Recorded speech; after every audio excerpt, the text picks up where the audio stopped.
Good morning, everyone. We'll go ahead and get started. Good morning. It's June 9th. I'd like to call the South Florida Water Management District Governing Board monthly meeting to order. First agenda item is always the Pledge of Allegiance, and I'll lead us in the pledge today. If you'd stand.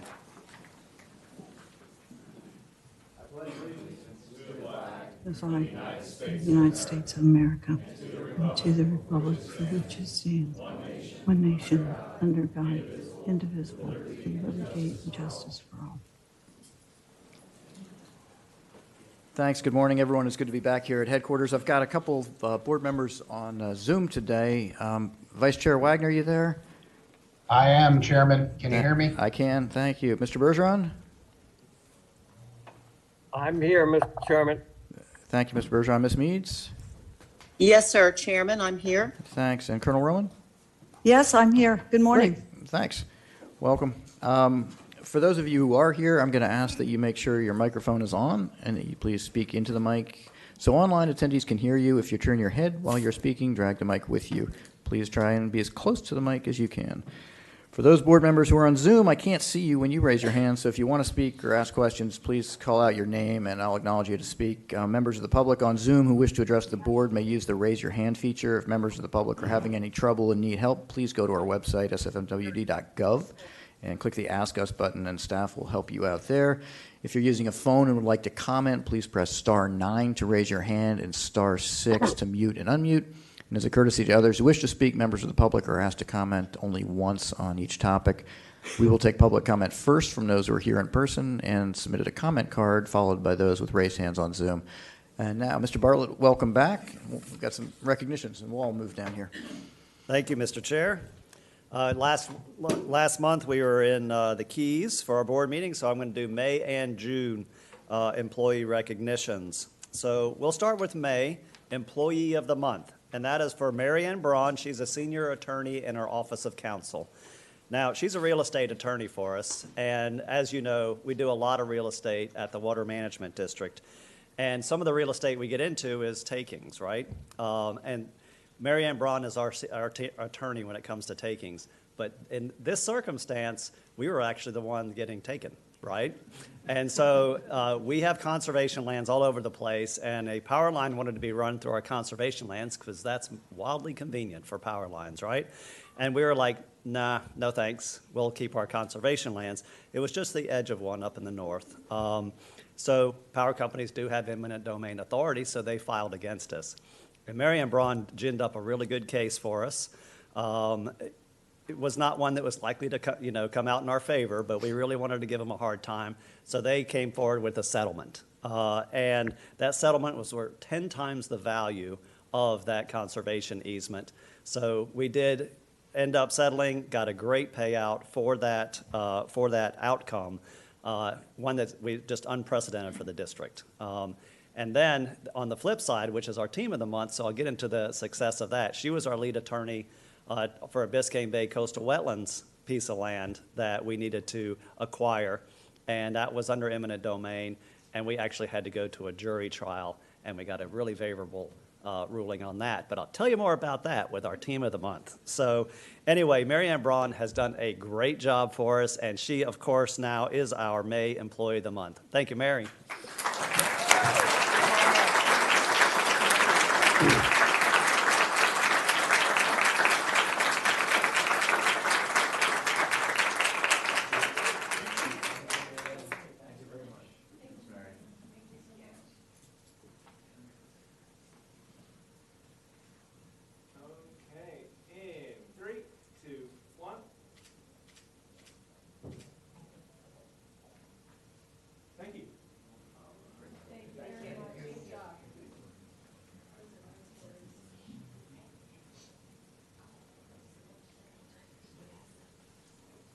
All right, I did a little precursor for our team of the month, which is, we're calling it our site visit team.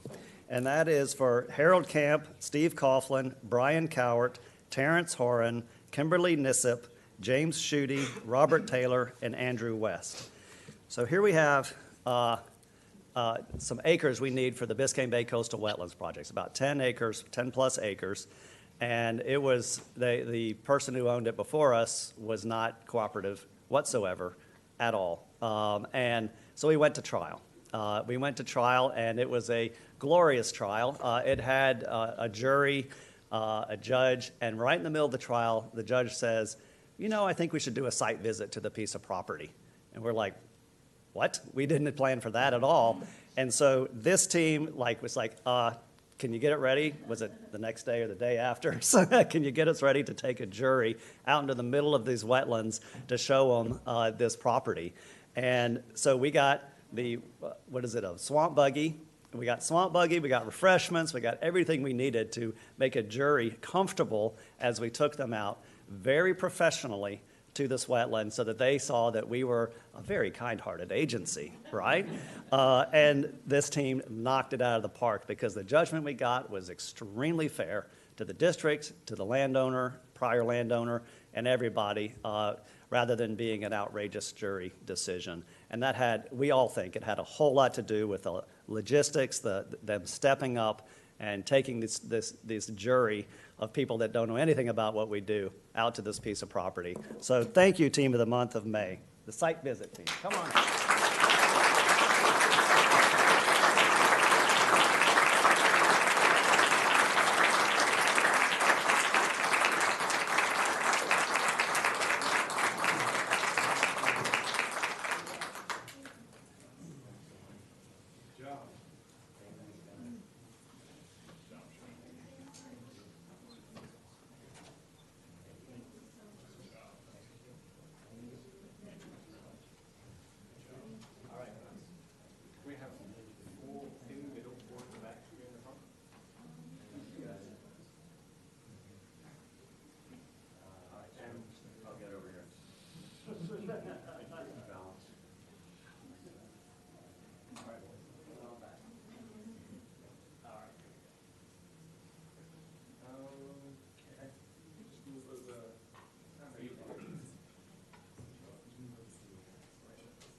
Okay.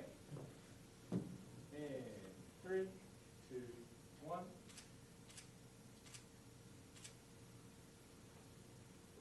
Thank you.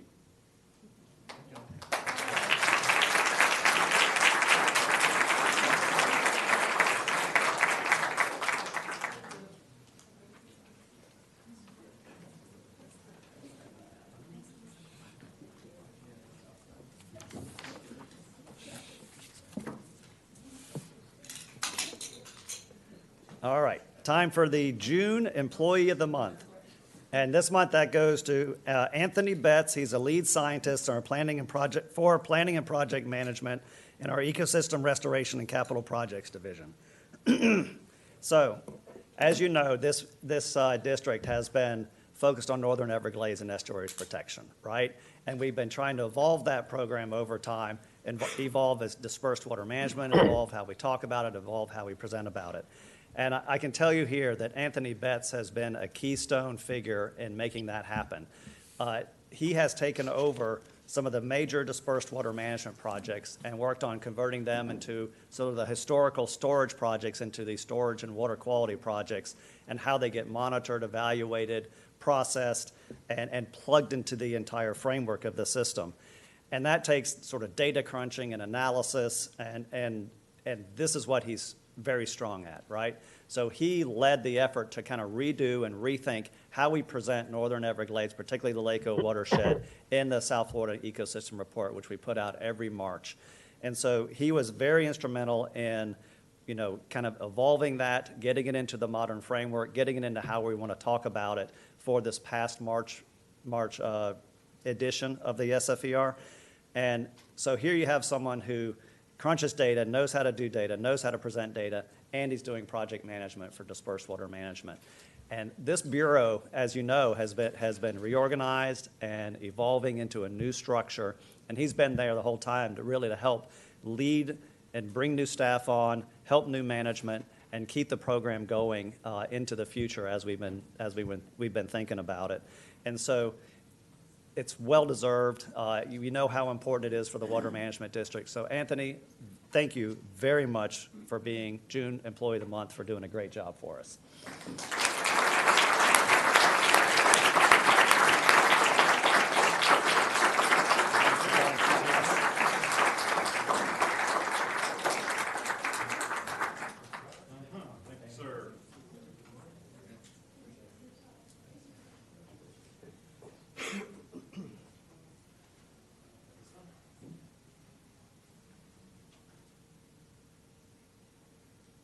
Okay, in 3, 2, 1.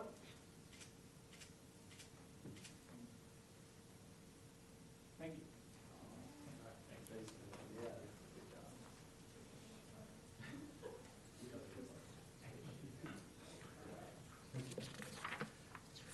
All right, June Team of the Month.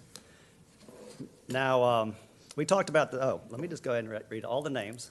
It's a good number of them. This is the Blue-Green Algae Monitoring and Response Team.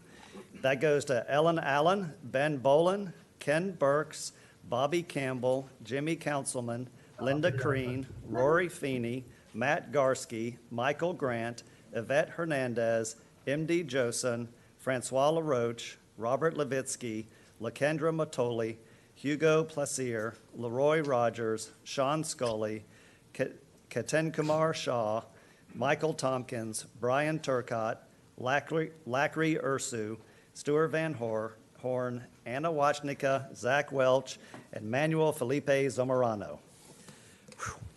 So it took a big team. The Blue, obviously, and we talked about it last board meeting, about how we prepared for this coming algae season that we're in right now. I presented to you some of the tools that this team created.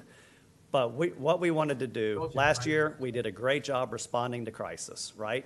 This time we wanted to be prepared, maybe get ahead of crisis, and maybe even prevent crisis, right?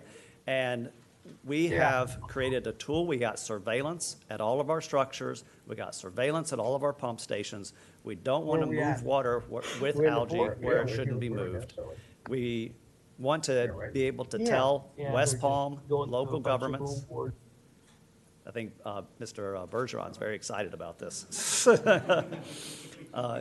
So we want to be ahead of it. We've been engaged, totally engaged with West Palm Beach. They know exactly what we know. We have made decisions to treat algae. We've made decisions not to move algae that Lawrence will get into during his presentation. So it's absolutely paying off, and we're extremely proud of it. I met with General Kelly from the Corps yesterday. He was like, "How do we get ahead of algae?" And I'm like, "What? We've already done that, right?"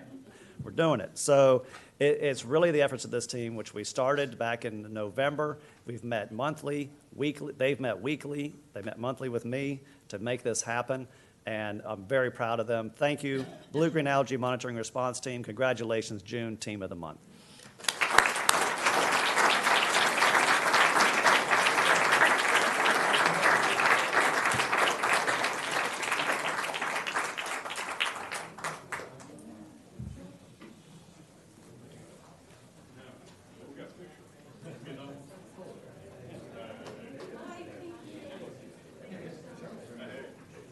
So we took their photo outside, so just a handshake.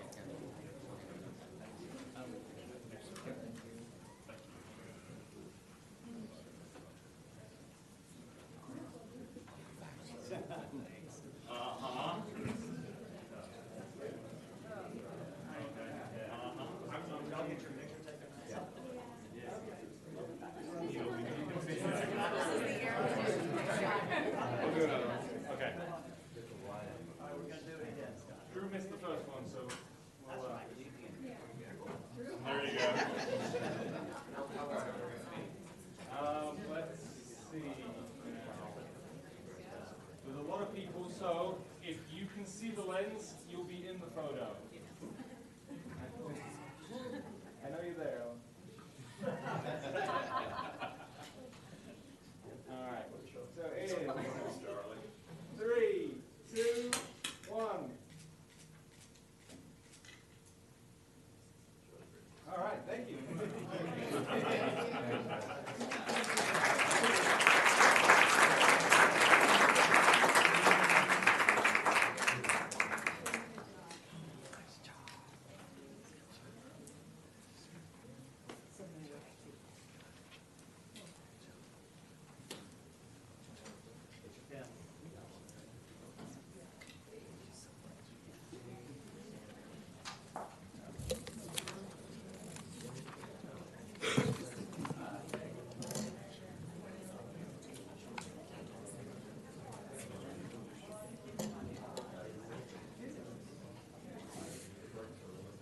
All right.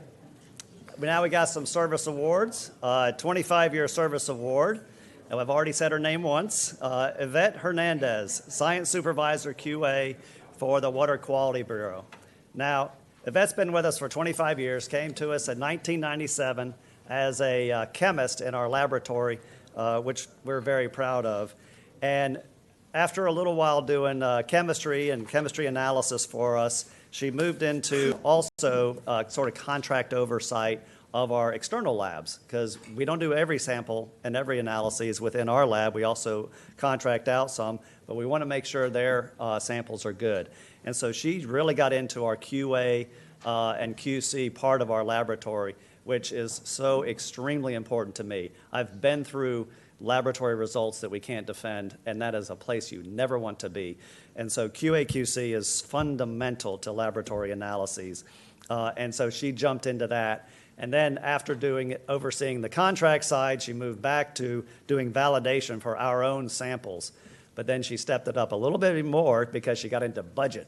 You're not just staying in the chemist side of things, getting into budget of lab and working with our SAP. So once you jump into not only knowing the science side of it and the QA side of it, but jump into the budget and SAP, you become that manager kind of person for the laboratory. And so she was recently promoted to the science supervisor for QA for the laboratory and also for client services. And clients love her, right? And that's all of the programs that depend on the lab for them to get their job done. And every lab sample evolves into planning, evolves into projects, evolves into decisions that the Water Management District makes. So that client services piece is absolutely critical. And so we totally appreciate Yvette.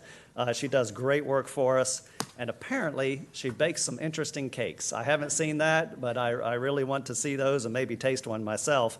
And Ms. Lipich, she's an animal lover. She cares about all the animals around her neighborhood, no matter how mangy they may be. So, Yvette, congratulations. Thank you for your 25 years.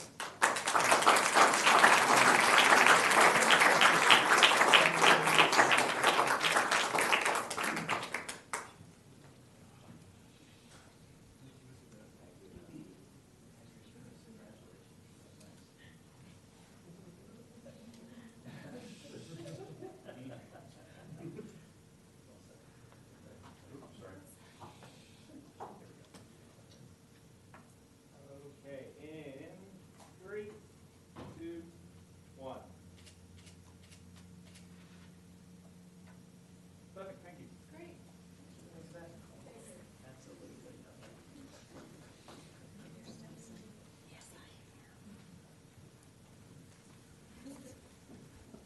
All right, time for a 30-year service award, and that's to Dale Vestrom. He's a network administrator in our information technology division. So he came to us 30 years ago and worked on the microwave communication systems back when they were analog, not digital, right? And we all know how important communication is within the district, to our flood control systems, to all of our remote networks and things that we depend on to make operational decisions, to make planning decisions and everything. And so he has been in this communications program from the get-go for 30 years. And so he has overseen all kinds of evolutions of the program. At first, we were just talking to 13 counties with our system. Now we're absolutely out to 16, maybe 15. And so he's been in charge and overseeing the expansions of our system, the upgrades of our systems. He's gone north from Okeechobee to St. Cloud as far as implementing those kinds of systems. He's looked at it, the evolution into SCADA, and absolutely all the technological advances. As you know, we bring contracts to you every month, well, every year, let me say, about the things we're putting in our towers, the things we're upgrading to. And we couldn't do it. He's a senior tech now, clearly. He's been with us for 30 years. He knows our system backwards and forwards. He knows how to implement it. And the most important thing is we are still hiring people to help us with that communication system. So he's helping them understand the system too. So not only can he do it himself, he can help us as an entire team get it done as well. And so that kind of engagement and that kind of leadership is very much appreciated. So the And he's also, I'm told, has been instrumental in getting our state law enforcement, what is it called? Radio system up and running on our systems. So not only do we do it for the Water Management District, we do it for state law enforcement. He's meticulous, which you have to be with these communication systems. They can be persnickety. And so we really appreciate everything he brings to us. Thanks, Dale, for your 30 years of service.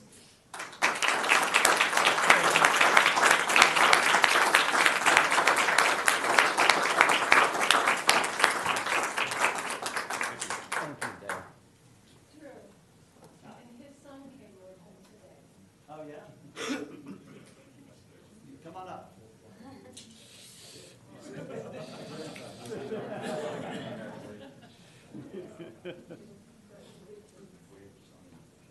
Sorry, man, you can't avoid a photograph.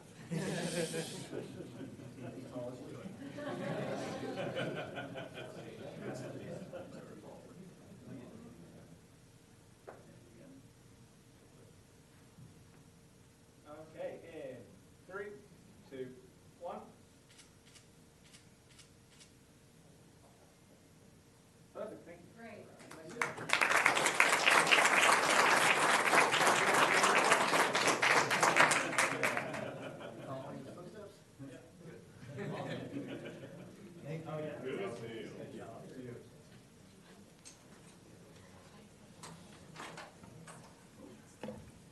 Thanks, man. Thanks.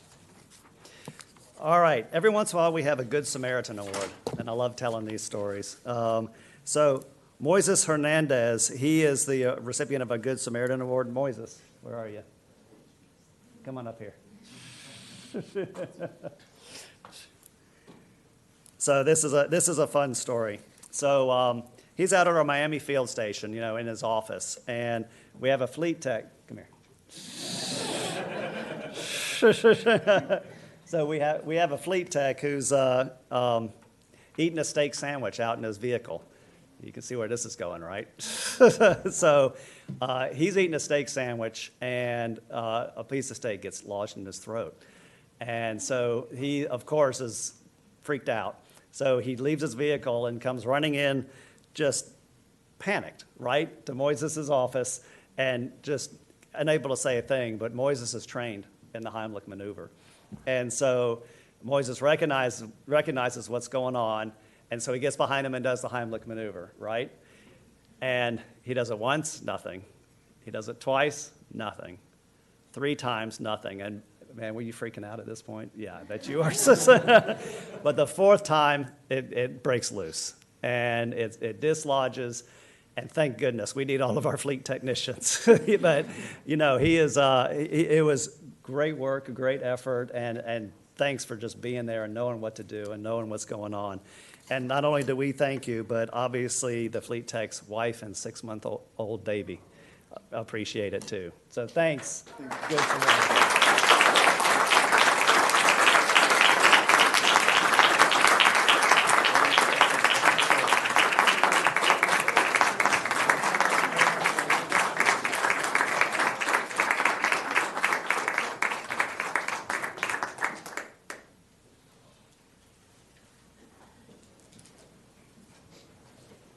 Okay, in 3, 2, 1.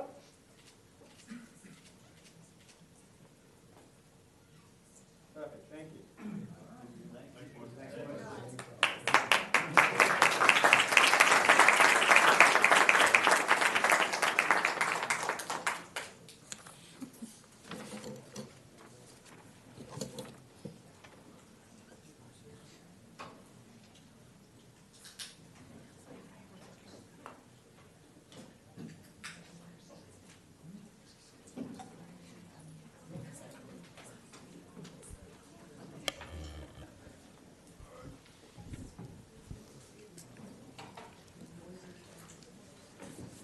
Hey, Drew, thanks very much for that. It's a great way to start the meeting. What an incredible staff we have, and it's nice to be reminded of that at the beginning of every meeting, so thank you very much.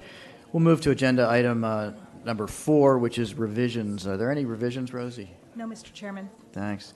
How about abstentions by board members? We'll go ahead and start with Mr. Butler. I have none, Mr. Chairman. Thank you. Mr. Martinez? I have none. I have none. Mr. Olipich? None. Mr. Steinle? None. Vice Chair Wagner? None. Thank you. Mr. Bergeron? None. Thank you. Ms. Meads? None? Thanks. And Colonel Roman? None. Thank you. We'll take a motion for the approval of the minutes of the May 12th meeting. Make a motion? Thanks. I'll second it. I have a motion and a second. Is there any discussion about that? I'm hearing none. I'll call that question. Mr. Butler? Yes. Mr. Martinez? Yes. I'm going to vote yes. Mr. Olipich? Yes. Mr. Steinle? Yes. Vice Chair? Yes. Thank you. Mr. Bergeron? Yes. Thank you. Ms. Meads? Yes. And Colonel Roman? Yes. Thank you. That passes unanimously. And we'll move to the Executive Director's report. Mr. Bartlett. Thank you, Mr. Chair. So I'd like to start out with some awesome news. Mr. Olipich and Mr. Bergeron got reappointed by Governor DeSantis to the governing board. Keeping the band together. That's pretty awesome. And I'm so excited for that reappointment. It's been great working with both of them. So John Mitnick's, well, we had a little bit of rain over the weekend. And so John Mitnick will basically give you the rundown of that, so I won't do it. But acknowledge that our staff did a great job, and we don't really have to do a whole agenda item recognizing and making people aware of Flood Awareness Month because they're very well aware of it right now. Just gives a few project updates. So the C-44 reservoir, just a little bit of an update here because there's some interesting news and I think very good news. So we were testing, right? We were filling and testing the C-44 reservoir, and we got up to 10 feet, and then the rainy season started, right? And so as we fill and test, there's inspections, there's corrections, there's things you have to do to mitigate for things you find. But instead of continuing to do that whole process through this wet season, the Corps of Engineers decided that, hey, we know what we can do at 10 feet. Why don't we put the reservoir to use this wet season to try to eliminate discharges to the St. Lucie estuary? That decision wasn't made in time to do it for this past rain event, but we're currently lowering the C-44 reservoir right now so that at future rain events, we'll be able to turn on the pumps and use it to try to mitigate basin discharges to the St. Lucie estuary. So that's a SERP asset getting put to use when it needs to be put to use, earlier than expected. So we'll use it at 10 feet, and then at next dry season, we'll continue the process so that we can then use it when the wet season starts, hopefully at full capacity next wet season. On the C-43 reservoir side, I know we had a difficult conversation over in Sanibel about their schedule. We haven't seen a whole lot of improvement on their schedule since that meeting. The staff did send a detailed itemization of performance issues to the contractor under the contract, pursuant to the contract, that they need to address. Mr. Mitnick is meeting with the Chief Operating Officer tomorrow to really have a very strong conversation with that. They have a new CEO at Lane Construction, so I am going to engage him on it. But you know, they are still doing good work. It's just not as fast as we want, right? And we haven't seen them make a lot of progress on speeding it up. So they're still about 270 days behind schedule. We've only approved 41 days of slippage. And we don't see a reason for more at this point. So we'll keep you posted. Right now, if you have questions about whether we should move on to a different contractor, I personally think that would cause a greater delay in the project. So we're going to continue to engage them and work with them and make sure we get this project done and get it done right. On the EAA Reservoir project, the inflow-outflow canal contract, I spoke with Colonel Booth yesterday. I think they are going to reaward that in June. And so that will go as planned. A reaward of it could get protested, just so you know. But the critical long pole in the tent contracts are still on schedule for award for the foundation work of the berm this year, and then next year for the berm itself. So that design is underway, and that process is still on track. And that's the biggest thing to build. You know, you can build the inflow-outflow canal while that's getting built separately. So that's the project updates. I'll go into state legislation now. House Bill 513 was signed into law, and that is basically a CNSF resiliency law, so that puts in place annual reporting for the Water Management District on the performance of the CNSF system for flood control purposes, so that the legislature will get every year a report on which structures need to be addressed due to sea level rise and the impacts of sea level rise, to just keep it on the radar. It's a very important project for the South Florida Water Management District. And then the only other state legislation report on is Senate Bill 2508. That was acted on yesterday by the governor, where he vetoed 2508. So that whole issue is now behind us. And we can now focus on the incredible appropriations that the governor secured for us with the legislature's help moving forward, and, you know, re-engage all of our stakeholders without that sort of specter over our heads. So that's good to move on from that. WRDA 2022, it passed the House yesterday. You may have seen it in the clips. So as far as the CERP priorities that we have pushed forward for, it does have a cost share paragraph and element. And you may know that the cost share ledger is a heck of a thing. We did a whole workshop on it, and trying to get things on the cost share ledger at the Corps so that they can continue their contracts is very important to us. And so what this legislation does is it creates more flexibility for the Corps to acknowledge some of the investments we are making, to acknowledge them on the cost share ledger so that they can continue with their projects. Because as you know, with the infrastructure bills and everything and the appropriations the feds are getting, they're making a lot of progress on their side of the ledger, as we are on our side of the ledger. But it's about getting the accounting done, which this helps us with. They've got a placeholder for addressing the cost limit for the Indian River Lagoon South project. We need an increase in that so we can acknowledge natural lands and a lot of other projects that we want to do for SERP Indian River Lagoon South. The Al Lee, who is the chief engineer, I believe, at the Corps of Engineers, is that what you call him? Chief civilian. Okay. A very important person needs to sign off on that. He's getting briefed today. And then it's going to go over to the Assistant Secretary of the Army for transmission to Congress, where then we'll get plugged into WRDA. And so everyone's optimistic that will go forward. Less so optimistic on the Lake Okeechobee Watershed Restoration Plan and getting WRDA authorization in 2022, because that is obviously the state's investing in it. We were pushing to get it authorized in WRDA 2022. But what we're hearing from the Corps is that there will be a delay on getting the chief's report signed until October. So it may not make WRDA 2022. And so we're having conversations with the Corps on how we can continue our construction, our design, with their help, so that by the time it does get authorized, all that credit is there. It's constructed under SERP, and it will go forward. We had a good conversation with General Kelly yesterday about, making sure that there's no hiccups. If it misses WRDA 2022, we want to continue to make progress implementing the science plan for the ASR wells and the wetland features in Lake Okeechobee watershed, and we need the Corps' support on that. So they are making sure and double-checking their authorities, so if it doesn't get authorized, that they can help us acknowledge it and is prepared for cost share credit when it does get authorized. And I keep saying cost share credit, right? And so one of the things that we talked with General Kelly about yesterday, I keep pinging him on all the things they need to get done so that we can do construction.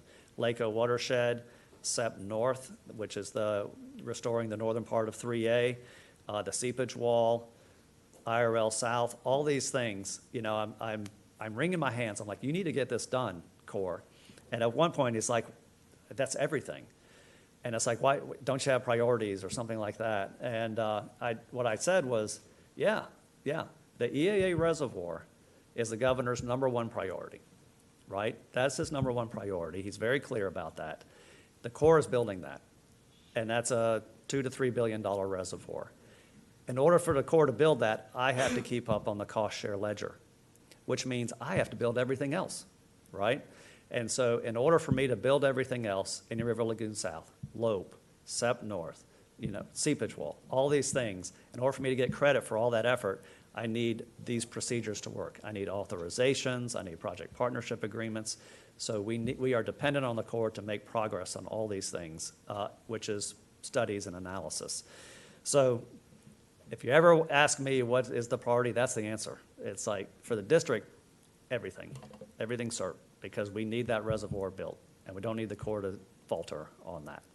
So anyway, that was a good discussion. He wants to set up a discussion with me and General Kelly General Spellman, Graham, to make sure that everyone understands why we're pushing on every piece of CERP at the Water Management District. So,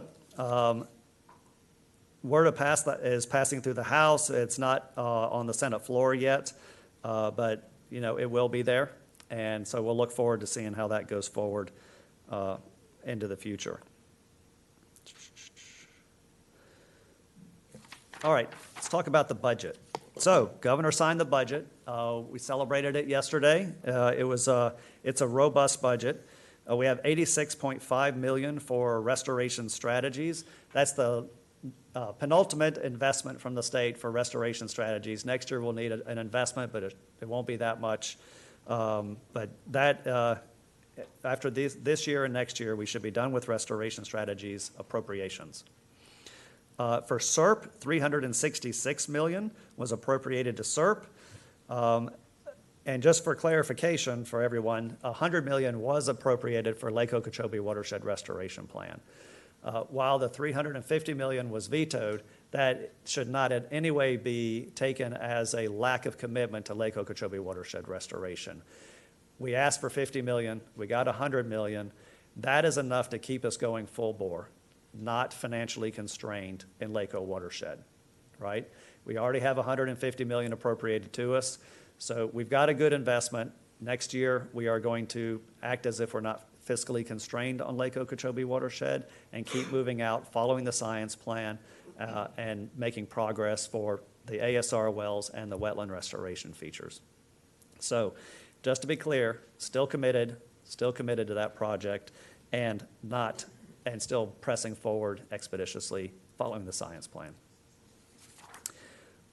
Another investment we got, which is new for us, is $2 million for CNSF resiliency, which is very helpful. And we are going to focus on really design of critical structures that we know we need to get retrofitted down, starting in Miami-Dade and moving into Broward County, to make sure we can continue to provide flood protection level of service down in those critical areas that are experiencing the effects of sea level rise. So really appreciate that $2 million investment. So that is the budget, which is very robust, puts a lot of obligation on us, and we're very excited to see it. I'm excited for Lawrence and John to tell you about how we responded to the pre-tropical storm and the algae blooms that we've seen recently. But fortunately, the lake is not in full bloom. Thank you, Lawrence. All right, Mr. Chair, that's all I have for the Executive Director's report. Thanks, Mr. Bartlett. Is there any questions? Mr. Bartlett. Mr. Butler. Mr. Bartlett, you talked about LOPE, talked about ASR. That doesn't slow us down, though, right? That's right. We're still moving full bore, implementing the science plan, moving forward, spending. We've got enough money to keep moving forward at the rate we can move forward, right? Absolutely. Okay. Absolutely. Thanks, Mr. Butler. Any other questions, comments? Great. Thank you. Thanks, Mr. Bartlett. We'll move now to general public comment, and as we move into our first public comment period, if you're here to comment on a specific agenda item, we ask that we hold your comment until we reach that item on our agenda. I think there's only one. This comment period is for general comment not related to agenda items, and I really appreciate everyone's help in running an efficient meeting. Public comment for consent agenda items is item 11 on the agenda, and public comment for the one discussion agenda will be heard after its presentation. The public had an opportunity to provide written comments prior to the meeting. We did not receive any e-comments Are there general public comments? There is, Mr. Chairman. Thank you. We'll start with Kyla Shea, followed by Newton Cook, and then Dan DeLisi.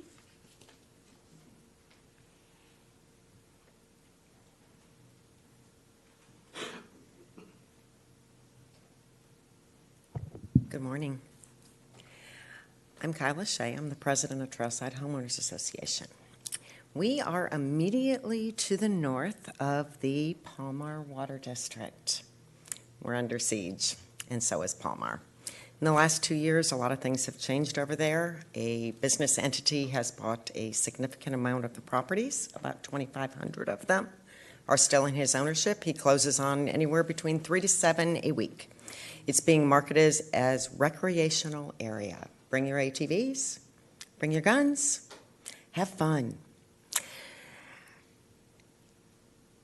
The ecological destruction that's happened within those sensitive wetlands is absolutely incredible. Every single flag pond is destroyed. The wildlife has been decimated. Bettner Farms bought the old Box Ranch. I had the opportunity to go over there with Jesse about 2 months ago.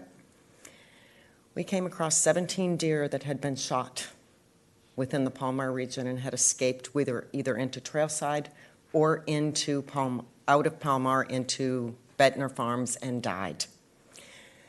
The bald eagles are dying over there due to lead contamination. Every day there is around 2,000 rounds of ammunition that's shot there. They're not picking up their lead. The waterways are poisoned. There are gas spills all through those flag ponds. You can see the oil slicks on them. Something has to be done quickly. As of last count, South Florida either outright owned or shared either with Martin County or the state or Palm Beach County, approximately 25,000 acres of land. It's a region we can't afford to lose. Somebody needs to step up, and we have to stop it. Thank you. Thank you, Ms. Shea. Newton Cook?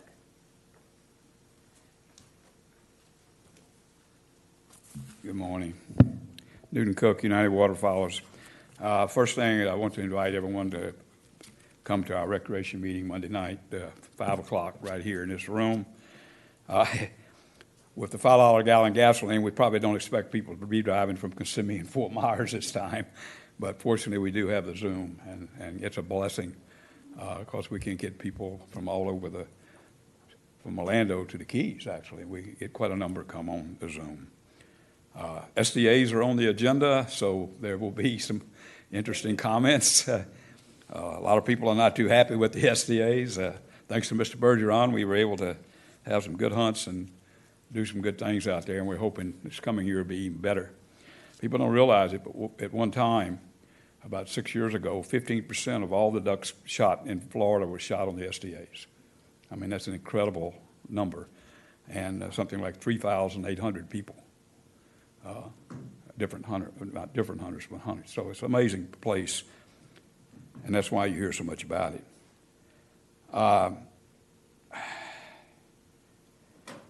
Still working on Lonesome. Still working on the ecology of the lake. Still no good news. Still too much high water. Too long. Too often. I wasn't a fan of 2508 or any because it actually makes it worse when you combine it with Lonesome. Keeps the water again too high, too high, too long, too often. We're still marching down the path to turn Lake Okeechobee into a mud hole. Very little or no vegetation. 15,000 acres of SAV on that lake. It's a 500,000 acre lake. You're supposed to have up to 30% SAV on a lake to clean the water. And you wonder why the water's dirty going out the St. Lucie and the Caloosahatchee. It's going to be dirty. It's going to get dirtier if we don't revise that top number. The lake did real well when we had a 16.5-foot number on the top. We ran it that way for years and years and years, decades and decades. And then we had to lower it to 15.5 because of the storms and the dike. Okay, let's go back to 16 and a half. I know it's difficult because they've already written that thing at 17 and a half in all the models. But the lake's going to be here long after we're gone. Long after we're gone. And we don't want to leave a legacy of basically a mud hole. When you put that lake over 15 and a half feet, you got water dike to dike, and you kill all the vegetation in time. Also, I just want to make a comment about the ASR wells. I've never been a real fan of ASR wells, although I've spoken for the 3 wells that we tested. I've spoken even for the $50 million, because it is a way to store water north. Now, mind you, you put the water right in the same aquifer that's already full of water. It's not like a reservoir, although people might keep telling you that. It's not. It is not a reservoir. You're just putting water in the ground where there's already water. But the fact of the matter is we lost 300,000 acre-feet of storage. Mr. Cook, if you could wrap up your comments? Oh, I'm sorry. We lost 300 acre-feet of storage and 300,000 acre-feet of storage. We need to replace that with above-ground storage. Thank you. Thank you, Mr. Cook. Dan DeLisi?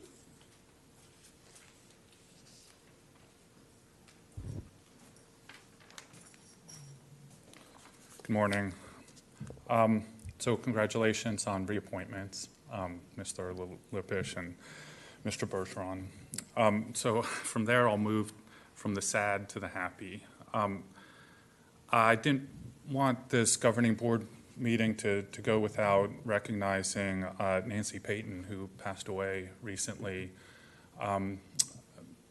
You may not know who Nancy Payton was. She was a member of RAC for a period of time.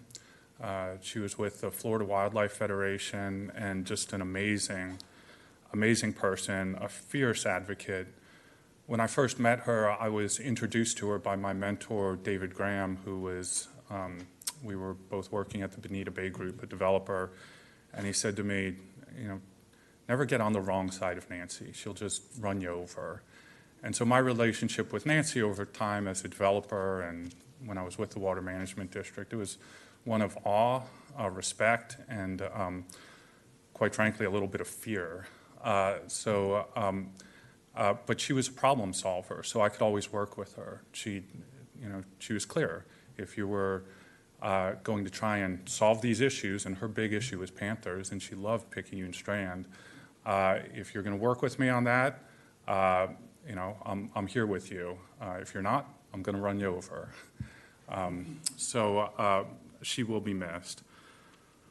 Now with the happy, of course, the appropriations that Drew talked about.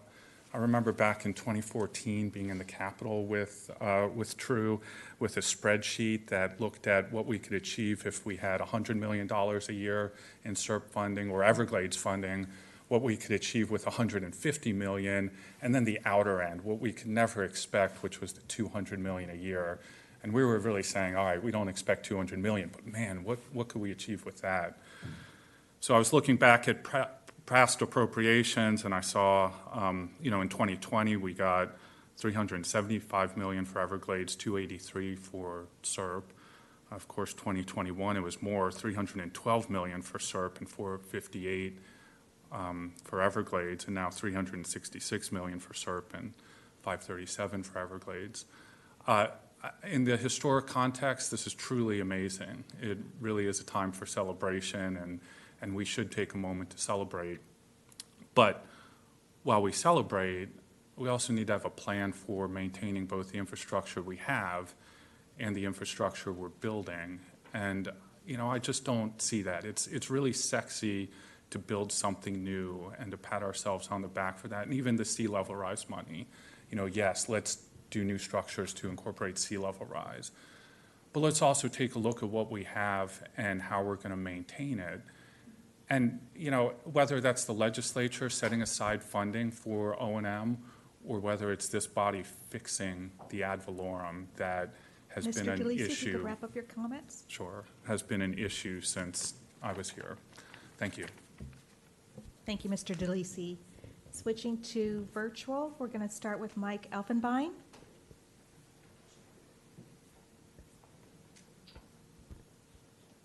Mr. Elfenbein lowered his hand, so I do not have any additional raised hands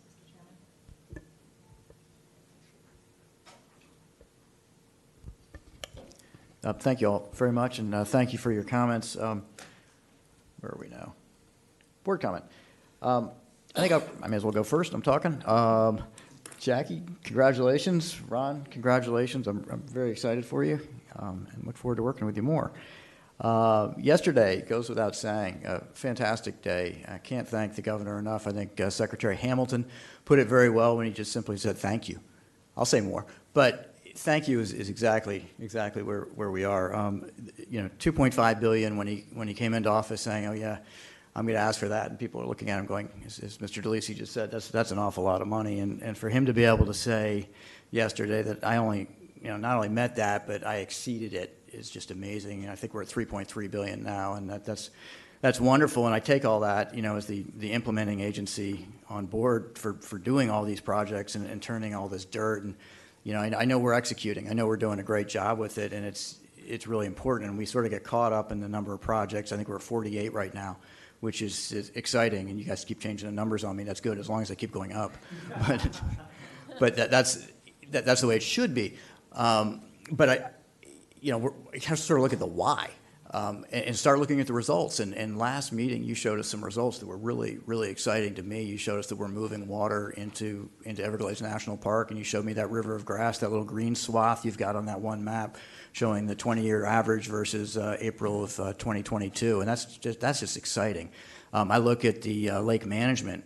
We've not had harmful discharges the last 3 years. We're managing the lake in a way that makes sense for everybody, and that's exciting. And then I look at some of those salinity charts from down south, and the salinity levels are where they're supposed to be in Florida Bay. And I don't know, first you told us we couldn't affect it, and now you're saying, hey, I think we might be affecting it. That's great news. We're saying we're moving water down there. So the results are speaking for themselves, and we've got a long, long way to go. And I don't want to slap anyone, particularly ourselves, on the back, but I do see these results, and it does suggest that we're making steps in the right direction. So I think that's something we should all be really proud of, and very thankful to the governor for his incredible leadership as he's moving us forward, because that's really what this is all about, is moving forward. I'd also like to thank the governor for vetoing 2508. It was a distracting issue. It was a wedge issue for a lot of our stakeholders.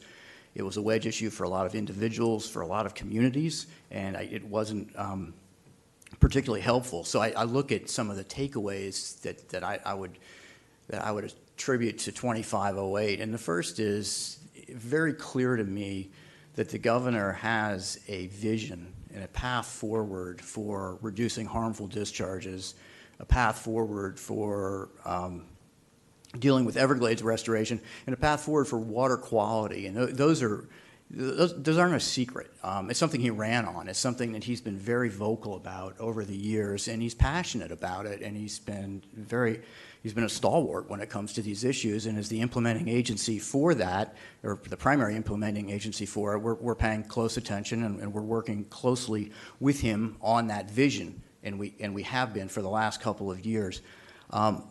Senate Bill 2508 changed. It offered an entirely new vision. And when it offered that new vision, it did so without consulting the governor. It did so without consulting the Water Management District, which is the implementing agency. And it did so without consulting the committees of jurisdiction in both the Florida House and the Florida Senate. So it was a new vision, but it really hadn't been shop tested at all. So I think that going forward, we have a very open process in Florida. We've got the Sunshine Law. We try and do everything very open here. The process exists. There is a pathway for ideas and for exchange of ideas and good exchange of ideas, and I hope we have that. And we're always going to have that with our stakeholders, and we're very transparent here, and we're going to continue to be very transparent, and that's something that this agency prides itself on. So let's have those conversations. So in the future, I think that one of the takeaways is Governor DeSantis has a lot of resolve, and he's going to stick by his issues, and I'm so glad he does. And the second is, let's use the pathways that exist right now for transparent conversation, and keep having those, because we can have better products because of it. So I think that I'd really like to put 2508 behind me. Drew mentioned that in his comments. I think it has been distracting, and we have a lot to do. So I'd like to look forward, not look backward, and I hope that's sort of the last I hear about 2508. Moving on to a totally different issue, I'd like to thank Audubon of Florida. They gave me a great tour of Corkscrew last month, right after our governing board meeting. They were having their board meeting, and I got a chance to go with their board into Corkscrew and see some of the cool restoration work they're doing. So that was fun, and I thank them for that, and I wish them continued success in managing those lands. It's a real as we know, managing land is tough, and they're doing a good job at it, and it is just a full-time job. Mr. Butler, I'll go to you. Because you're on my left and for no other reason. On left or right? Thank you, Mr. Chairman. Again, I also want to thank the governor for his leadership. That's to set a lofty goal of 2.5 that even Sean admitted he didn't think was realistic at the time. But under the governor's leadership, with the legislature's appropriations, $3.3 billion. That's awesome over 4 years. I want to. We'll talk about the storm event, I guess, in John's report. But I think he'll also announce the wet season is here. I can confirm it's here. We finally got above that 3-inch mark at my place. I'm not ready for it to stop yet, but I'll let you know when I'm ready for it to stop, John. But I think we'll talk about it. But the big heavy rains down south, there was some pretty major crop damage down in the Homestead, Redlands area. Nothing we can do about it. I mean, that's just an act of God. But those major storm events, it had its ramifications. I want to thank General Kelly and the Army Corps of Engineers and Colonel Booth, Lieutenant Colonel Polk. They're kind of on a tour. They've been on a tour this week, and they stopped by the north of the lake, Okeechobee area, earlier this week, and met with landowners from north of the lake and elected officials from the multi-counties around north of the lake. And I want to thank them for taking the time and visiting, listening to concerns, and it was great to be a part of that. Seemed like they had a pretty good tour the day they were there. They started out on the lake looking at a nutrient removal project, invasive plant management project, the aquaculture project on the lake that's happening there at the Indian Prairie Canal, and got to see that demonstration and process. And they were, when I talked to them, they were very complimentary of that, and they were really looking forward to seeing what that project can do. We also had the opportunity. Ms. Reynolds was over, and we took the general and the other Corps officials over to the ASR site. They're on the C-38, the construction trailer, and got to go and actually visit with Jennifer Gent, our district staff there in charge of the project, and she walked the general through everything that's happening, and had the borings laid out there and showed all what was going on. General was very happy to see what was going on. Happy to see that we did have a true plan. We were following a science plan. In fact, Jennifer actually offered during the deal that we are recently finding some things with these pre-borings. That's all part of the science plan. We're finding some things that we're having to change what we thought we would be able to do, and nothing major. I mean, but it's not what we expected. And again, we wouldn't have found that if we weren't following the science plan. So when it comes to the ASR implementation, things are working. It's great to have another $100 million in there. What I understand, Sean will start with $200 million in the bank for ASR here July 1st, and which is more than we can spend at being expeditiously, being straight, and making sure we're following the science plan. So appreciative of the governor for that additional $100 million.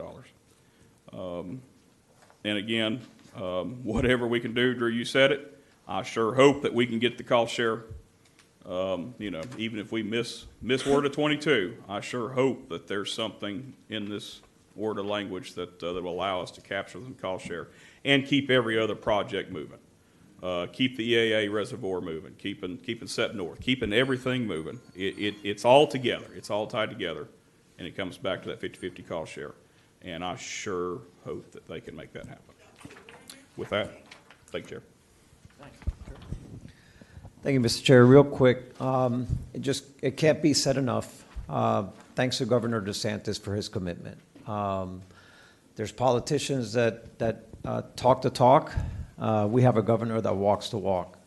And it's incredible what he's done. He was very ambitious when he made a promise 4 years ago, and nobody ever thought that he would even meet that. And obviously, as we've heard here today, he has far exceeded that. So again, thank you to him, and thank you to the Florida legislature for providing us the resources and our professional staff to be able to do what we have to do. And along those lines, hopefully those resources will continue to be used. We've learned this past weekend that we still have work to do, even though nature's nature, and she will do what she has to do. But thank you, John. Thank you to the staff and everybody that has provided all the help.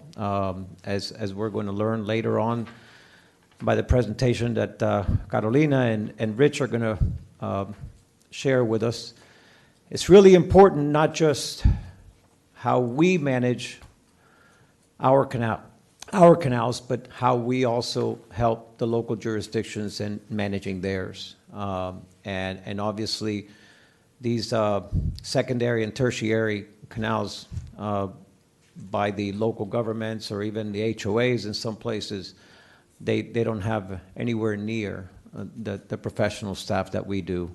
And so it's really important that we provide the support that we do, and I thank our staff for doing that. And we'll hear a little bit more. And while it hasn't been perfect, I think overall we get an A, maybe an A minus on the work done this past week, and no happy face yet.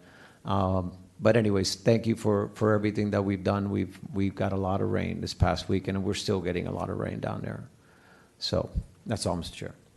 Thanks, Mr. Martinez. Mr. Lipich. Thank you, Chair Goss. First of all, I'm very excited to be reappointed to the board. And thank you to Governor DeSantis and those who may have spoken on my behalf about how passionate I am and how much I want to do good, and I want to be part of this legacy that was started with Governor DeSantis in 2018, 2019. So yesterday, there were two events. There was one on the West Coast in Fort Myers, I believe, and there was one on the East Coast in West Palm Beach. And I believe Chauncey spoke for the district on the West Coast, and our Vice Chair, Scott Wagner, spoke here on the East Coast. And he did a great job. He did a really great job, and I just wanted to thank him for his words. And thank you to Kyla Shea, who came in earlier today, the lady who first spoke about Paul Marr. This is something that's been going on for a very long time, but I think it's coming to a head. And just to kind of give it a little bit of placement, Paul Marr basically is around where Hungryland is, which is, it would be west of the Loxahatchee River for the most part, but it's the bottom part of Martin County and the top part of Palm Beach County, therefore Paul Marr, the name. And, sorry? Yes, we don't own all of it, but we owned a tremendous amount in it. I think she said 2,500 acres. I had heard 3. I'll let them figure that out. But yes, and it's very confusing. Not to get too into this, but we share lands too. Martin County and the district share lands. So, but the bottom line is that if you think about Golden Gate on your side, and you know, those old developments where they would take the land. Ours over here was called Rotunda, and it was the Vanderbilts who owned it. And they were going to cut it into a million pieces, thousands of pieces, and then sell the lands. It didn't work out, and so they moved it to your side of the state. And so now there's Rotunda West, which is a nice development over on the West Coast. But what didn't get developed in Martin and Palm Beach County I think at one point was supposed to become natural lands, and it was high on the list, but with the recession in 2008 and everything that happened, it kind of went down. And so when you look at it, it's you know Golden Gate on your side? So when you look at Golden Gate, northern Golden Gate was developed. Okay, it got developed and people live there and they have panthers walking through their yards and, you know, they have nice houses and big lots. And then the southern part of Golden Gate got turned into Picayune Strand State Park. And so they filled in the canals, they, you know, brought it back. And Colonel Roman, like, you know, she went like this and the water started flowing. And it's one of the great achievements of the South Florida Water Management District. But those developments that happened a really long time ago still haunt us today. And that is what Paul Marr is. And I'm sure that we'll be hearing more about it. But I just wanted to give some context to her words. My husband and I went on another trip, and we had a wonderful time on the West Coast. Oh my gosh. One of the best nights of my life was anchored off of Sanibel when it was the eclipse, and there were about 10 manatees in the water, and so the eclipse is going on late into the night, and you could hear the manatees come up and breathe, you know, like on the boat. I was like, this is just incredible. I'm so jealous of Chauncey. But it was really wonderful. No, I doubt it. But it was at Ding Darling, and so it's close to where I'm sure, I don't know, where you might live. So also Marco Island. We spent a lot of time on Marco Island, which was fascinating, which is the first island of 10,000 islands and all of that. And then on the way home, we had a great time, but I have to say that when we hit Moorhaven, the water in the Rim Canal looked so bad, you would not believe it. And here we had like seen all this beautiful stuff and everything was incredible. I don't know if it was because the water was low, but it looked horrible. I mean, you could see like mud floating, like, I'm like, oh my gosh, are like tree islands forming? I mean, it was just really bizarre. And then once we got into the lake, there was also some algae that we could see in our wake. And I think that Newton Cook really needs to be recognized for all of the things that he says about Lake Okeechobee.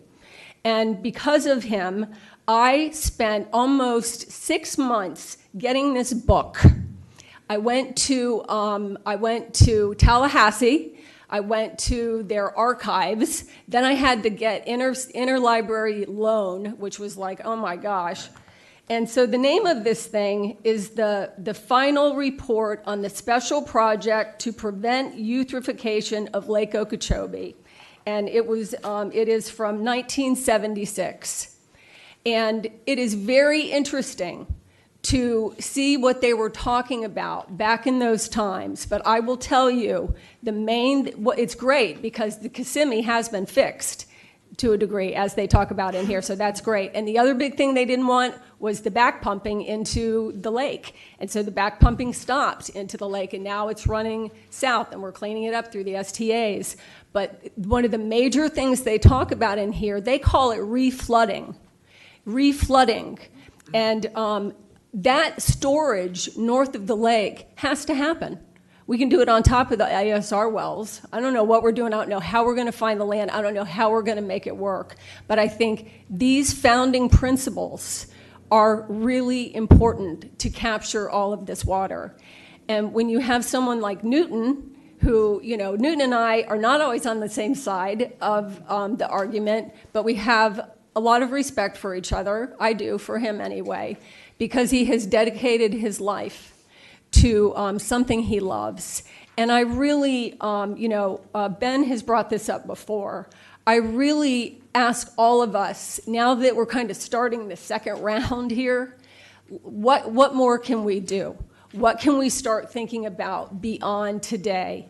Because we can't have that lake with big chunks of mud floating around in it. St. Lucie River, Indian River Lagoon has looked great. Great. Mayor Merritt Matheson is giving a tour today to the Army Corps and others. They are so excited to brag about how good it looks, but we know that that is only because of what has happened over the past 3 years. Thank you, Mother Nature, and thank you, Governor Ron DeSantis. We have some seagrass, and we want to make sure that it can come back. My husband did fly over yesterday, and for the first time, he took pictures of algae in S308, out there in that structure. So, like you said, there's been some algae reported. Congressman Brian Mast is on fire. He's on fire. I stood in my kitchen and I read to my husband last night what he is doing. I cannot, it blows my mind, the things that he is doing for the estuaries. He is a warrior on fire for the estuaries. NERP passed, WRDA for the House. I mean, this is incredible. We need to look at all these things, and we need to, when we have people like Governor DeSantis and we have Congressman Mast, we gotta make sure we get everything we can while they're, you know what I'm saying? This is this amazing time they're here. Let's talk with them. Let's do more and more and more, because we may not be here forever, but we are here now. And Drew, the BMAPs just have been showing up a lot lately. DEP talking about the St. Lucie, the Calusi, the Calusi, the St. Lucie, and Lake Okeechobee, of course, the triangle. So a few meetings ago, especially, a couple of us had said, could we please, I think 3 of us, had said, could we please have kind of an update on these BMAP things? Because if we don't get water quality, I mean, we're going in the right direction, but if we don't master it, SERP may not work. We have to have, I have read that, Drew. I think Colonel Rice, I used to speak to him before he passed. He was an Army Corps of Engineer, Colonel, thank you. And so, I think better water quality is part of the idea of SERP. And so I know we're getting there, and we want to be happy, and we are happy, and I am excited, but we have really got to fight for water quality in every direction, and that's talking to DEP all the time. And FDAC's part of the triangle. So Drew, I hope you had a great time drinking coffee and wine, and you sounded really empowered today. So thank you very much. Thanks, Ms. Phillips. Mr. Steinle. Thanks. I send my congratulations to you guys too, Jackie and Ron. I mean, you guys both bring incredibly valuable perspectives and then an even stronger commitment. And it's sometimes tough to be sandwiched between both of you at these meetings. But no, I think, listen, we're fortunate. I wanted to recognize how fortunate we are in so many ways. The first, obviously, is that Florida, that we are in such strong financial conditions, just broadly across the state, and which is uncommon among other states. And we are fortunate, and I love seeing those financial resources used in a way that support our natural resources, by extension support our economy, by extension support our health. And so the governor's already strong commitment to our water resources, water quality, to a balanced water use approach, to see that even further strengthened with the dollars that we have now is just incredibly, it's great to see. So I want to thank Governor DeSantis for his continued leadership. I want to thank the legislature for their support, because obviously they need to approve this and the spending of tax dollars.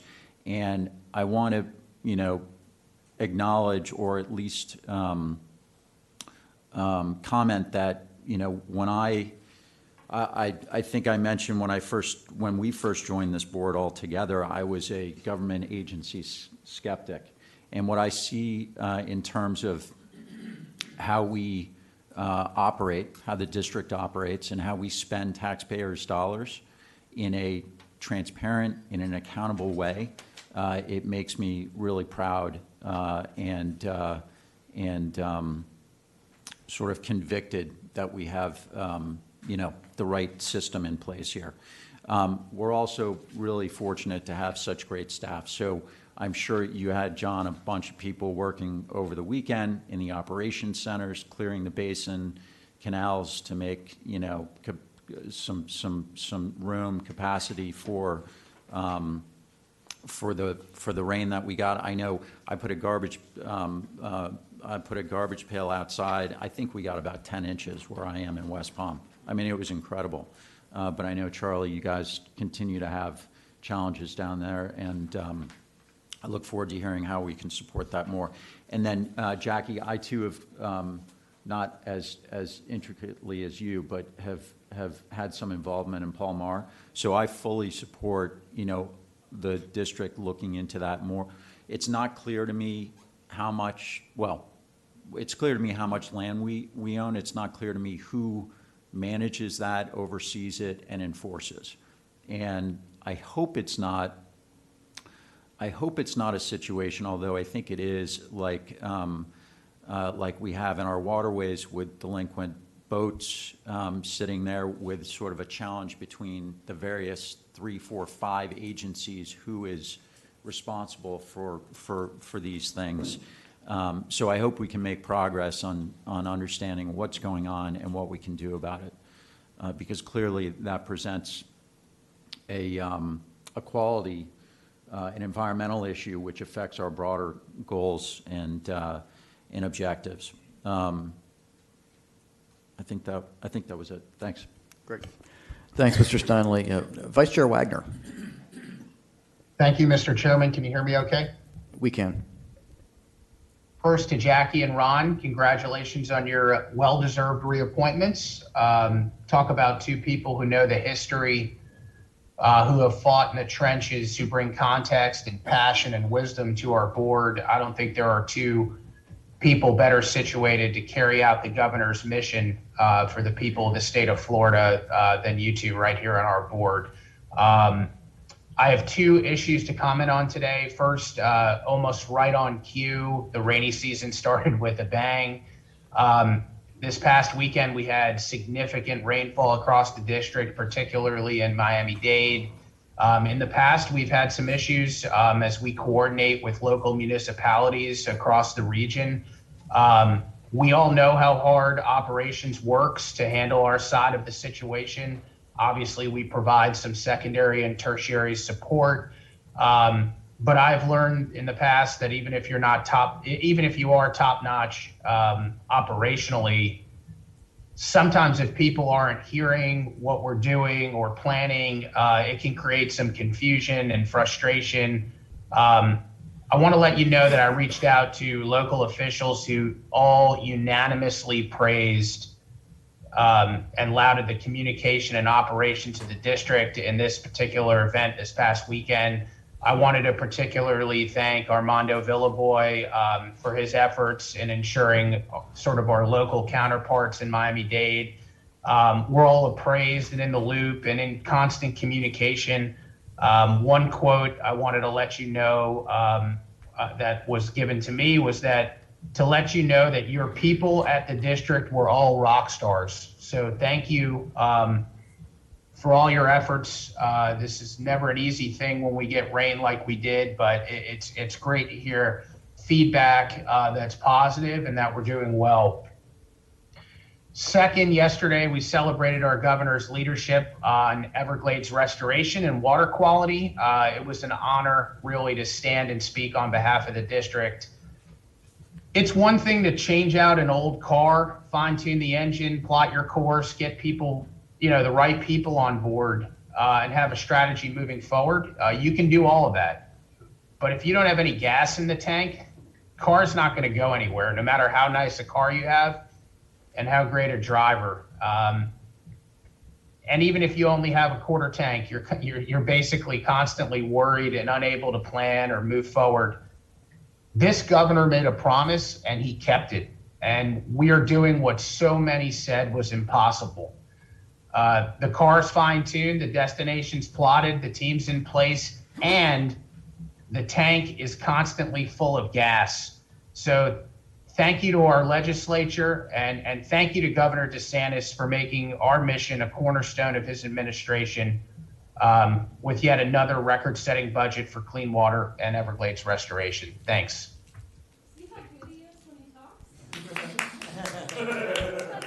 Vice Chair, you have a big fan here, Mr. Earl Lippisch. Thank you. You could almost I'm hire him. Hurst. Mr. Bergeron. Well, thank you, Mr. Chairman. Can you hear me okay? I can. Okay. Well, first of all, I want to thank the governor for my reappointment. It's a great honor to sit with this board, make a difference for 9 million people in South Florida. And I also want to thank the governor for the veto on 2508 so we can move forward and continue constructing the largest environmental restoration in the history of the world. And I want to thank my board, and I want to thank all our staff, 1,500 strong, for addressing all of the missing links and barriers on the southern end of the Everglades and the Tamiami Trail issues, working towards having water flowing by gravity, ridge, and sloughs across the whole 80-mile face of the Tamiami Trail. That's been something that I've pushed with my fellow board members in regards to moving water south and minimizing the discharges out the Caloosahatchee and the St. Lucie. I just believe that as we continue to go forward with the seepage wall, with the studying of the water flowing through the L28 and southwest to the 10,000 Islands, that we're on the threshold of moving compatible water levels with the environment and our plant communities throughout the Central Everglades, Everglades National Park, and on to Florida Bay. Extremely, extremely important, since we've actually all the money for the bridges and everything. The infrastructure is set for us to take advantage of minimizing all these irreversible damages, high water events, more water going east and west rather than south. And I want to thank Brian Mast, too, for his leadership, like Jackie said earlier. He has really stepped up to the plate. And also want to thank our staff. It's just great to work with all of you. And I look forward over the next few years to connecting modified water delivery and getting the benefit of projects we've built over the last 20 years. It's a great honor for me to serve with all of my board members and represent our stakeholders. So thank you, Mr. Chairman. Thank you, Mr. Bergeron, and congratulations. Ms. Meads?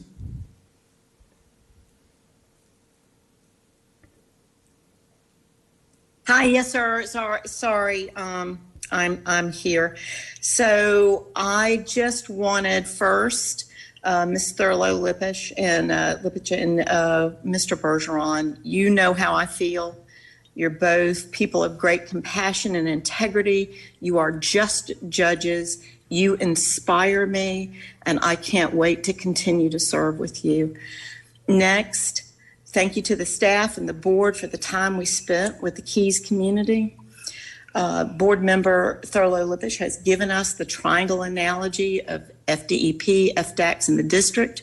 There's a second triangle, the Caloosahatchee, the St. Lucie, and the Keys. Perhaps because the Keys doesn't receive the poison discharges, it's often been historically left out of the discussion. Unlike the coasts, the Keys are not linked to Lake O, but we are absolutely dependent upon it. Thank you, staff, for bringing a board meeting to the Keys. It mattered. Thank you. Also, thank you to Audubon and Florida Bay Forever for the meet and greet in the Keys. It was a beautiful time together because of you. I know how hard you worked, and that hard work showed. If you weren't there with us, the meet and greet was wonderful, and the spiders were awesome. You'd have to be there to understand, but I've never seen banana spiders before. Unbelievable. I've never seen anything like it. It was really beautiful time with nature and with each other. Next, thank you to America's Governor, Ron DeSantis. As you know, he's one of Time Magazine's 2022 most influential people under the category Leaders. Thank you for your leadership, Governor. We're doing more now, sir, because you gave us the roadmap for success. You did. And we are on it. It's working. You consistently deliver on your promises. Thank you, sir. Finally, on 2508, do you know why when you're driving a car, the view in the windshield is large and the view in the rearview mirror is small? It's because the windshield's the future, the mirror's the past. 2508 is in the mirror. We're focused on what's in the windshield, as we should. We're focused on delivering the best to those we serve, and we're focused on bringing more now. Thank you. Thank you, Ms. Meads. Colonel Roman. Yes, thank you, Mr. Chair. Well said, Ms. Meads. I thought that windshield in the mirror analogy is really appropriate to the work that we're doing. And I'd like to start my comments off by, first of all, congratulating Jackie and Ron on their reappointment. And I see Jackie is still celebrating her reused purple. It's absolutely bright and colorful and outstanding today, Jackie. And I want to say congratulate to you and Ron. Also, I want to say that it was great to be with the governor and Cheryl and Chauncey at Fort Myers Beach yesterday for the press conference. I want to thank the governor for his leadership. It all began with 1912, his executive order to set the roadmap for what we were about to do and what we have been doing successfully for 3+ years. In fact, he updated our number to 48 projects that we've either conducted groundbreaking, reached a significant milestone, or completed. So that number continues to grow, and I know how much work it is for all of us to keep that going. Since our last board meeting, I took a trip to the Kissimmee River with Lawrence Glenn and Zach Welch. The purpose of the visit was to be able to see some of the benefits of our restoration effort with an inundated floodplain. I was totally impressed with how nature had responded so far. We sighted over 50 snail kites. There were probably too many alligators to count, and many flocks of ducks. So I can see that the restoration effort has set a course for nature to respond. We still have a lot of work to do, especially with the headwaters hydrology and getting that right. And our land management folks will have a lot of work with the invasive management out there. But for the initial stages of the restoration, I was really, really impressed. It was absolutely beautiful out there, and I want to thank them for that trip. And as a special bonus, I got to see the water quality teams in action and talk about hot work to be out in the middle of that area, taking water samples at all the various points. They do a great job for us in capturing the science so that we can do what we do. So I'd like to give a shout out to the water quality sampling folks as well. I had the opportunity to go out to Lake Okeechobee and take a look at the nutrient reduction pilot project being conducted by FWC. I want to thank Mike Elfenbein for arranging the trip and Nick Sabo for hosting me at the site. It was a great discussion, and I was very, very encouraged by the work that was being done. I think that it'll be something for us to take a look at once FWC has published their report and made their evaluation of this technology or approach to removing nutrients from the lake. I'd like to update you on the Picayune Strand watershed water quality project. We're on the second phase, as you'll recall, conducting the land analysis for parcels that might be available and suitable for us to do a water quality component project for the Picayune Strand Restoration Project. And I'd like to update the fact that we have completed a draft land analysis report. We had a great meeting last week, and this report now is going out to the stakeholders for comment. And we've narrowed down some opportunities as a possible siting for this project. I had the pleasure of having dinner with General Kelly and Colonel Booth, along with other members of the staff from the U.S. Army Corps of Engineers this week. And I updated them on this project and also had a good discussion with them on many of our projects, including the Picayune Strand. I think one of the things going forward that's going to be challenging for both the Corps and the district is the fact that with all of these resources that we are enjoying at this point in the history of Everglades restoration, we are going to need to be able to scale up our operations in order to take the most beneficial advantage of these resources. So I think that might be a challenge that comes with a lot of opportunities for us to move Everglades restoration forward. But I think with all of these resources and the money that's coming our way, we have to be able to put them to good use now. You know, the old achieving more now for Florida's environment. And that's going to require scaling up. And it's a very challenging labor market right now. And I think we need to be creative in how we look to those opportunities. Jackie brought up something earlier about the developments that still haunt us today. I love that, Ms. Thurlow-Lipich. That was a great statement. And I'm wondering what policy that we're addressing or can be addressed today to keep that from happening. We're addressing developments from years past. I hope today we're not constructing additional developments that are going to haunt our successors in the future. So I just leave that thought with you. Thank you, Mr. Chair. Thank you, Colonel Worman. All right, we'll move now to the consent agenda. Is there any board member who'd like to move something from consent to discussion? I'll move it. Okay, hold on just a second, Mr. Bergeron. We'll go to public comment real quick. Is there any public comment on consent? Yes, Mr. Chairman. We have Nyla Pipes, followed by Newton Cook.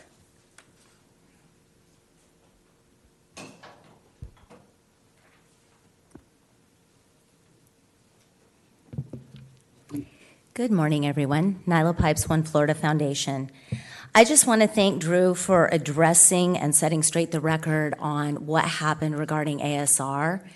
The headline news, of course, was everything was vetoed. And I think it's really important that we continue to move forward. Drew really kind of stole my thunder on that, but I'm just here to back clean up. It's really important that we do things north of the lake and that we continue forward on that, not just because we have to have solutions north of the lake, which we all know, but also because the rest of Everglades restoration absolutely depends on it. On that note, Lake Okeechobee Watershed Restoration Project, obviously very disappointed that we're not likely to get the chief's report until fall.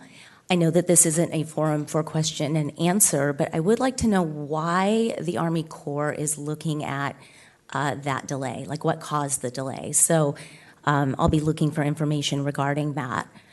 I've got more to say as the day goes on, but I just want to thank you all for being here. Ms. Jackie and Mr. Bergeron, very, very wonderful to have you reappointed, and I look forward to continuing to work with you. Thank you, Ms. Pipes. Our next public commenter is Newton Cook.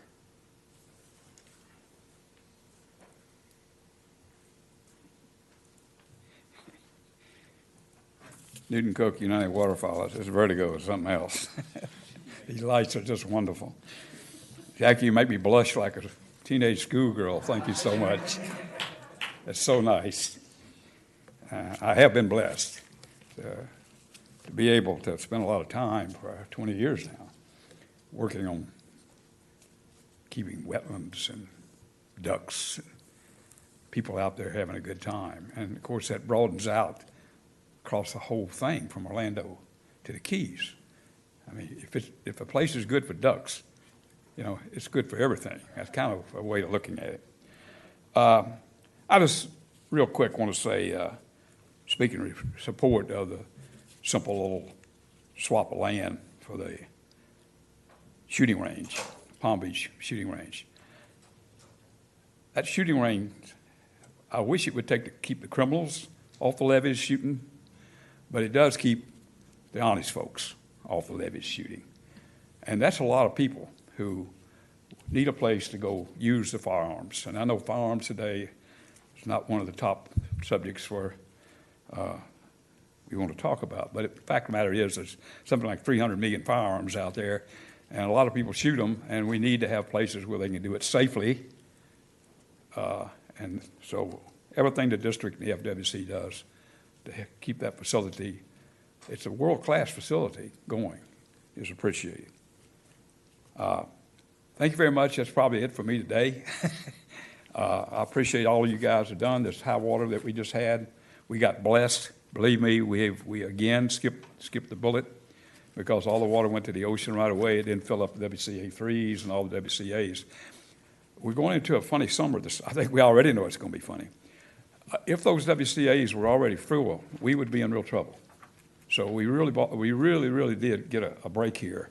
And I'm not going to stay for your report, sir, but I appreciate it very much. All the district people just do wonders of work. I think I told you guys a long time ago, go watch these people when you have a storm working in this building. Go watch that. It's impressive. Thank you. Thank you, Mr. Cook. Switching to the virtual participant list, and I do not have any raised hands, Mr. Chairman. Well, thanks very much, Rosie. Mr. Bergeron, would you like to make a motion?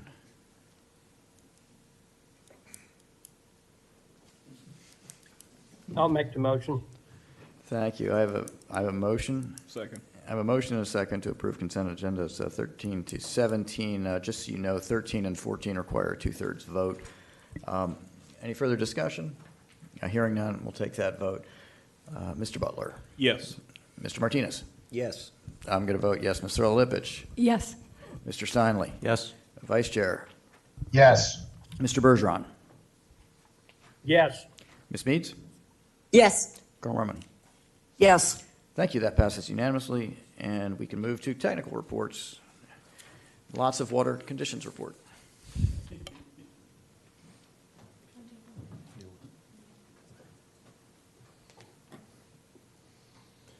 All right. Morning, everyone. I think Mr. Butler beat me to it in his board comment, but welcome to the wet season. Welcome to hurricane season. As you can imagine, the water conditions report this month is going to be a little bit longer than it usually is. I'll run through the usual slides that we go through every month, and then talk about the effects of the potential tropical cyclone. later on in the presentation, but don't worry, I'll still try to get you out of here by 6 or 7 o'clock tonight. Can you give me the laser, Rosie?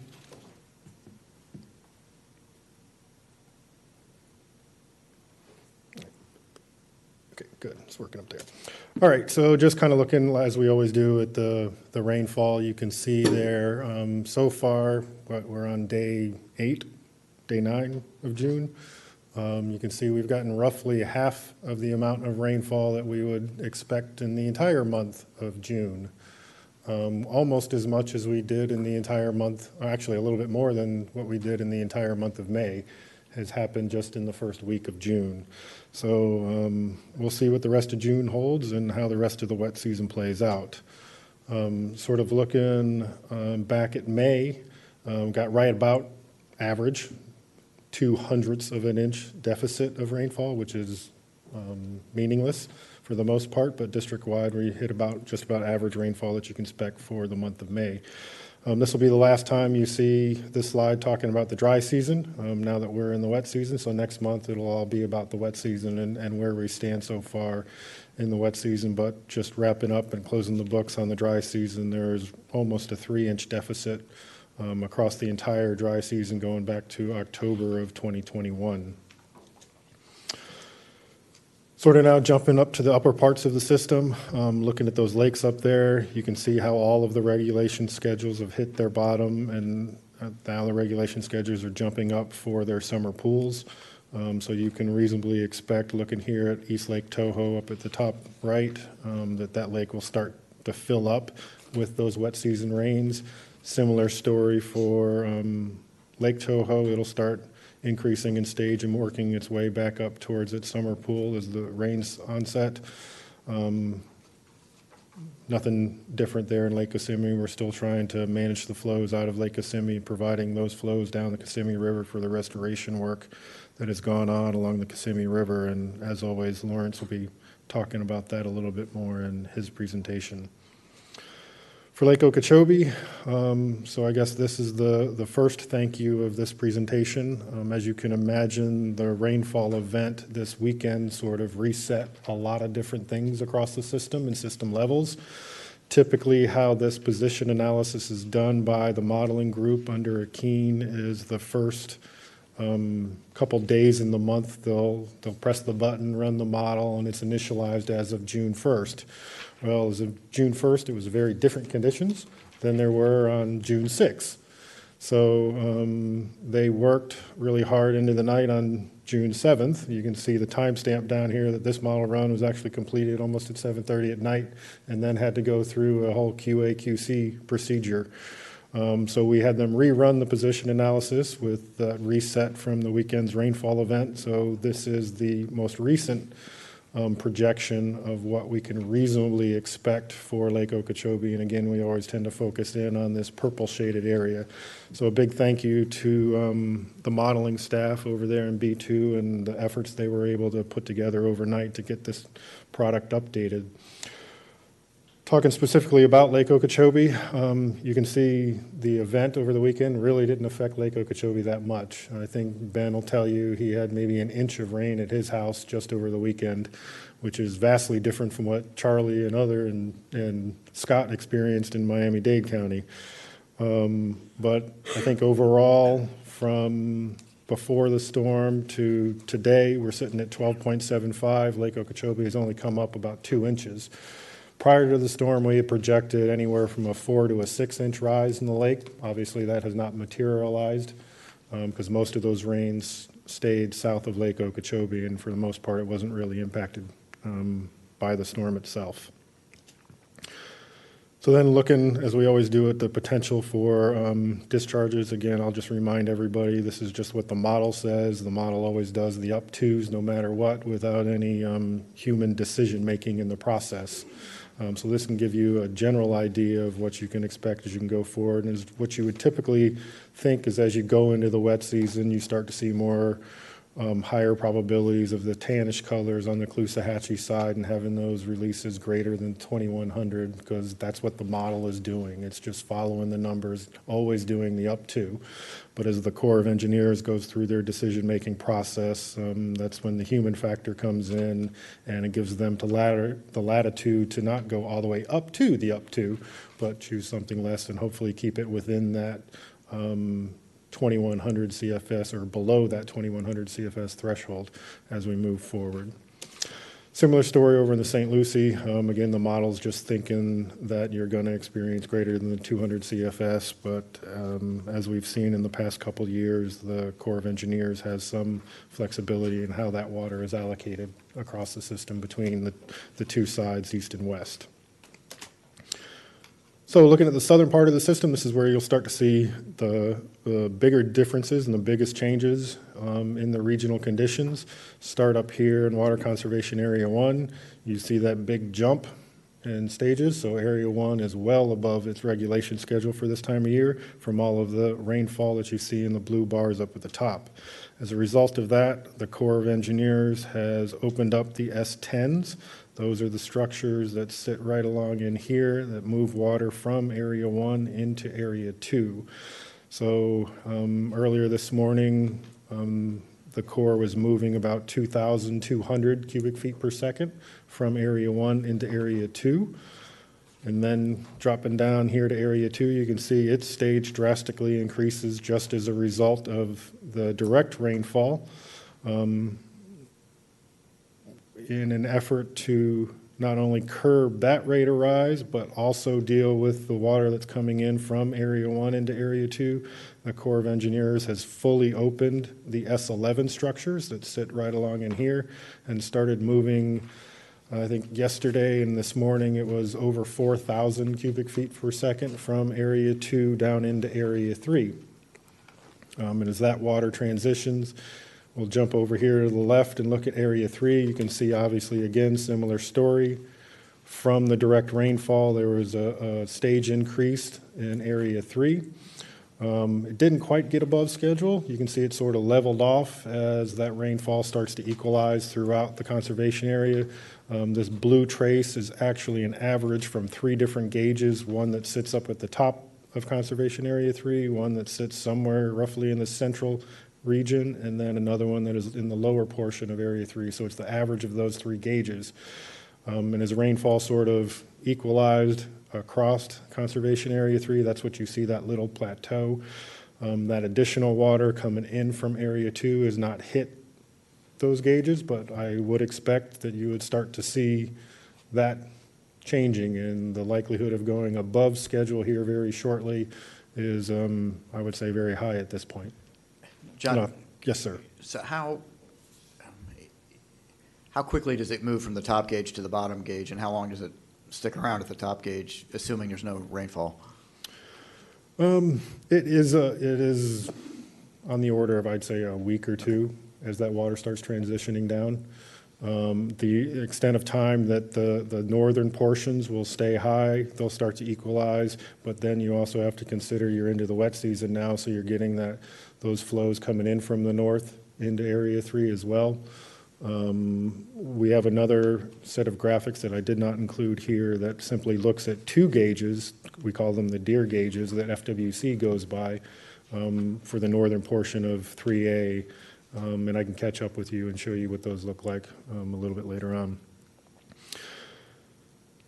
So that's sort of the conservation areas. Jump into the southern part of the system, all the way down in Miami-Dade County. This is where most of the action was over the weekend. So the second story of the day, there's a structure in the South Dade conveyance system, S176. It's a single gated water control structure. It is automated. However, routinely as part of our operation and maintenance responsibilities, that's when we take the time during the dry season to do a lot of those maintenance repairs on structures. Unfortunately, that particular structure, those repairs took a little bit longer than anticipated. So we were, I think, Thursday of last week watching the storm coming, and the repairs still hadn't been completed. So I was doing my best impersonation of Drew beating on the table, like, we need to get out there, we need to get this thing fixed. So a big thank you to the women and men of the field stations who were able to get that done, as well as our SCADA group, who were able to get that, the wiring reconnected and give us back automation and remote control of the structure for this event. And we had it by Thursday night up and running and being able to control it here from B1. So that was a good thing going into the storm. Otherwise, it would have been manually operated and folks out in the rain trying to open the gates. John? John? Yes, sir. Is that, I talked to Senator Curzio, is that the structure that he would have been saying was down briefly and the crew was out there at 3 a.m. fixing? That's the third story of the day. I'll hush. So we jump down a little bit farther. As you walk down the South Dade conveyance system, you get to S177. That structure, we had complete control, and it was wide open through the majority of the event. Gates out of the water. Although because of the excessive rainfall, there are two other gauges over here inside Everglades National Park that are triggers for S199 and 200, the two pump stations sitting right there on the South Dade conveyance system. We were not able to operate those two pump stations because those trigger gauges exceeded their criteria, and we had to turn them off, which meant that we weren't able to pump water out of the canal and over into the Aerojet and Frog Pond areas, but instead the only way out was out the bottom to the south.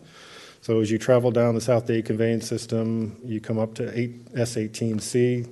Throughout the storm, that gate was wide open out of the water. And then the last one, which is the third story, S197. So it was Saturday morning about 3 a.m. I'm awake. I'm on the phone with the water managers, and we're watching the South Dade conveyance system lose control because of all the rain coming across.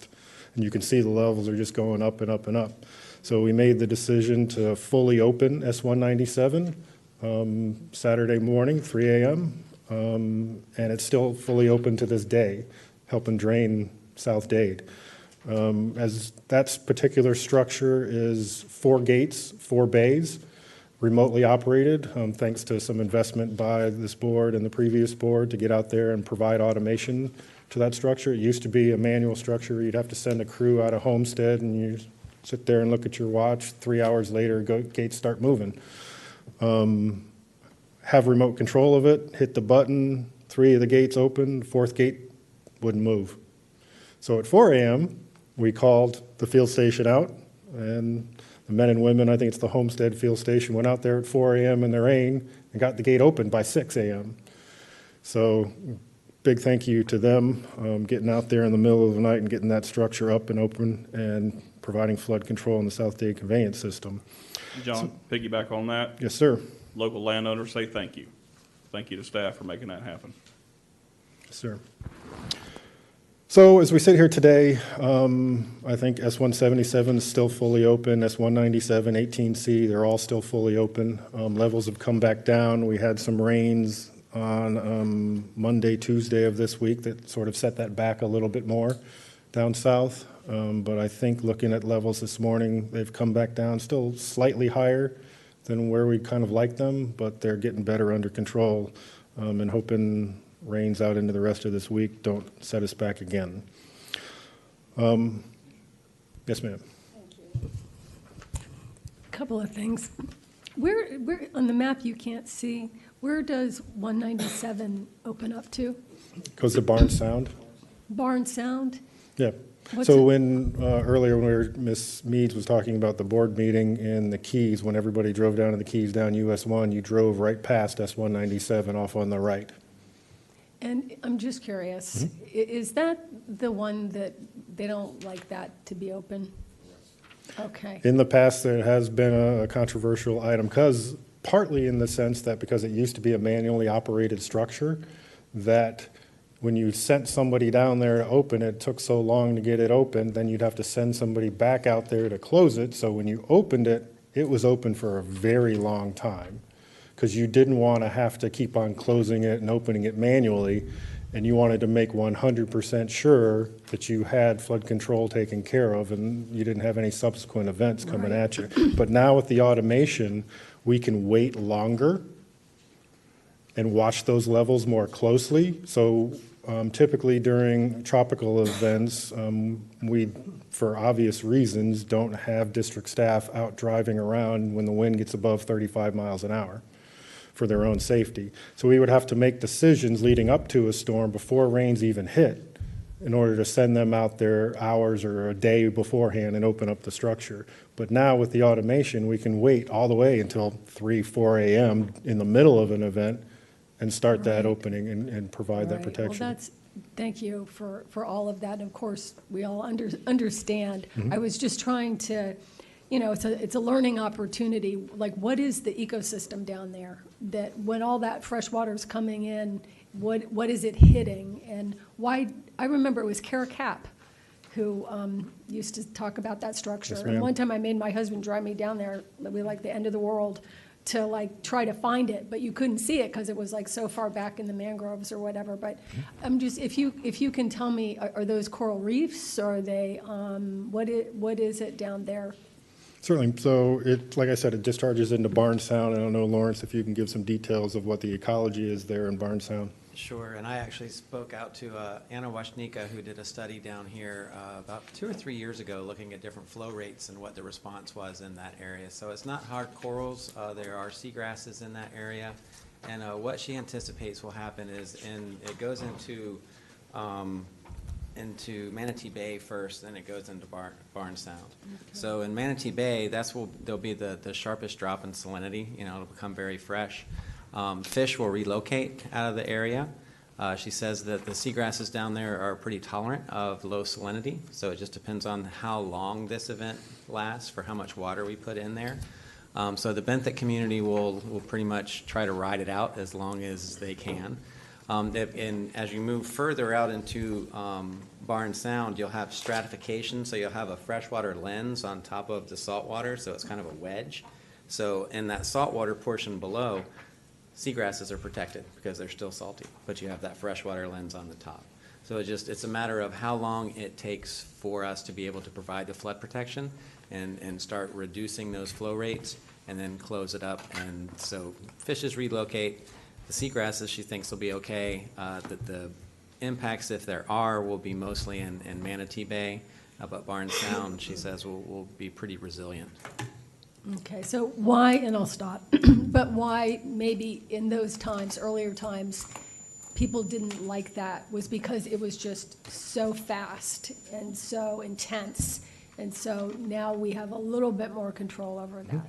Yeah, the evolution of going into the COP, the Combined Operating Plan that is now the water control plan for this area, it has different levels of openings that you start off with a slow, smaller 200 CFS opening, and then if stages continue to rise, then you go up to a larger opening before you get to that full opening, whereas in the past, because how I talked about the manual nature of the structure, you would just go straight to a full opening. Thank you. Mr. Martinez? Yeah, thanks, Jackie, for those questions. You kind of got me, guys, and Ben also. So John and Lawrence, both. And first of all, to be clear, I 100% support what we're doing right now by having that open, because first and foremost, our property owners and our farmers, we need to protect them. So kudos to you guys for doing that. But in a perfect world, right, we want to keep that. We want to keep 197 closed. And so 197 is kind of our version of the discharges that you guys get. It is. It absolutely and is. the ones that Caloosahatchee get. And again, we've gotten much better at it, and we hardly ever, when was the last time we opened up 197? It's been at least 3 years. Yeah, it's been a really long time, which is great. Now, fast forward to BBC, the Spreader Canal and all that. That is going to vastly even improve more to hopefully not be able to open at or open it less. Is that correct? Correct. Obviously, BBC has got to go through its planning process, but Sure. to predate BBC and the Spreader Canal, There was a plan as part of the C-111 project that now will get into the Southern Everglades, another planning effort that'll be by the Corps of Engineers that looks at a spreader canal right there around S-177, south of there, to provide that getaway capacity for the South Dade conveyance system. And then ultimately, if designed and operated appropriately, you can fill in the lower portion of the C-111 canal and completely eliminate the need for S-197. Okay. Thank you. All right, so again, just going back to Conservation Area 3A here and what impact it had. As I said, we were able to rerun the position analysis, so I thought I'd include this slide. Just looking at Area 3A, you see the large jump from the weekend event, and then these are all the projections focusing in between this 25 and this 75% line of what we can reasonably expect as we move forward through the rest of the wet season for levels in Conservation Area 3A. Right now, we're continuing to implement the flow formula, moving water out of Area 3A down into Everglades National Park. I would obviously expect that flow formula to increase in the volume that it's pulling out of Area 3A. We'll keep up with that increase, and then should and if we crossed into the upper portion of the regulation schedule, then we'll start being proactive and moving as much water as we can so as to ameliorate any impacts to Area 3A. So kind of looking at the typical graphics that we see every month about how water's been moved around the system. On the table here on the right, these are all the year-end totals that you saw last month for water year 22. Next month, we'll start reporting the cumulative for water year 23. So really for this month, it's just focusing in on this column here to the right. That would represent, for the most part, the May and the beginning part of June so far for this wet season. But overall inflows to Lake Okeechobee this water year would be on the order of the 60,000 acre feet right here. Flood control and deliveries to the estuaries are on the order of 32,000 acre feet so far. Unfortunately, I didn't have an opportunity prior to this morning's meeting to sort of do the math of the split of what that meant to the Caloosahatchee, but the Corps of Engineers has been doing the 1,000 CFS pulse release from Lake Okeechobee. Not all of that is lake water that gets to the Caloosahatchee, and obviously that has been overtaken in the recent days by the basin runoff. Over on the East Coast side, during the event, S80 was operated by the Corps of Engineers, and they did move some of that basin runoff from the C44 basin out to the St. Lucie estuary. Yes. So Upper East Coast discharges to St. Lucie estuary, so that's 251,000 acre feet? Correct. That was 251,000 feet at the end of water year 22, which would have been April 30th. So I still don't have these things straight in my mind. So that was kind of a dry year. And so is that kind of average for a dry year, 250,000 acre feet? Yeah, the dry season, well, actually, no. I'd have to go back. I had it in last month's presentation. I'd have to go back and refresh my memory to see if that is on target for average, but I want to say yes. Right. I think it's still just always shocking, just shocking when you start thinking about how much water we are dumping to the oceans. You know, I mean, that's a lot of water, 250,000 acres. And then I can't wait till we get to the Miami section. You know, it's just food for thought when we're talking about not having enough water. You know, water supply doesn't have enough water. Just pointing it out because for someone like me, I'm really I don't know if I'm dyslexic or I'm just not that smart in things with numbers. My husband always tells me never to talk about numbers in public. I'm obviously doing it. He laughed when I told him I was on the finance committee. He's like, "You're kidding me." He laughed. I said, "Ed, I need to learn." So, you know, I'm good if I sit down and really concentrate, but if I'm not concentrating, it's really hard. It just kind of flashes through my mind and I don't really see it. So like with these charts, you know, we see the numbers, 251, but what that really means is 251,000, right? I mean, it's a lot. I would almost say that it might be an exercise for those of us that aren't as, you know, number oriented to put the full numbers on here. I know there wouldn't be the space, but just so we're not, I think we're immune to it. I think we look at it and we kind of are just like check. But I mean, we're talking about tremendous amounts of water here. We need to think about it. And so at least I know when you all speak, you say the numbers, and that's good. But I hope, am I being over the top here? I mean, it's a big deal. This is hundreds of thousands of acre feet of water that is being dumped to Tide every day. I mean, what you're doing is you're emphasizing the importance of SERP, Okay. right? Because every one of those canals is going to have a reservoir in IRL South, right? That we have the land for, we either in design or starting, right? So it's just so important that we get these reservoirs built. And you remember the original concepts for those canals included reservoirs, right?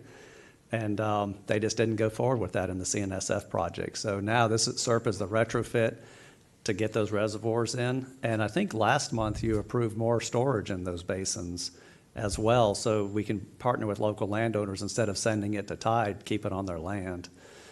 So I don't know if we'll ever get to 251,000, right? That's just that's an amazing amount of volume. But maybe with timing and operations, we can put a huge chunk once we have those reservoirs built. Thank you. Those numbers. And Yeah. I know we are, and I don't mean not to celebrate all that we're doing. I just think it is important sometimes to really say the full number. Yeah. Thank you. John, can I ask you a quick question on this one? Sorry, I know you don't want to do this all day. When you say last month, that's what? Is that May? Yes, it's May. Okay. And So it's the last month of the dry season? Yeah, well, this one's a little bit different because I had them updated actually this morning. Okay. So That's what I was wondering, is I'm it's the trying month to- of May, but also the first week of June. Okay. I was trying to, and you can't really do this cleanly, is extrapolate out, you know, if you take the far right column, multiply by 12, you'd sort of expect to be in the ballpark, but you're not No. even close to the ballpark for some No. of those. Okay. Yeah, it doesn't work like that. Before you leave the slide, John, mentioned earlier, Corps doing the drawdown on C-44 reservoir.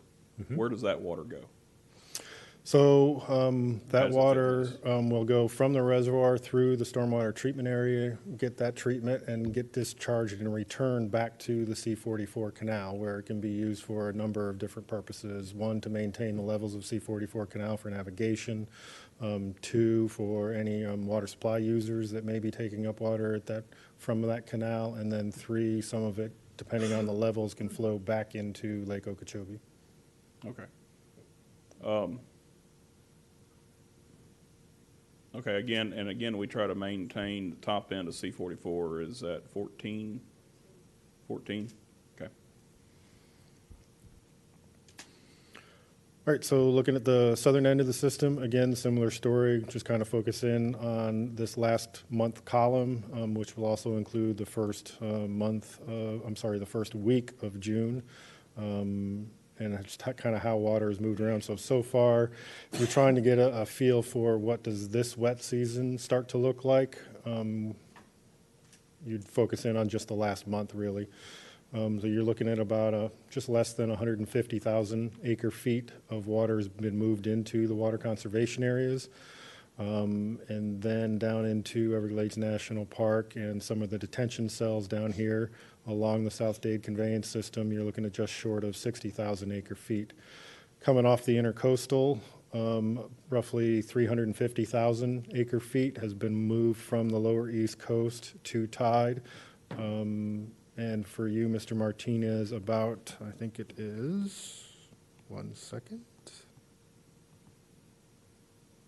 Yeah, 188,000 acre feet has been moved in towards Biscayne Bay of this 352. So that will bring up the fourth story of the day here in Broward County, so Mr. Bergeron doesn't feel left out of the fun. C11 Canal, right along here. The way the C11 Canal is designed, there's two pump stations, one at the western end, the S9 pump station, one at the eastern end, the S13 pump station, and you sort of split that basin under heavy rain events and push water both ways, east and west. Following the event on Monday and Tuesday, the levels in the C11 Canal were still a little bit higher than where we would have liked them. So I believe it was the Fort Lauderdale Field Station was able to get out there and mobilize and rather quickly, within the matter of a couple hours, install a temporary pump right there adjacent to the S13 pump station and get that up and operational and help move some of those waters off through the intercoastal and out to tide. And shortly after that pump came on, we saw its effects and being able to reduce some of those flood levels, which allowed us to open up a divide structure that sits in roughly the middle of the canal and start pulling some of the water farther out to the west, back to the east, and thereby not having to push it back into Conservation Area 3A. John. So, yes, sir. Quick question. When we talk about flows to intercoastal and specifically the ones that go to Biscayne Bay, do we differentiate between those flows that go out through the canal's single point source versus the ones that, for example, now go out through the L31 East Flowway that we now have created? Yes, we do. We do differentiate. Yeah, we do. So when I give this number, it is the flows through the structures. Okay. So what the L31 East Flowway does is you'll have, with the new pump stations that the Corps has been constructing, it'll push it up into the L31 and then they'll flow through a series of culverts out into the mangrove wetlands there. That is, it would only be able to be measured at the pump station. You wouldn't have the measurements of the flows through those culverts, but I can talk to some folks and see about how we might be able to estimate some of that just based on stages. Okay, it'd be interesting to see, because right now, those flows are not anywhere in this graph. Correct. Okay, Correct. thank you. They would serve to reduce this number that goes through our structures and spread it out. Mr. Mitnick, so I don't mean to be tough, but like you said, this number twice. Can you say the number?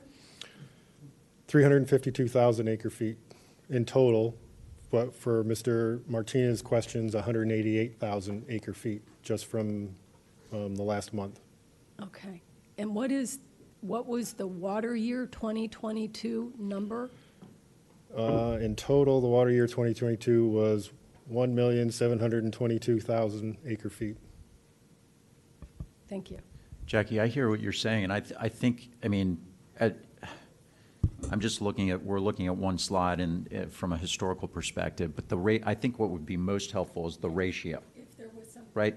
The actual 1,000 acre feet, we need to see those numbers, but a ratio is easier to track. So ratio sent out to tide versus ratio going south for environmental deliveries. Would that be an easy way to and I'm not asking you to integrate it into the report, but just from a historical tracking perspective, we've made great progress in reducing that ratio and getting it close to where the ratio favored or was significantly overweighted to tide, right?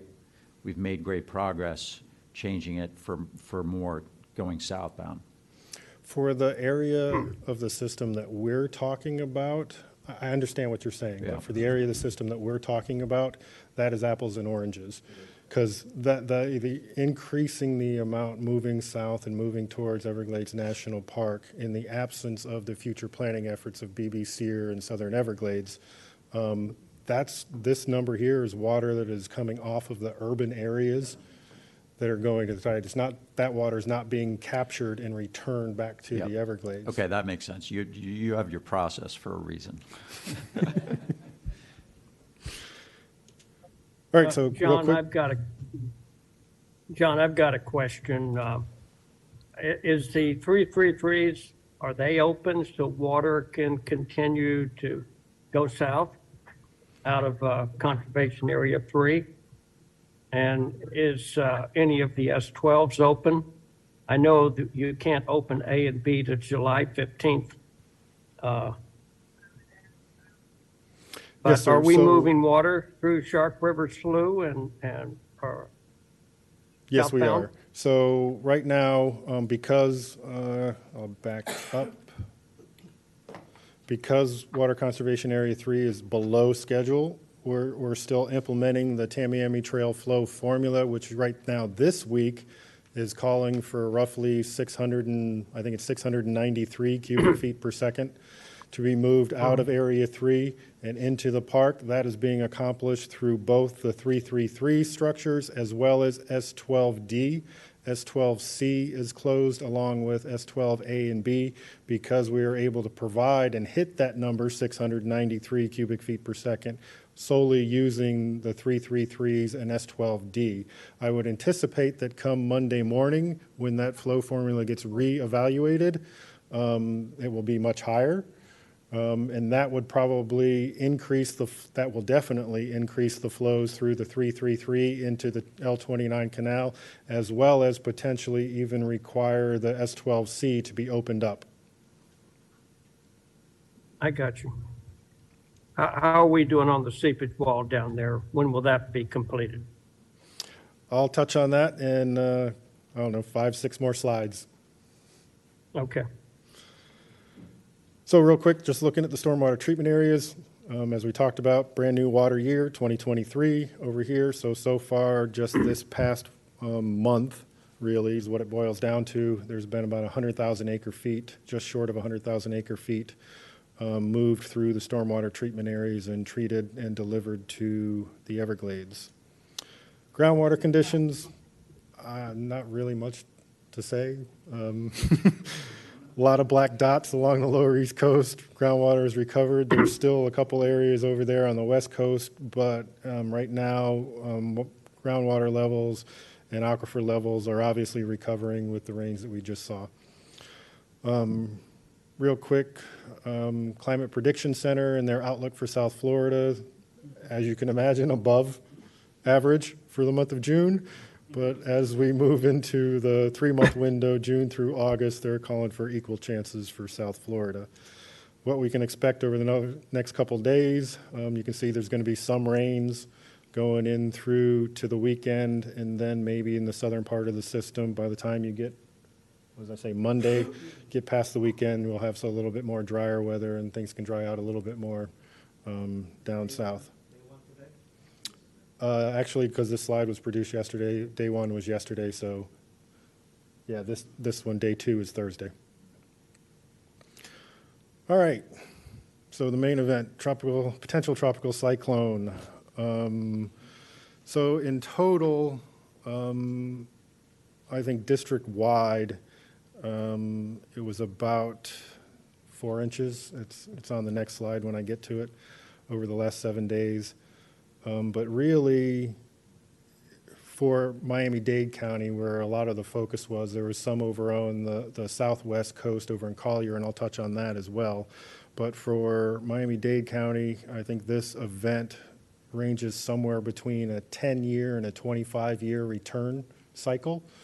So when we talk rainfall and stormwater management, you talk about those return cycles and the magnitude of the rains. So it was somewhere between a 10-year and a 25 event. We're still crunching through some of the numbers, reviewing what our operations were, but to date, all of our analysis leads us to the conclusion that a lot of the flooding that was reported in Miami-Dade County, because I do appreciate that there were street flooding and there were homes that were flooded in Miami-Dade County, but a lot of that does not at this time appear to be the result of our canal system overflowing its bank. I think Mr. Martinez spoke a little bit earlier about the coordination and communication that goes on between our system and then the local counties, cities, and HOAs throughout the system.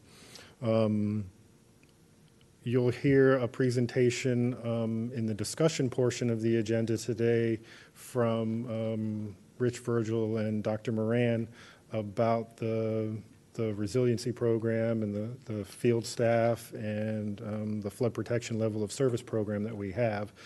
So we've completed a fair number of investigations and modeling in the southern portions of the system, because that's where we started up the flood protection level of service program. And so Keene and some of the modelers were able to go back to those studies and look and see the areas that experienced that street flooding and homes flooding in Miami-Dade County from this event, is that where we expected to see those kinds of things in the flood protection level of service program and the modeling that we had done for similar types of events. And it does show a pretty good correlation between the two of them, that a lot of those are low-lying areas throughout the system, and it relies on that coordination between the secondary and tertiary systems to get the water to us so we can then move it off to tide and out of the homes and streets of South Florida. So what did the rainfall look like? As I said, district-wide, about a little less than 5 inches district-wide, but again, that's an average throughout the entire 16 counties. As Mr. Butler said, didn't get a whole lot of rain up here in Kissimmee, so that sort of brings down the average. But these purples and reds and this little white spot, that's upwards of 10, 12, 15 inches of rain. This one basin in coastal Miami-Dade got close to 2 feet of rain, of direct rainfall over that basin. Hillsborough Canal got about just over a foot. Some of the coastal basins over on the west coast in Big Cypress and Collier County, they got over a foot of rain over there. So you can see predominantly as the system moved across, I think the official path brought it up this way, right over top of Lake Okeechobee, but all of the rains were flowing in up through Florida Bay, right across the southern part, Everglades National Park. I have not seen it, but I'm guessing that Lawrence is going to tell you next that there was a big slug of fresh water from direct rainfall into Florida Bay. And all those rains just concentrated right there along the lower East Coast, specifically in Miami-Dade County. Yes, ma'am. Mr. Mitnick, do you know which, I'm trying to look at it and figure it out, but where it says 22 inches plus, which city was that?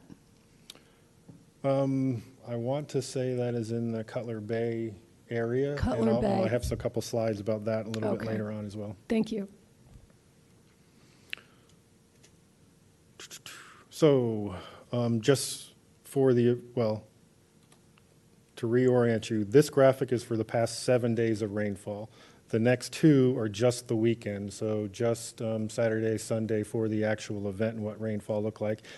But the pattern is not really all that different. The only difference between these 2 graphics on the slide is this is the pixel view, so it can tell you what portions of basins got the amount of rain, and this is just the whole basin on average, one color. But similar pattern exists. Lower East Coast right there, Miami-Dade, Broward counties, lower West Coast, Naples, Collier County, right in there is where the focus of the rains were. So Ms. Roman, I'm sure you'll get a more detailed briefing at your next board meeting, but I didn't want to not leave you out and touch on Big Cypress real quick and some of the operations that went on over on the West Coast. As you can see, first picture here, before any event, we always draw down the canal system. It's no different over there in Collier County. Drew down the canal system. You can see it's much lower than normal, getting it ready to accept any of that direct rainfall and local runoff. For the most part, all of the canals in Collier County in the Big Cypress Basin stayed within their operational ranges. There was just this one canal at the Golden Gate 2 structure that exceeded its normal operating range by about 6 inches roughly, but it was quickly able to return back to its operating levels or within its operating range. To put that into perspective for those folks over on the West Coast that went through Hurricane Irma, it was about 3 feet lower than what they experienced during Hurricane Irma. So for the most part, the canal system performed admirably and was able to get it back into the operating range in relatively short order over there on the West Coast. Yes, ma'am. Just for any canal, so normal operating range, just like if they're talking about the C-44, they say 14 all the time. Does that mean its normal operating range is that it doesn't go over 14 and all of these canals have a number like that? all of the canals have a range, and it varies by canal, obviously. But think of it as just like a band, and you operate within that band based on conditions, time of year, what you're trying to achieve. So during the dry season, you're going to operate towards the top of that range to be able to maintain groundwater, especially along the lower East Coast, and prevent saltwater intrusion. During the wet season, you're going to operate to the middle to lower portions of those ranges. That does not mean, that is just an operating range in general. That does not mean that the canal will never go above or below that range, but that's generally where you want to keep it. Okay, so when, like you were saying, some of the other canals were inoperable, I think you said that? In their operating range, not inoperable. Okay, so if you have really hard rains and it goes over the highest number, it's the range. Correct. What happens? It means a couple things. One, well, it could mean a couple things. One, there are obstructions in the canal. You've had excessive inflows from the secondary and tertiary systems, the cities and counties and local areas, that you need to go see out if there is something obstructing one of our structures that's not letting the water out. Okay. By that point in time, our structures are fully open, moving as much water as we can. And you've just had an excessive amount of inflows into the canal. So what we'll typically look at in that situation, and you may remember back in May of 2020 where there was a similar event, and I'll give a comparison for the C4 canal in the next slide. There were areas in Broward County from the May 2020 event where you could see that, I want to say it was the it was either C11 or C9 canals, actually came up out of its bank and was moving close to one of those roadways. I had one of those pictures back then. So those are the kinds of things that we're looking for in our canal that leads us to, there's additional actions that we need to start taking and looking at those systems. But as I said earlier, for this event, right now, we didn't see any instances of canal overtopping from our system. So as I was saying, to put that into perspective, so C4 Canal, which is the canal that runs right along Tamiami Trail in Miami-Dade County, running from Chrome Avenue all the way back to the west by Miami Airport through Little Havana and on out to the coast. In May of, so this is the hydrograph. So there's a key monitoring gauge about midway through in the canal, right around in the Sweetwater area that we watch. And that triggers a whole series of events and actions, both to the east with our forward pumps and then to our west with the emergency detention basin that is along the C4 canal. That's this pink trace as you go through. So you can see as it started raining, these blue bars up at the top, started raining, canal starts coming up, keeps on going up, and it peaked, what is that, just over 5 feet. To put that in context, during the May 2020 event, that peaked about a half a foot higher. And it's roughly a similar amount of rain between the two events for this specific basin. So we were able to get better control and a better handle on the water levels and the operations within the C4 canal by being aggressive in pumping the forward pumps to the east out to the Miami River and then back to the west using the C4 emergency detention basin. So next, I'll talk about, I think, Mr. Bergeron's question in the seepage walls. So, John, how, yes, sir. how did the C4 emergency, how did it get full? Did we still have capacity? So one of the interesting things about that particular facility, to answer your specific question, no, it did not get full. Yes, we had capacity, because of the interesting thing about that facility is that the area out there is so porous. It's when you pump the water into it, it's coming right back around and it's seeping out. So we filled it up. During the May of 2020 event, it was higher than what during this event because the differences in the rainfall and some of the aggressive actions that we took to move water off to the coast. But we were running flat out with all the pumps at both of those pump stations going into the C4 emergency detention basin during this event. Yes, sir. Yes, sir. You gonna And say John, something? during the event, was there any time where we couldn't receive local basin flow into our canals? No, sir, we've not identified that as of yet, no. Okay, so we could always pull water. Yes, sir. All right. Like I said, this event for C4 Canal peaked out about a half a foot lower than what it did in May of 2020. So we had additional capacity. As much as they gave us, we were able to move. Yes, sir. Thank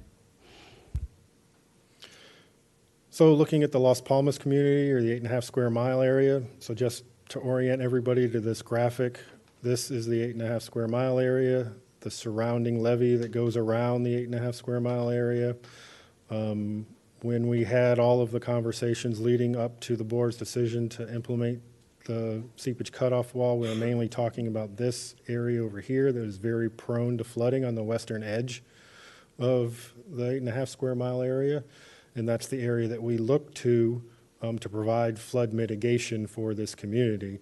And the trigger for that flood mitigation is this gauge right here. It's called LPG, Las Palmas Gauge number 2. And we look at the levels at that gauge and trigger operations for the pump stations and flood mitigation actions within the 8.5 square mile area off of this gauge. This gauge is called Angel's Well. It sits about 1,000 feet to the west of the levee, so inside the buffer area, inside the marsh over here. And then there's another gauge farther to the west, G3273, that sits in Everglades National Park, and they just measure groundwater levels.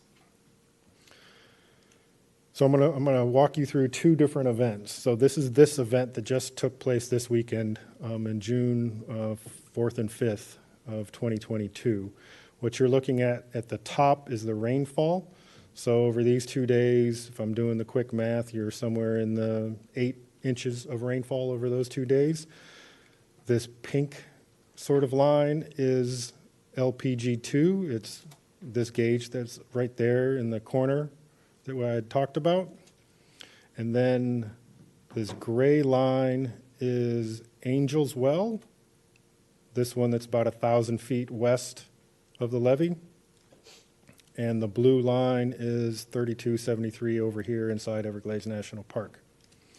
So and then lastly, the sort of tan line that runs horizontally across, that is ground surface at LPG2. So that's what we look at in triggering operations in the Las Palmas community, is the stage of this pink line and whether or not it is above or below ground level, which is this tan line. So as you can see, rainfall started happening, what's that, Saturday night, if I'm getting the dates right, went above ground, and then by Sunday morning, it was back below ground. But what's interesting is that you see the 2 gauges over in the marsh, which is west of the cutoff wall, stay up. They don't start coming down. So you've got, where we sit out here today, there's a 1.5 foot difference between the marsh levels and what that gauge is. Compare that to May of 2020, in that event that I've talked about a couple times. Same colors, same gauges, so pink line, tan line, goes above ground, stayed above ground for a better part of 2 days. So with this event, it was above ground less than half the time than it was for a similar event. If you add up these 3 days, you're probably in the 10 inches range. So 8 inches versus 10 inches, 2 days versus 3 days. But you can see how it stayed up longer, and it sort of more tracked those other gauges in the marsh. As they started coming down, it started coming down. There was that more direct connection across the levee. So it's great for engineers and technical folks to look at lines on graph, but a picture's worth 1,000 words. So this is obviously the levee. Cutoff walls, seepage barriers getting put right down the middle of the levee. They've progressed the work up to this point and are now working back to the east, and they're right over here just behind these trees as they continue to go east. This is the gauge, LPG2. You can see how close it is to the levee. This is the buffer area in the marsh. You can see all the standing water right up against the toe of the levee, and this side is dry. That's what the seepage wall does. That's what the investment that this board made in getting that project done and moving it forward. It's okay to clap now.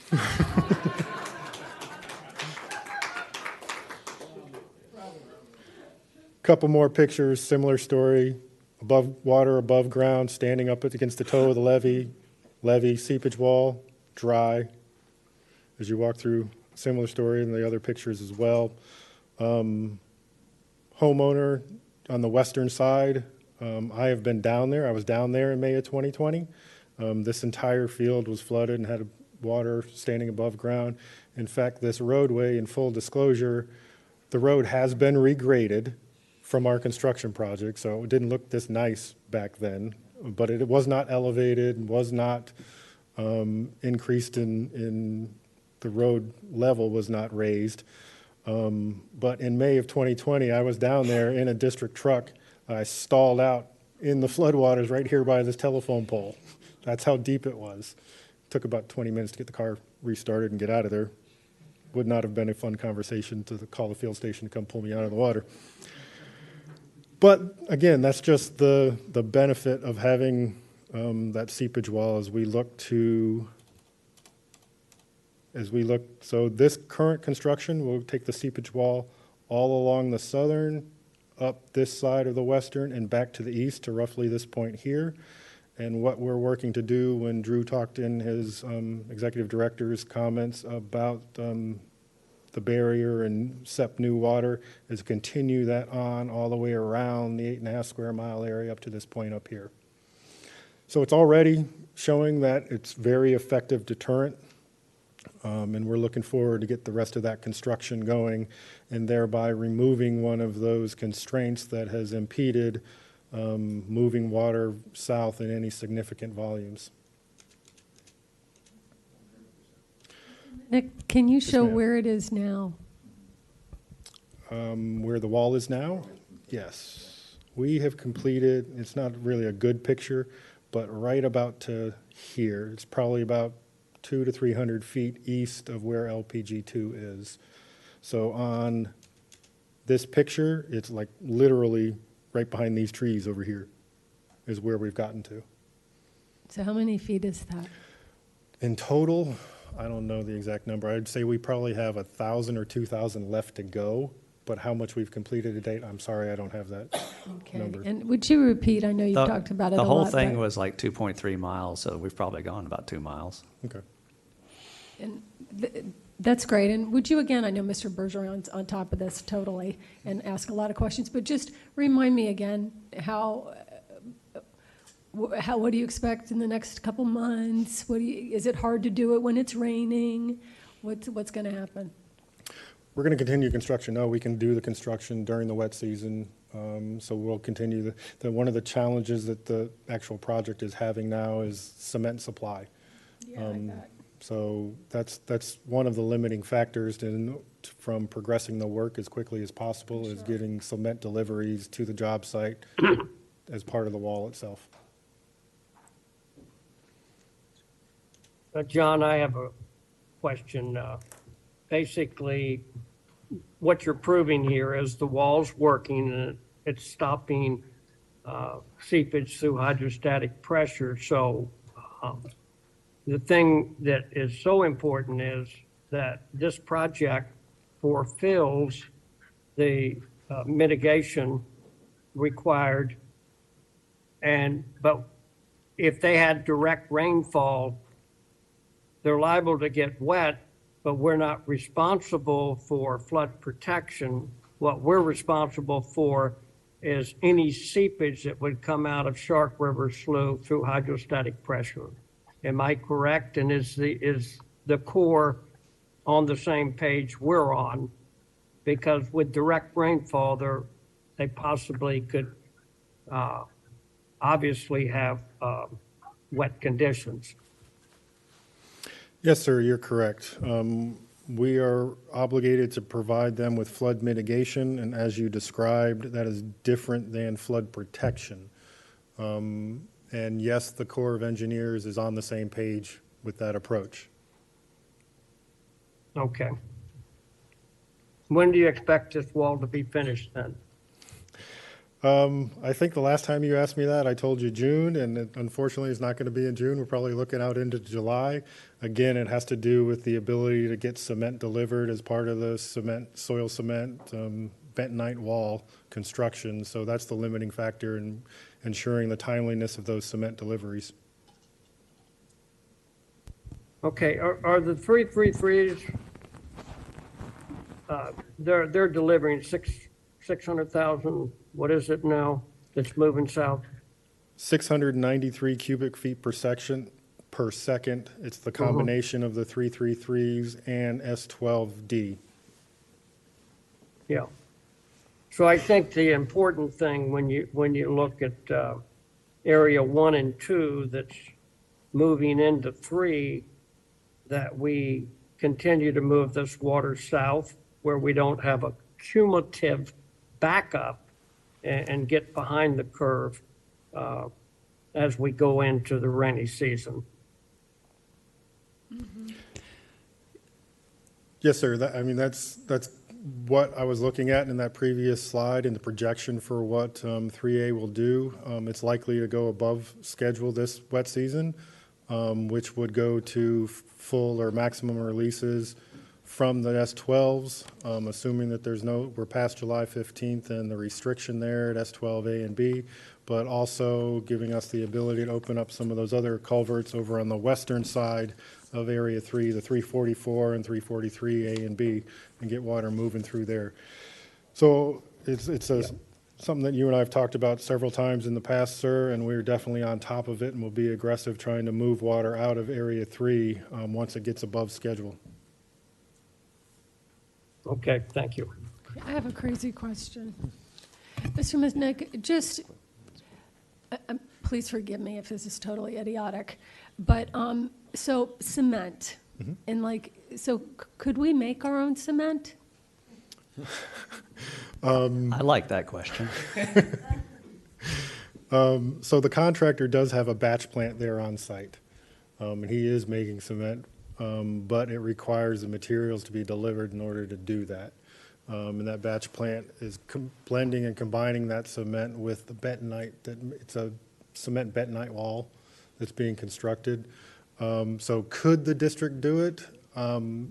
Eventually we could if we bought that equipment and had those services. But for this project, no. Thank you. John, and are we locked in with them? This is a fixed price contract, correct? Do you remember, Jennifer? Is the question, are we locked in on the price? Yes. It is subbed out through the prime, the cement prices, but they have secured a price for this project. They have. They have. So we have not had to deal with any change orders on the price of the cement. Correct. That's a good thing. Thank you. All right, so the last thing that I'll touch on, and I guess the fifth story of the day, is in recognizing, there was that excessive amount of rain that fell in Miami-Dade County. Not all of the areas fared as well as us here in Palm Beach and northern Broward County. There was significant street flooding in the town of Cutler Bay. This picture here on the left, that is actually the crown of the road. So the crown of a road is the highest point of any given road. And you can see at the crown of this particular road in the town of Cutler Bay, there was 10 inches of water on top of that. So they experienced some significant flooding, not only for the streets and possibly into some of the homes down there, made the roads very impassable and hard for folks to either get in or out of their houses, and they were trapped in their houses. So the area that we're talking about, just over here on the left-hand side to orient everyone, we're down in Cutler Bay. This is kind of the red shaded area of where I'm going to focus in on. This is the S21 structure down here. South Dade wastewater treatment plant and South Dade landfill is right in here. So this is sort of the neck of the woods that we're talking about. There's not that much connectivity from this community over into this canal that would run down to. In fact, when our folks were out there when this happened, and really the evolution of the flooding was you got a lot of rain over the weekend from the tropical cyclone, but then it was that subsequent rain that happened Monday and Tuesday that really put it over the top. And so when we were out there, this canal was unobstructed, an ability to still take water, but there was a delay in that water coming out of the community, getting over into this canal, because for the most part, it drains off to the east, off this way. So focusing in on this lower map down here, which is this sort of finger right here on the eastern side of the community, we were contacted by the town of Cutler Bay and asked for if we could provide any assistance. So as typically we usually do, our field station was up to the task. We had just, ironically enough, we had just last year with funds purchased this pump, and it just got delivered in the recent weeks. So we were able to set up this pump, pulling water out of this lake through this area and just discharging it off towards the mangrove wetlands over here to the east. And our field station was able to get that set up in relatively quick fashion, because you can see it's a portable pump. It's about an 8-inch size pump. And it was a little video there, but I'm not going to mess around with trying to get that video to play. But generally speaking, that's the pump, intake pipe coming off the lake and then discharging it back off to the side. You can see some other pumps that were provided. I think it was through Miami-Dade's emergency management. They were able to get some additional help out there. But just the idea that we're here to help, and we'll jump into action where we have equipment and capability to assist the local communities. And with that, I'll turn it back to you, Mr. Chair. No, thanks. Those are a lot of good stories there. John, how long did that water stick around in Cutler Bay? Was that a day, 2 days? I think it's still down there running. I think we're still working to. Yeah. That's what I was afraid of. Yeah, it's still there. We're still fighting it. Our pump's still there? Our pump is still there. Great. Anyone have any questions or comments for John?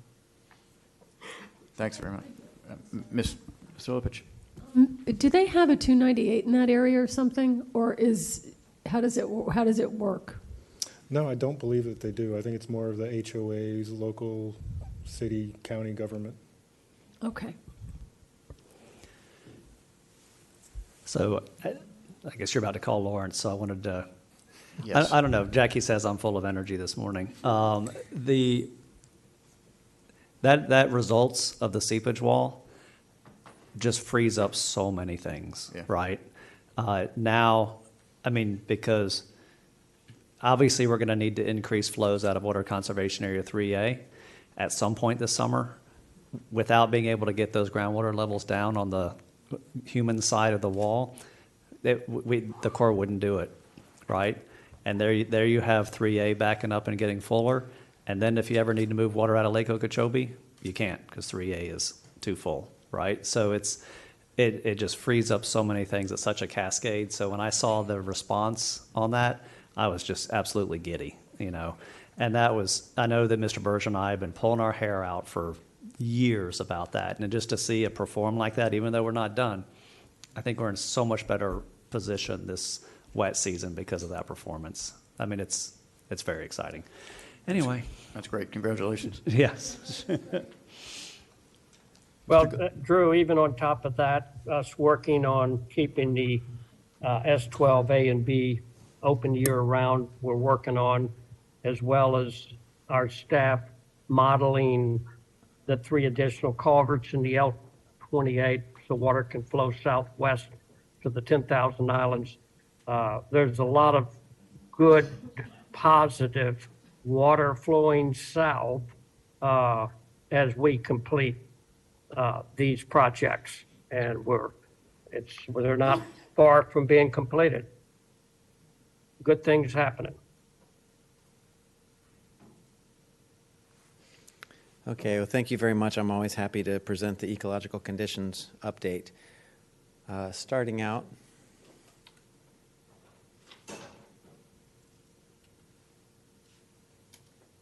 okay, here we go. You see, last month, discharge to the Kissimmee was about 1,300 CFS, and we get bank full discharge into the floodplain, and the floodplain is inundated around 1,400 CFS. So you see a large portion of the floodplain was inundated, and that subsequently came down, and that's all relative to the regulation schedule.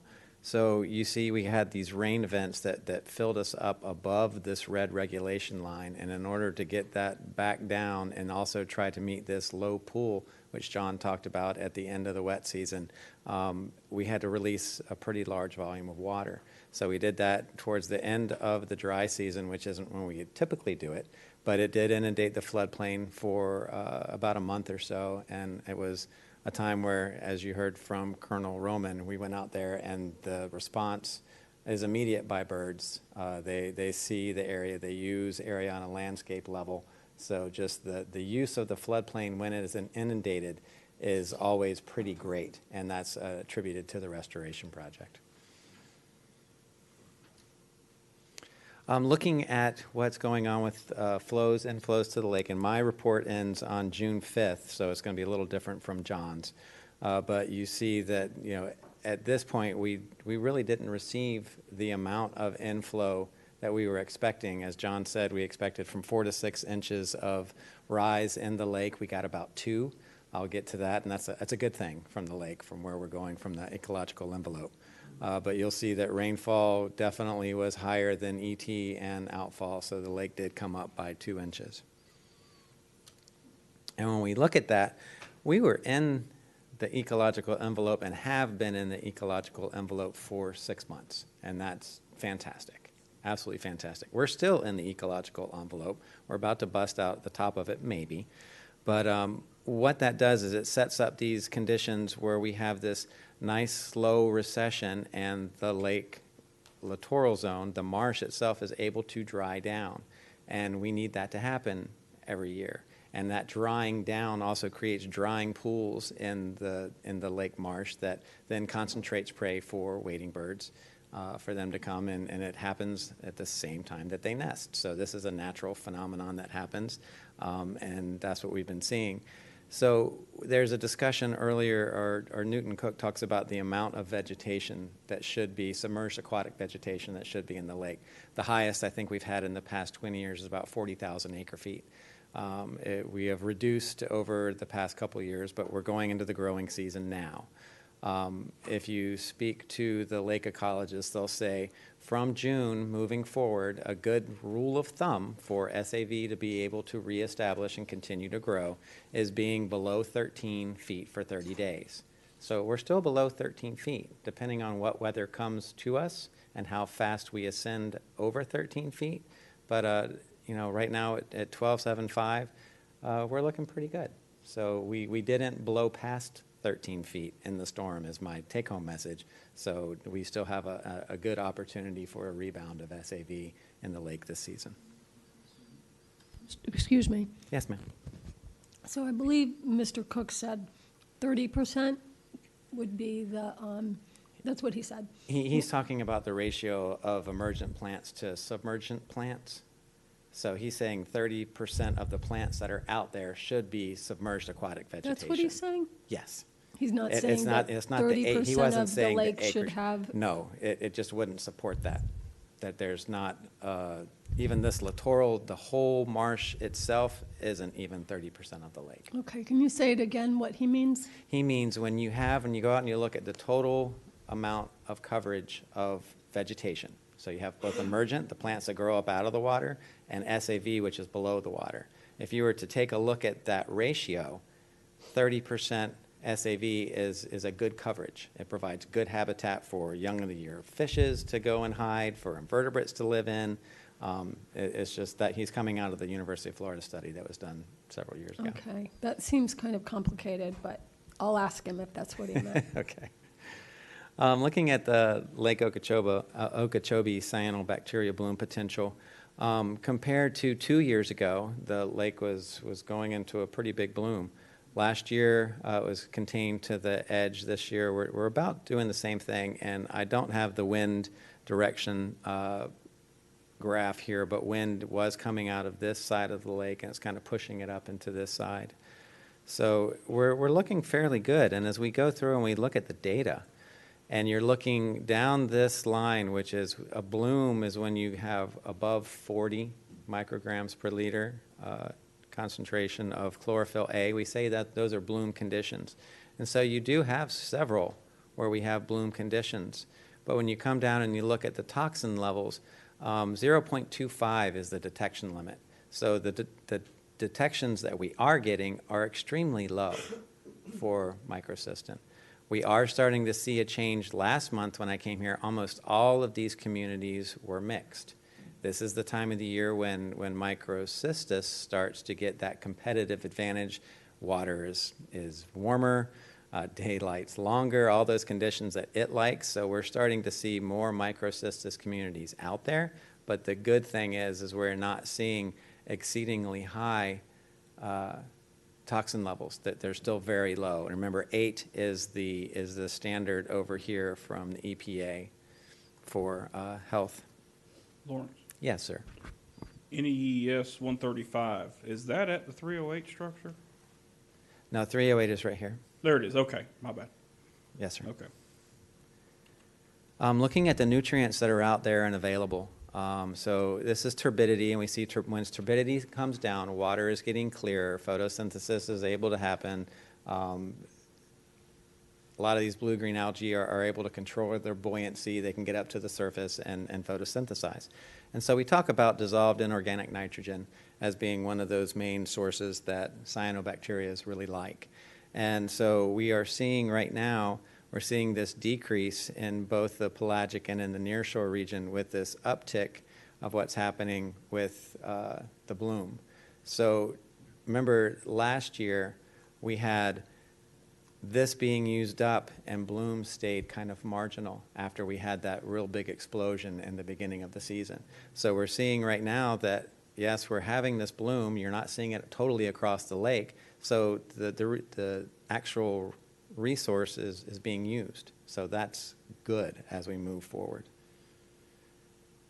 And just to highlight where we were from last year to this year, we're on this trajectory downward. But you see the chlorophyll levels are in the near shore, which was that area that I showed, the band. They're a little bit even lower than they were this time last year. So, and these levels are definitely decreasing.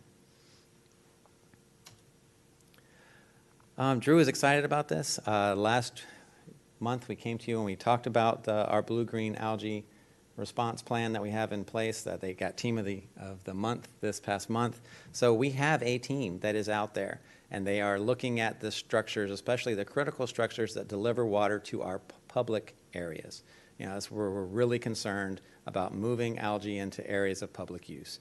So the week after our board meeting, we actually had 2 responses that went out. One was here at Culvert 10A, or S271, and at S155A, both areas that would, here, if you put water into this canal, it comes down the L8, it has the opportunity to go into the M canal or come right in here by the district. And if it goes out 155, it's headed over towards the Lake Worth Lagoon. So we saw what we saw in our survey 123 is we saw conditions where you had algae that was starting to grow in mat that were captured by these booms, and algae that was, you know, here in front of this structure that's visible. And so we deployed, Rory and his team went out and deployed. They broadcasted the algicide that we use, and only days later, you see there's no more visible blue-green algae. So this is a way for us to get ahead of releasing algae. The main thing is we saw this, we stopped any operations that we had. We treated, we waited until we saw a great result, then we resumed operations. So this keeps us from putting something into the system that we don't have to, because we're nimble enough now to get out there ahead of it and take care of it. Yes, ma'am.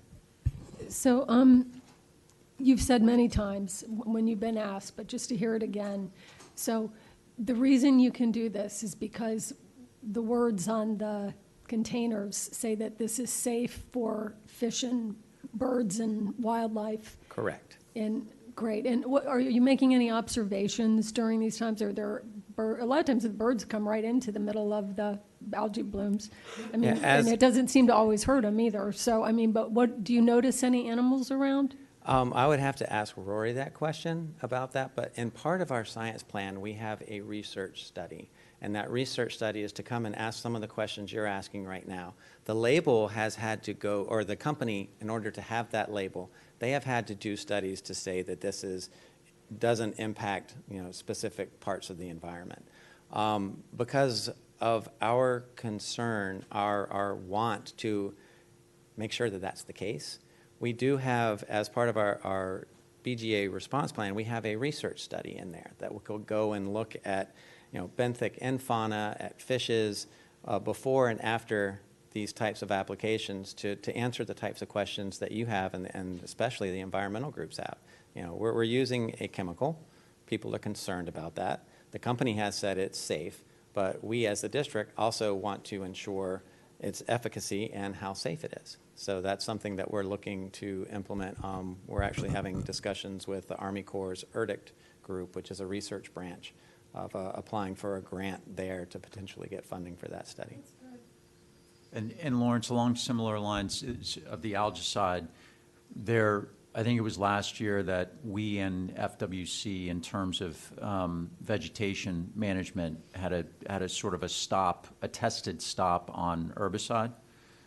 So I understand that there's been studies around that, the efficacy and ability to improve the process, track it, use minimal ingredients or chemicals, and then also sort of compare it to what's the manual harvesting. So I spoke with Francois earlier. I would love, and I don't know if the rest of the board members would like at some point later in the future or later this year an update on that, sort of what we've learned, what we're doing, how the process has changed, and because I think it's something that people continue to be interested in. Certainly. And in our instances like this where we go out and we get it when it's small, it's our belief that we can get it when it's smaller, use a smaller amount of the material, and which would have a lesser impact. So that's kind of our take on this. If we can get out there and be proactive rather than having to go when it's matted and you have to use a lot of product in order to resolve, that it's probably better for the environment. Just want to say that I definitely support that. We have people in Martin County who are very, very vocal about this subject, and they were very concerned about what was happening on the Kissimmee River. I think I contacted you all about that, and again, it's confusing. I feel for the public when it's hard to understand how things work. Because it's like, I'm like, oh, we're not in charge, it's FWC, but then they see our trucks there or something.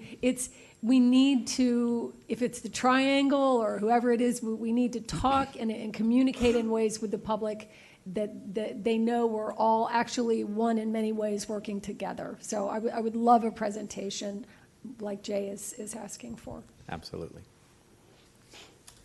Before you move on, Lawrence? Yes, sir. Another thing that Drew was excited about. So when I left for vacation, John remembers this, I said, John, I don't want to come back from vacation and see algae in our canal outside here, because that's where this was going to, if they didn't respond, that's where it was going to go, into this canal. And last year, I mean, it was tragic when the dog died, right? And that was stemmed off of this canal. And then we had the issues in West Palm. And so the idea is let's do everything we can to not have a repeat of that. And so when I came back and John said it was 2 days after you left and it showed up, but we took care of it. We stopped operations. We kept it away from people and canines. And so it was very gratifying, Lawrence, and thank the team for actually responding and making it happen so that we have that protection. And thank you, John, for letting me come home and not see it out in our canal. Well, I mean, I just made it rain so you couldn't see it. I don't believe that. Okay, moving on to wading bird foraging on the lake. You see this is the 5-year average, and wading bird use for it right now is right at the 5-year average. There were about 8 flocks of over 5,000 birds using the lake on May 26th.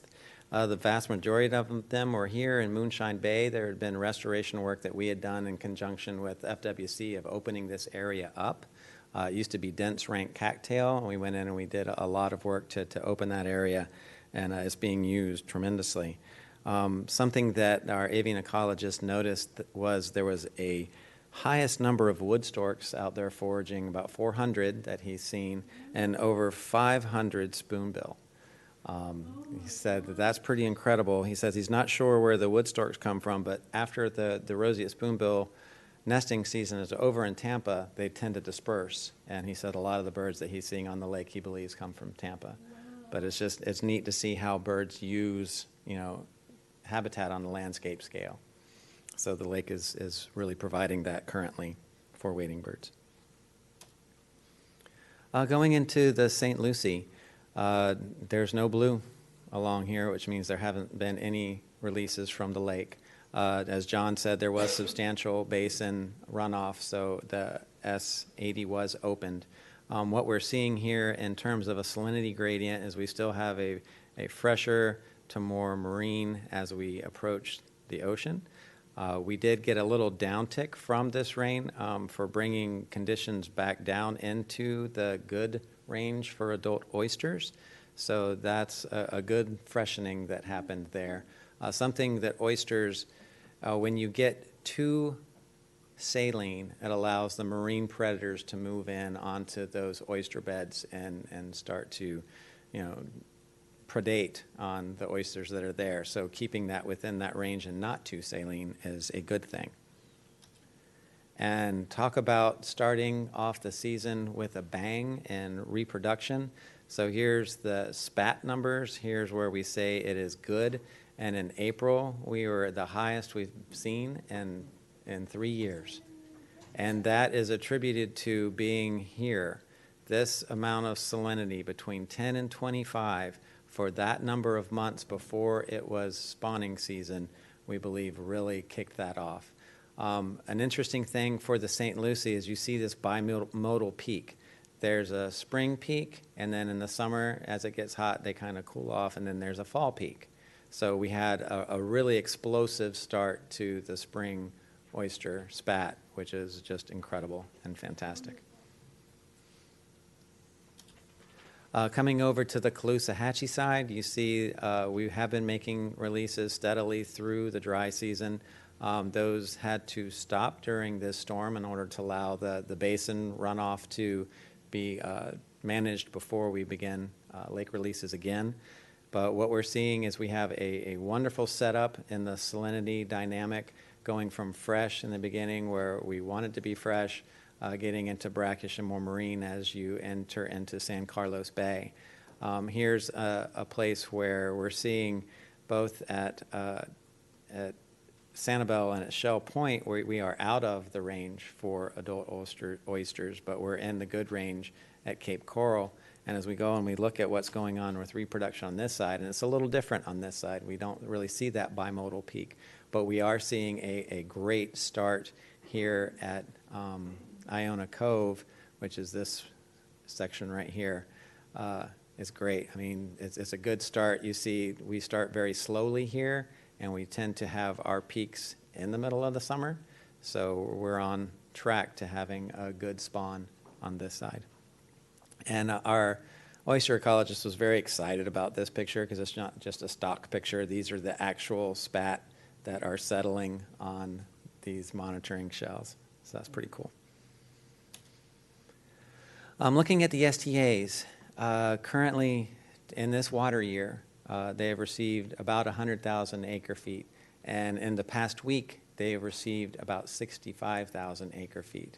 So you see that the runoff from this storm was absolutely incredible. So as you can imagine, we have switched from talking about what lake water can the STAs receive as to the STAs are all above schedule because they're having to deal with that runoff.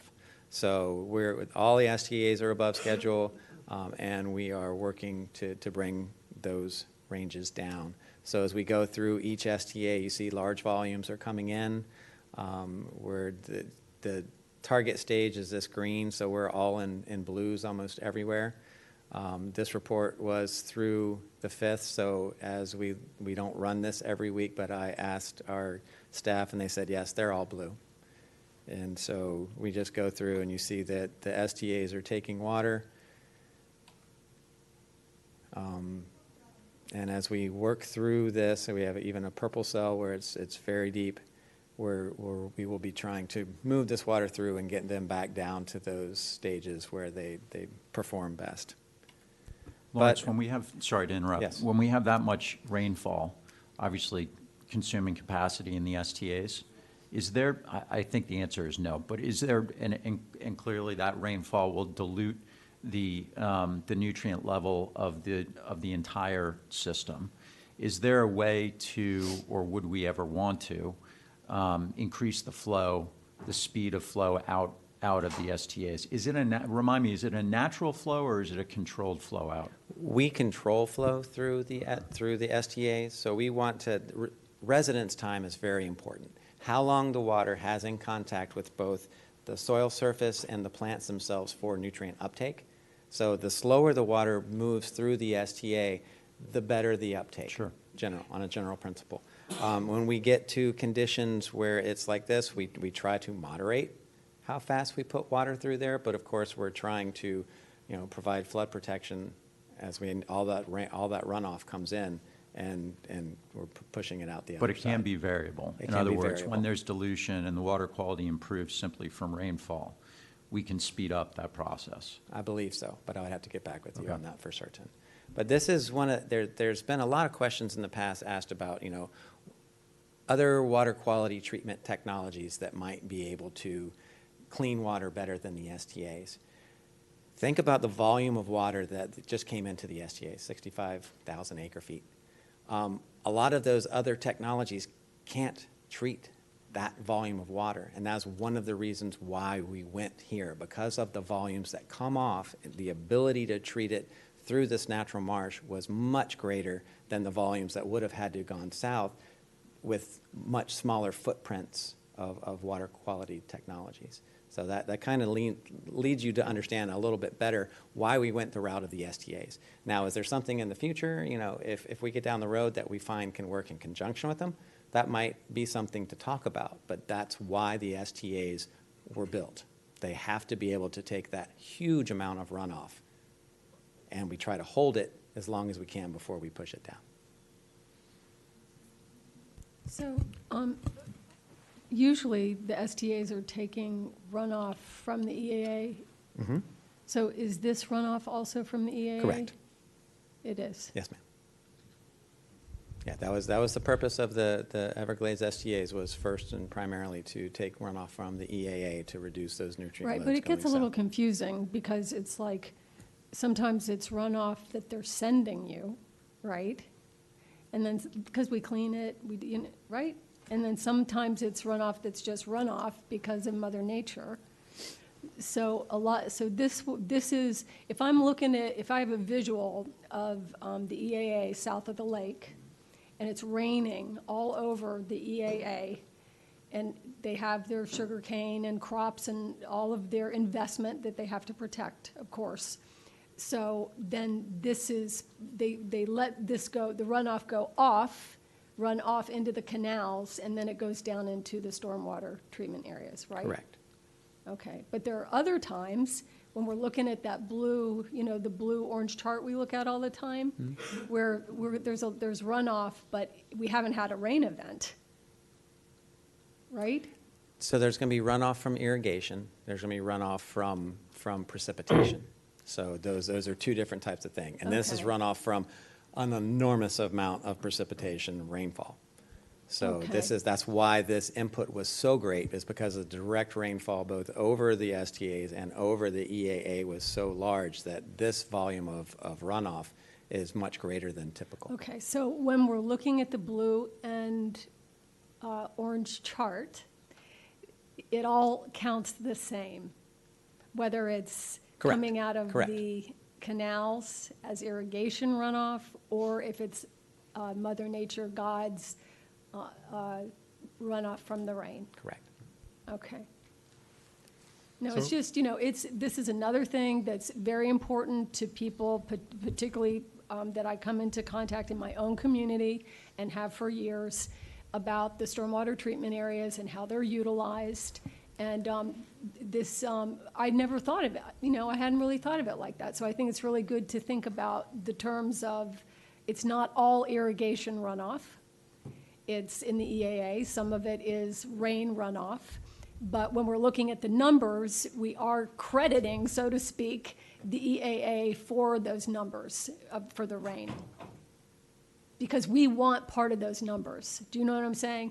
A lot of us on the outside would like to see more water from Lake Okeechobee Correct. go through those STAs because taxpayers paid for a huge portion of the stormwater treatment areas and pay for them to be kept up. And, and that's the thing. And yes, the goal is the EAA reservoir because that's going to alleviate that problem. In the meanwhile, it's still a concern. Thanks. Yeah, Lawrence, if I can just back up one slide. Sure. So a couple things. In the conversation of what is rainfall runoff versus the irrigation runoff, I'm not sure that there is irrigation runoff. Irrigation is when they're bringing water into their fields to irrigate the crops. There's nothing coming back off of that. What I think you may be seeing is during a rain event that maybe lasts one day, say you get your typical South Florida afternoon rainstorm, that individual rainstorm can generate runoff for several days following that one rain event. So while it doesn't appear to be raining and there's runoff, it's because that is the accumulation of that rain event being discharged back then off the fields into our canal system for the next several days. In addition to that, it's not just the agricultural operations, it's also the cities and towns on the northern end of the EAA that flood protection is coming from. But what I wanted to point out on this particular slide, when Lawrence highlighted the purple cell there in the central flowway, don't forget that entire eastern flowway is still offline for rehabilitation work from the excessive inflows that it had from the prior water year. So all of the pumping that is occurring for STA 3-4 coming off of the North New River and the Miami Canal back to the west is vast majority of it is being directed through that central flowway. It was only just, I think it was yesterday, that staff had a conversation about opening up the western flowway and bringing some of those inflows. So that's why you see the excessive deep water there in the central flowway, because it is taking all of the runoff being pumped at the two pump station coming off of North New River and the Miami Canal. Thank you. I appreciate it. And yes, I think it is good for you all to take the time and for me to take the time and us to take the time to kind of learn how the STAs really function. Again, this is excruciatingly time-consuming. Everybody wants to get out of the meeting, but it's worth trying to help us and the public understand. So I think you're talking about, is it STA 1 and 2? Are those the ones that are more like dealing with the water from Palm Beach County, or? Yeah, STA 1 West, and Lawrence, if you can pull up that slide. STA 1 West and STA 1 East.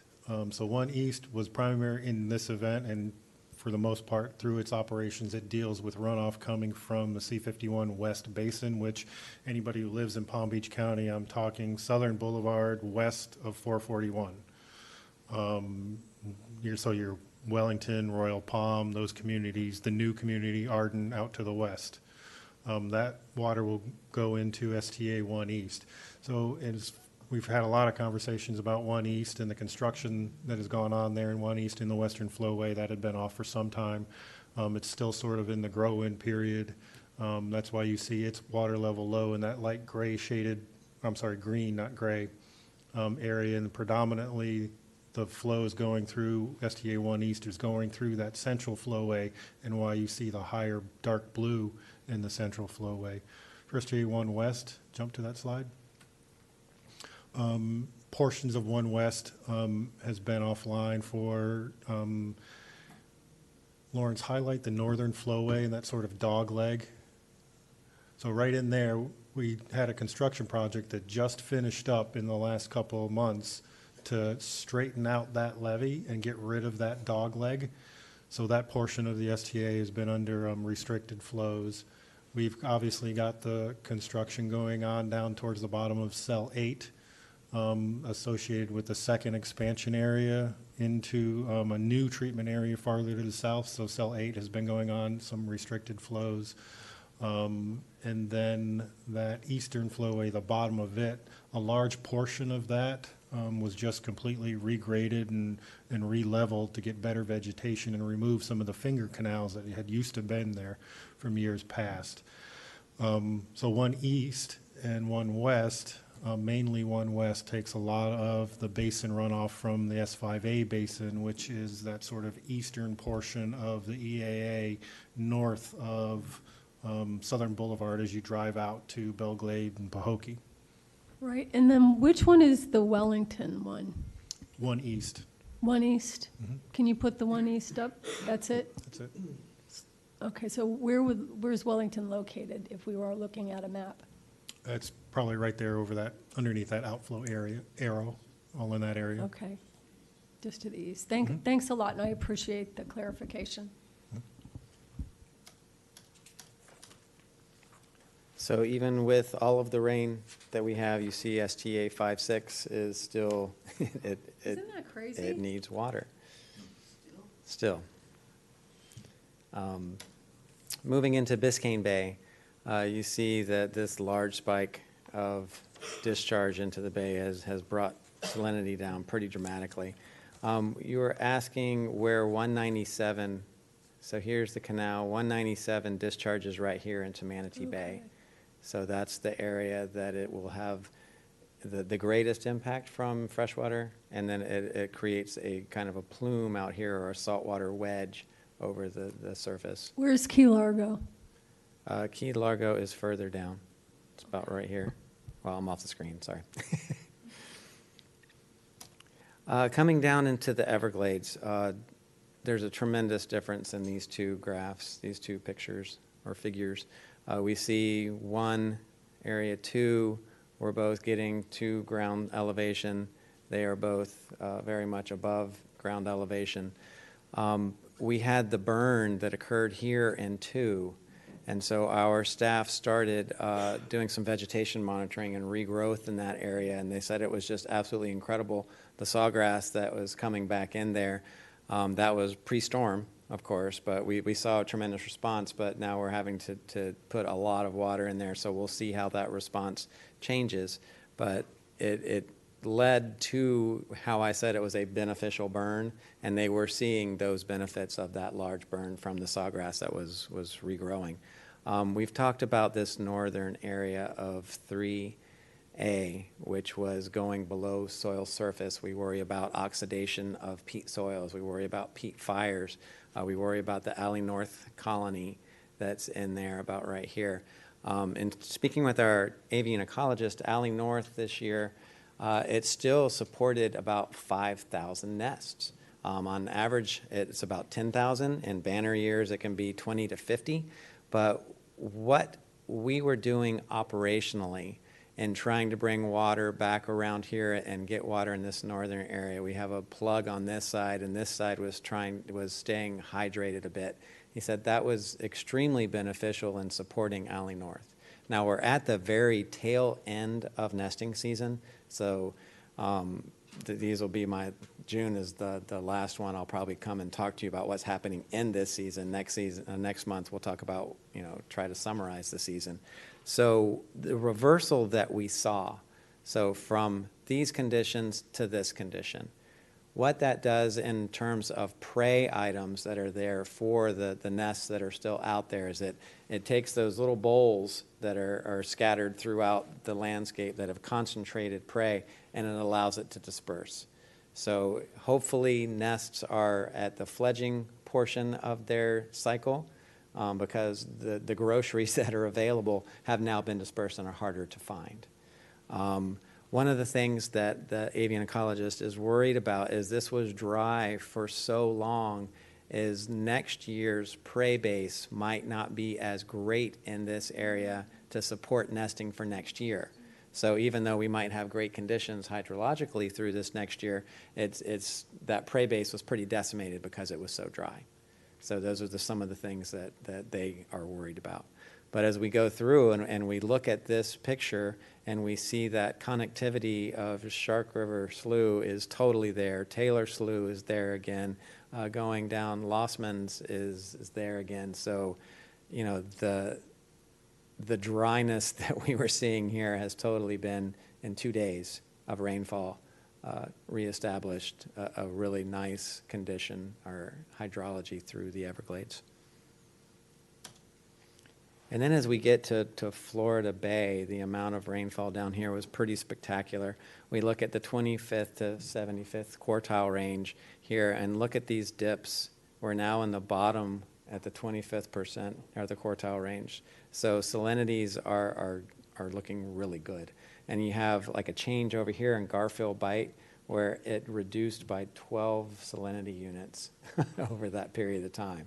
So we have a great salinity regime happening through the bay right now. We have seen just about the week or so after we were in the Keys, there is in this western bay, there is an algae bloom that is going on. But this is something that is cyclic that happens almost every year at this time. It's not a toxic algae bloom. It's just a green algae bloom. Because the recovery has been a little slow over here in the seagrass recruitment since the die-off, it kind of perpetuates that bloom, but the bloom runs its course. It uses all the nutrients, and it is usually done by about July if it is occurring in June. So it's not of concern, but we are watching that and keeping our eye on what's going on. But throughout the entire bay, salinity is good. One of the things we've talked about is keeping the sponge wet so that when we do get rainfall, if this was totally dry and we got rainfall, first you'd have to rehydrate these soils before we're going to get sheet flow back into this part of the bay. And so the sponge is wet and ready to accept water and pass water through and into the bay. Ask a question. Could you please, once again, put your cursor where the algae bloom is? It's over here in the western bay.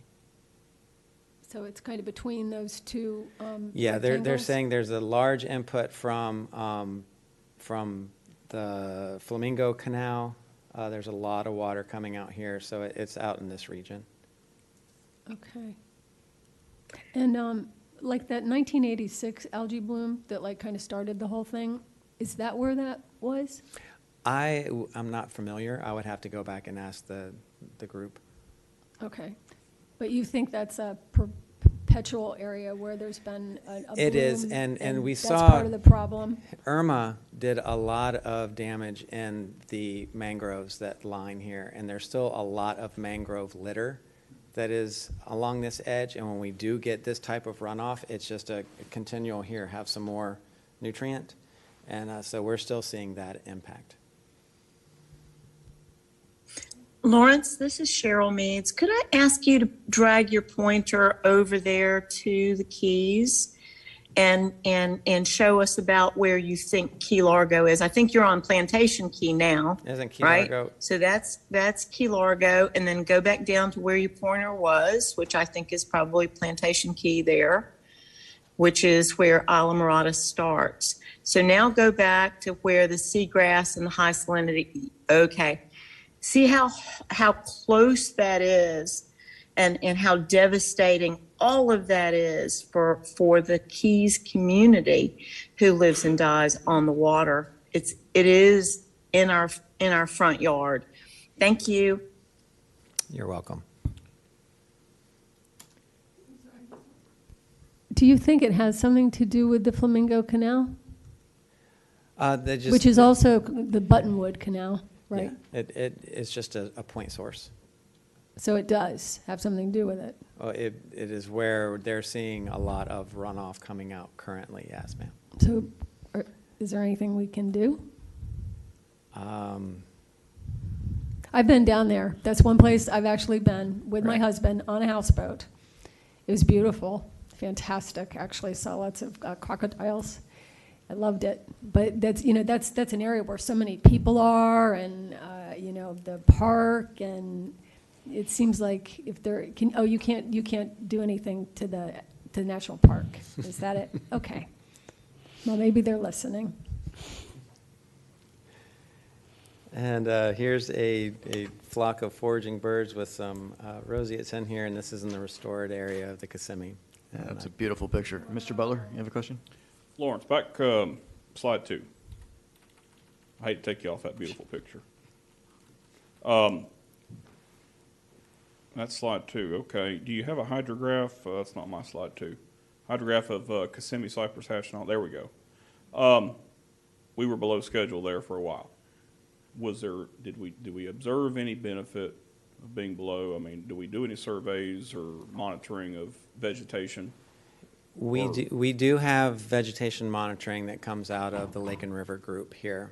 The frequency of which I don't have my finger on the pulse right now, but I could find out. I mean, I would imagine we're still kind of in a low area. You wouldn't do the survey Correct. just yet, But right? Where we reached here, though, is still when you are looking for benefit, and you're looking for benefit of either drawing down the marsh grasses, allowing for oxidation of the accumulated organics, regermination that would happen, you would have to be below this level. Okay. So this is still, the marsh is inundated that flanks. I mean, what level would it take to We're get down talking to? 48.5 and below. Okay. So it's a real drawdown. That's a real drawdown. Yes, sir. We talked about it. I guess, is that an FWC call on a drawdown or? We can request a drawdown, they can request a drawdown, but it requires a deviation of the schedule to hit that. Okay. Thanks. Anyone else have questions, comments for Mr. Glenn? Thanks, Lawrence. Thank you very much. We'll go ahead and break now for lunch and be back around 1:15.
find one of your governing board members, and you can stay at their place tonight.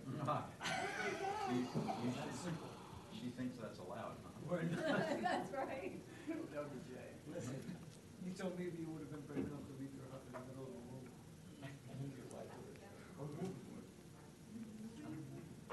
So, when you get home. Yeah, it might be good. This is all you've done since I left this. Yeah.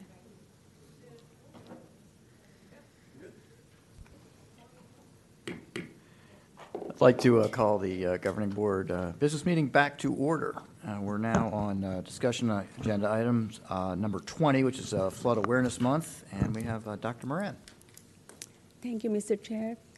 Good afternoon, governing board members, in the audience here.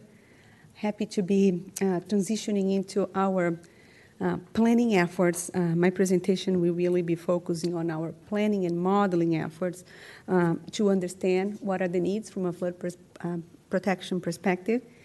And when we are talking about resiliency, there is no doubt that flooding is really the central discussion that we have, the central issue, and the district is advancing a lot of initiatives to ensure that our system, our Central and Southern Florida flood protection system, is delivering now, and we continue to deliver flood protection into the future. And of course, it all starts with the construction of the Central and Southern Florida project. We initiated water management operations in South Florida, actually even before that, in the 1920s.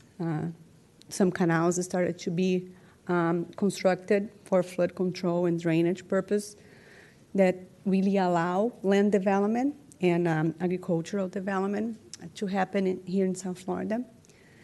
And after major hurricanes, first 1926 and then in 1947, the Congress authorized the Army Corps to construct the Central and Southern Florida project. So it's an important fact to think about, especially now during Flood Awareness Month. This is the presentation we are having now, is that there was the reason, that was the foundation for the creation of this agency, South Florida Water Management District, at the late 1940s. And we talk today about the joint responsibility. So Mr. Martinez, John, Mr. Mitnick, all of them reinforced the importance of understanding how our system is connected, primary, secondary, and tertiary systems. So yes, flood protection is a joint effort. We coordinate with the Army Corps to operate the primary system. We also coordinate very closely with local governments, and especially the 298 districts, to operate the secondary systems. And we have homeowner associations and private landowners also managing and operating the more local tertiary systems. And we also have some distributed storage as part of that. And how we do that, we basically maintain canal stages in the primary system that will allow us to maintain pre-established elevations that protect against saltwater intrusion. That's also a purpose of our system. But of course, also to allow us to drain those volumes to the ocean when we need during flooding events. It's important to recognize the changing conditions from our system since the construction more than 7 years ago until today. While we see the development of this, the project, the drainage system evolving since the early 1990s, and then all the way to 1970 there, we also saw extensive urban land development occurring in the region and a significant population increase, all of this exacerbating the design conditions for this system. So we have now about 9 million people to a system that was designed for 2 million, and significant amount of areas that were considered as part of the project not as fully populated areas. In addition to those changing conditions in land development, we are also observing changes in climate patterns. This has a significant influence on water management. And we recently launched our Water and Climate Resilience Metrics Hub. This is where we are really documenting and showing those trends. So what we are observing in terms of changing climate patterns for rainfall, for sea levels, for saltwater intrusion, salinity in the Everglades, mangrove migration inland, soil subsidence. So a lot of factors that we are trying to interpret and understand the relation to that, to the way we manage water and how those have implications in water management now and again, also anticipating future conditions as part of our planning efforts. Here's a short video. We have been sharing this video before to illustrate the reduction that we already see in the discharge capacity. This illustrates what's the difference between a system that was designed 7 years ago and today's conditions.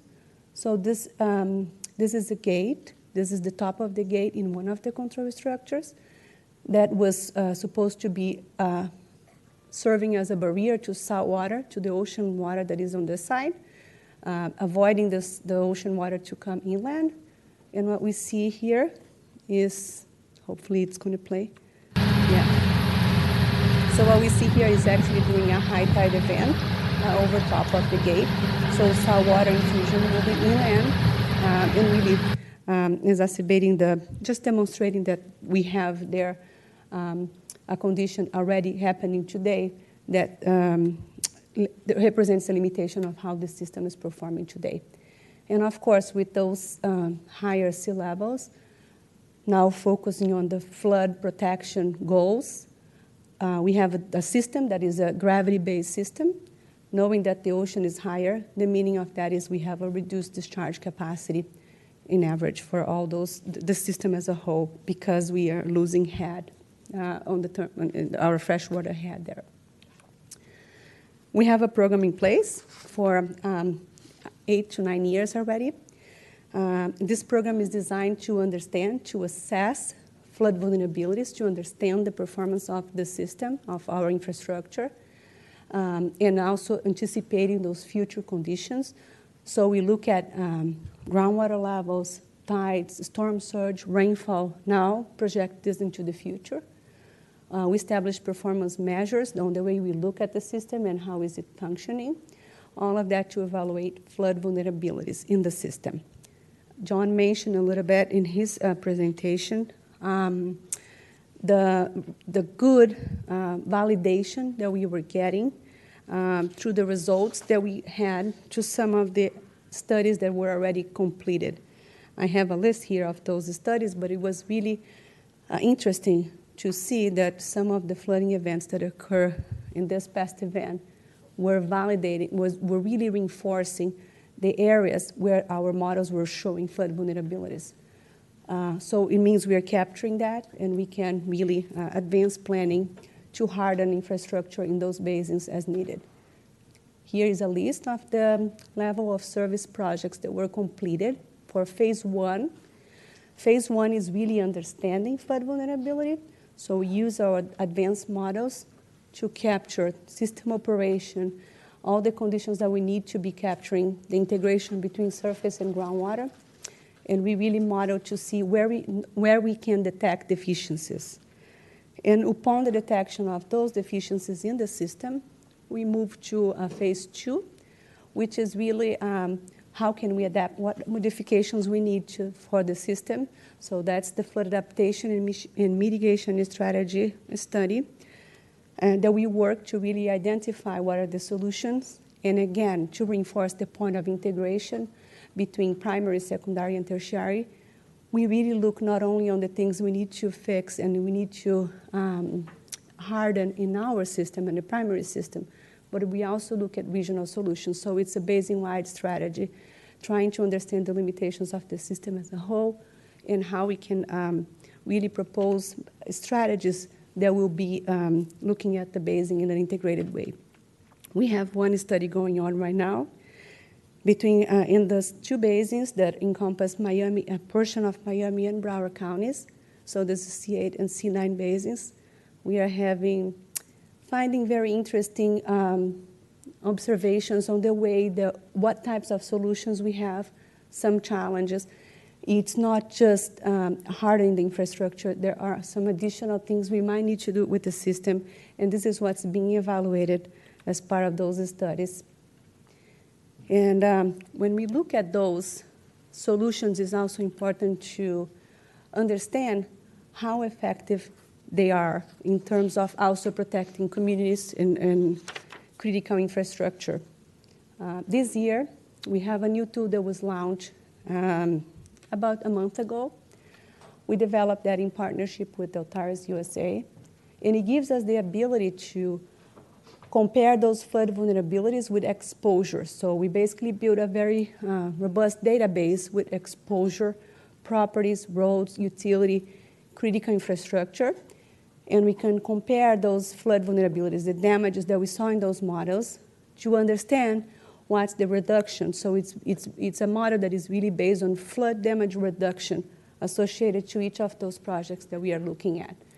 So this tool gives us the ability to look at that fast in a very comprehensive way and really allowing us to compare alternatives, the ones that are going to give us the best cost-benefit ratio.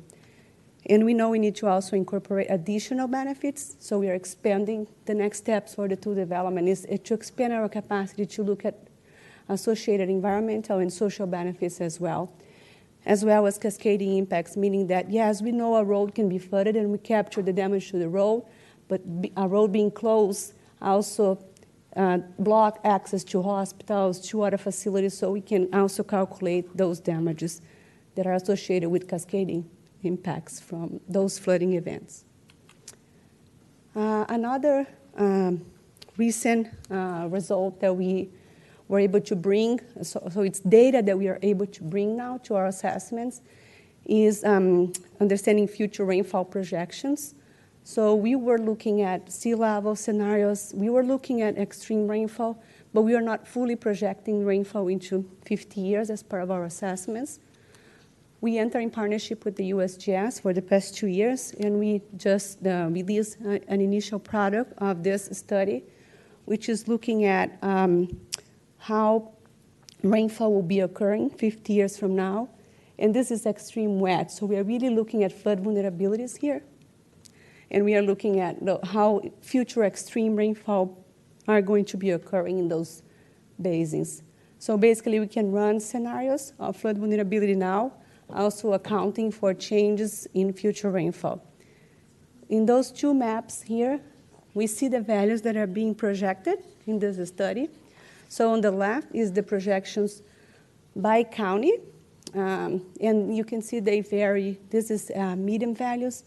So it's about 20% to maybe 27% increase in rainfall 50 years from now. And on the right is the same information, same scale, just showing the results per basin. So we use those rainfall basins as the basis for our flood vulnerability assessment, so we also need this information by basin. Something to point here also is that Resilient Florida, this year, the Resilient Florida program, through the new legislation, House Bill 7053, is now recommending that future rainfall is incorporated as part of flood vulnerability assessments. So all those assessments that are vulnerability assessments that are serving as the basis for the Resilient Florida program implementation now also need to account for future rainfall. And transitioning now into our planning document. So we look at all the tools that we have to be able to assess those vulnerabilities and identify those solutions. What you have now is also a plan document. You might remember that last year we launched for the first time our sea level rise and flood resiliency plan. We had a lunch and learn to share some of those projects. We are on year 2 cycle now, and again, focusing on the vision that we have for the plan is really like how can we reduce risk in our system? What are the implementation resources that we have to be able to advance those projects? Always focusing on those anticipated conditions. We need to be planning for today's and future conditions. Focusing really on the population and the critical infrastructure that is impacted. So that's the way we approach also those flood vulnerability studies, especially, and resilience in general, like looking as well on population and critical infrastructure impacted. Engaging the public and really leveraging partnerships.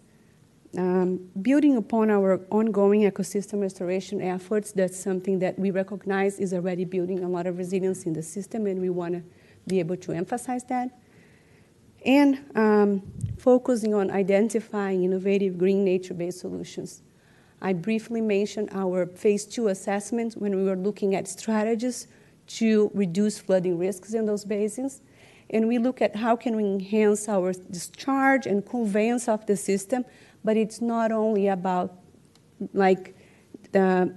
conveying more water to the sea. There is also a portion that we might want to reduce some of the peak discharge, and we might need to store water in those basins. It's a very challenging situation, especially in highly developed areas. So there is need for us also to evolve on what kind of solutions that we might have. STAs is, of course, the best example of any of the nature-based solutions, but we don't have that kind of footprint when we are dealing with those more urban areas. One example, so I would say the first project recommendation that we have in the plan is our coastal structures resiliency. We have been identifying the limitations. I mentioned this briefly. I showed the video of that one of the coastal structures already being overtopped. The level of services studies are pointing to the need for us to really enhance those structures or replace as needed. So I would say that the major portion of our plan consists right now on enhancing those coastal structures by really building additional flood barriers around them, tying into higher land, providing some additional storm surge protection and sea level rise, restoring really discharge capacity for some of the existing infrastructure. We lost discharge capacity as a result of sea level rise, so we are restoring this capacity by installing pumps. That's the proposal. Increasing operational flexibility in the system, that's really important because when we think about our ability to also operate the discharge on those basins and maintain levels by adding those pumps and restoring the capacity of those coastal structures, we will increase flexibility on how can we operate those basins. And also, of course, thinking about redundancy that we need there for backup generators and the associated land real estate needs. So this is also part of the way we are looking at the coastal structures at the plan. And one thing that we know is we are planning for future that we don't have all those certainties. So the way we do that is through adaptation planning. So we are planning for pump capacity that can be increased as we see those future conditions evolving. So we can implement pump capacity in a phasing approach to be able to enhance those coastal structures. I am not going to detail all those additional resiliency projects today. We have several of other projects in the document, in the plan document. We have a workshop next week to detail what we are bringing to the Year 2 update. But here is a list of some of those additional projects that we have in the plan. We talked today about the South Dade Curtain Wall. That's one of the projects, so expansion of the curtain wall, protecting some additional levees. We know that we need to enhance some of those and really build additional protection in some of our existing levees. Looking also at additional planning efforts that we need to continuously enhance so we can continue to assess the performance of the system and fully understand those future conditions. I mentioned then the workshop next week, June 14. So this document is a continuous formulation process. We present this to the state every year by September 1st is a requirement. We're going to open up this plan document for public comments on June 14. We are actually bringing significant new content to the plan as a response to public comments that we received last year. We opened up our plan last year. We got letters from more than 30 organizations and we are now able to address some of those comments in this year 2 update. Just to highlight a few of those updates that we are bringing for this year 2, we are beginning to advance how we can look at nature-based solutions in those basins. So it's not yet fully solutions, but the ways we can incorporate and the ways we can account for the benefits in those projects. Recognizing, I mentioned, the ecosystem restoration benefits associated with resiliency goals in this plan document. We are, of course, bringing additional recommendations every year that we go. The level of service is completing new studies and is recommending new projects, so we do have a series of new recommendations. We are also looking at renewable energy source options. We know we are proposing pumps here, and we want to be able to offset some of those additional needs with renewable energy as much as possible. Bringing some information on damage costs for the projects, and also expanding our ability to characterize and rank the projects. That's an important piece of the plan as well. We know we need to be able to focus on the most urgent needs, and that's what we're going to be bringing to this new plan document on June 14. Drew mentioned the approval of House Bill 513 earlier today. This is requiring us to submit a consolidated annual report regarding the status of our CNSF system to the state. And this plan has the content to be able to respond to this new requirement is already included in the plan. We don't have any specific chapter this year, but we will have the capacity to summarize the requirements on the next year plan document. Looking into funding for the plan, we had the Florida Resilient Florida program at the state level.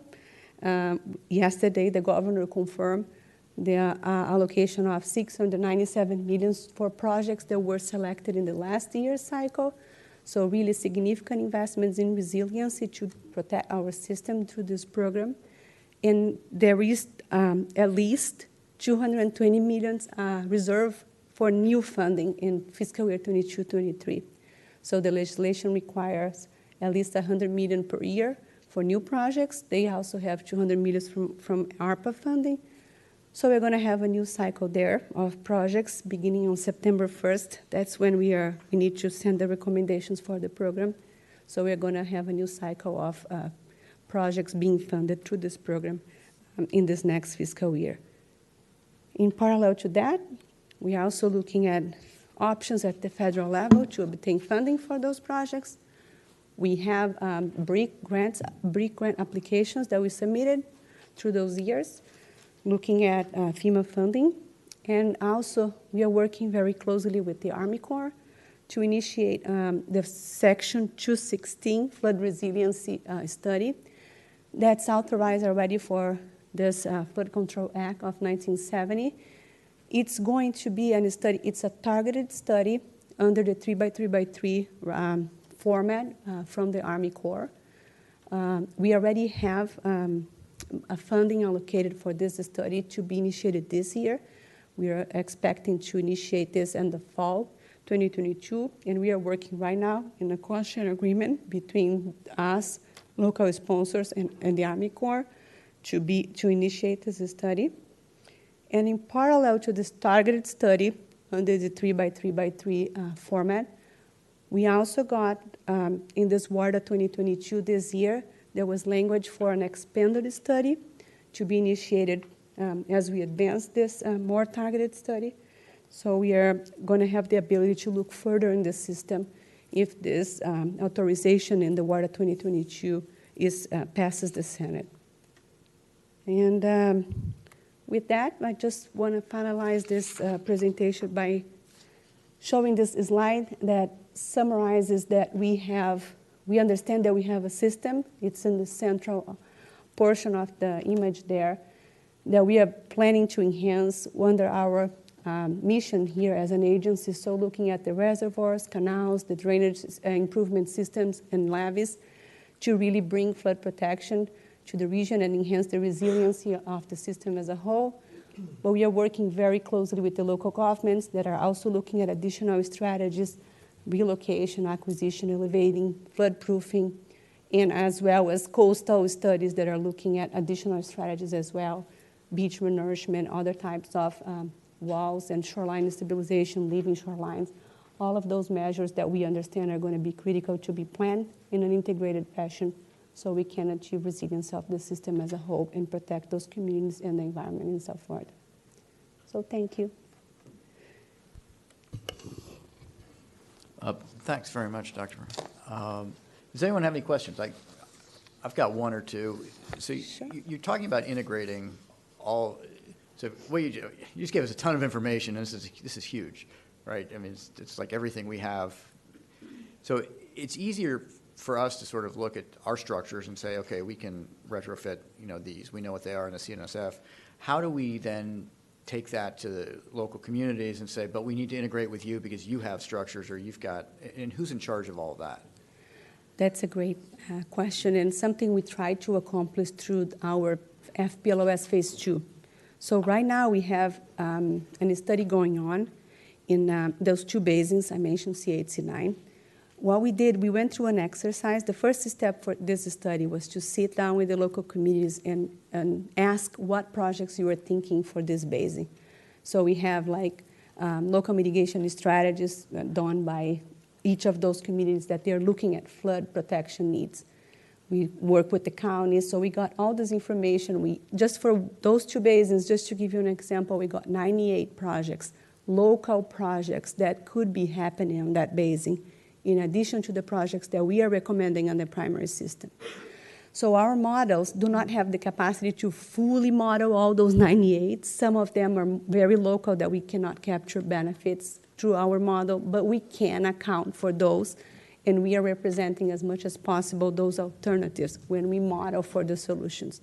So the way we do that, we have a scenario, for instance, that is like a scenario that looks only at local needs, a scenario that looks only at regional needs, and then we do a combination of those to see how can we optimize the investments there.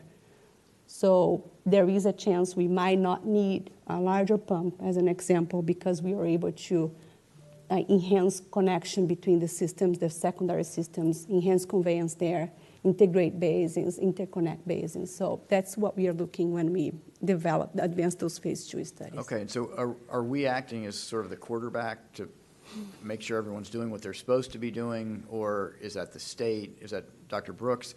Because you mentioned a lot of different communities, a lot of different projects, but not all communities have the capacity. I mean, some communities are much more sophisticated than others, but if you take a very small community and say, hey, go take care of your flood control projects, they're not going to have any idea how to do that. So who does that? The new legislation, 7053, House bill that was approved this year, and last year was 1954. They are both proposing what they call a statewide flood resiliency plan, sea level rise and flood resiliency plan. So there is processes going on at the state level right now to build the database that's going to be needed to look at that, and the models. So the type of flood modeling that they will be able to do look at that in a more integrated way. There is nothing that is fully implemented yet in terms of coordinating all of those things and having a central agency or a state responsible for that. We know as a regional agency that we play a role that can facilitate the discussion, and the way we are building our tools and assessments is to give the local governments the ability to also look at those issues. So we are really providing tools, data, to help them in advancing those. But there is not like one entity responsible for coordinating all of those things. So we're still pretty much in the identification phase. We are moving towards implementation. Okay. We have design going on. Some of the local governments are as well. And we are capturing that, like we coordinate as much as possible, but there is not one agency determining the sequencing are like, if I implement there and you also need to implement this other project, like that's the type of coordination that is not fully effective yet. Okay. Anyone else questions? Ms. Olipich? Thank you so much, Doctor. On the first movie that you showed us, where precisely was that, please? What number? I believe it was next to Miami Airport, one of the coastal structures that we have there at C6 Basin. SC6 Basin? C6, yeah. C6. C6, thank you, C6 Basin. That's incredible to see that. Yeah. And, you know, for those of us a little further north, I don't think we have any place where you have that interface so close, you know, the ocean to the fresh water. On page 6. Let me go back. That may have been it.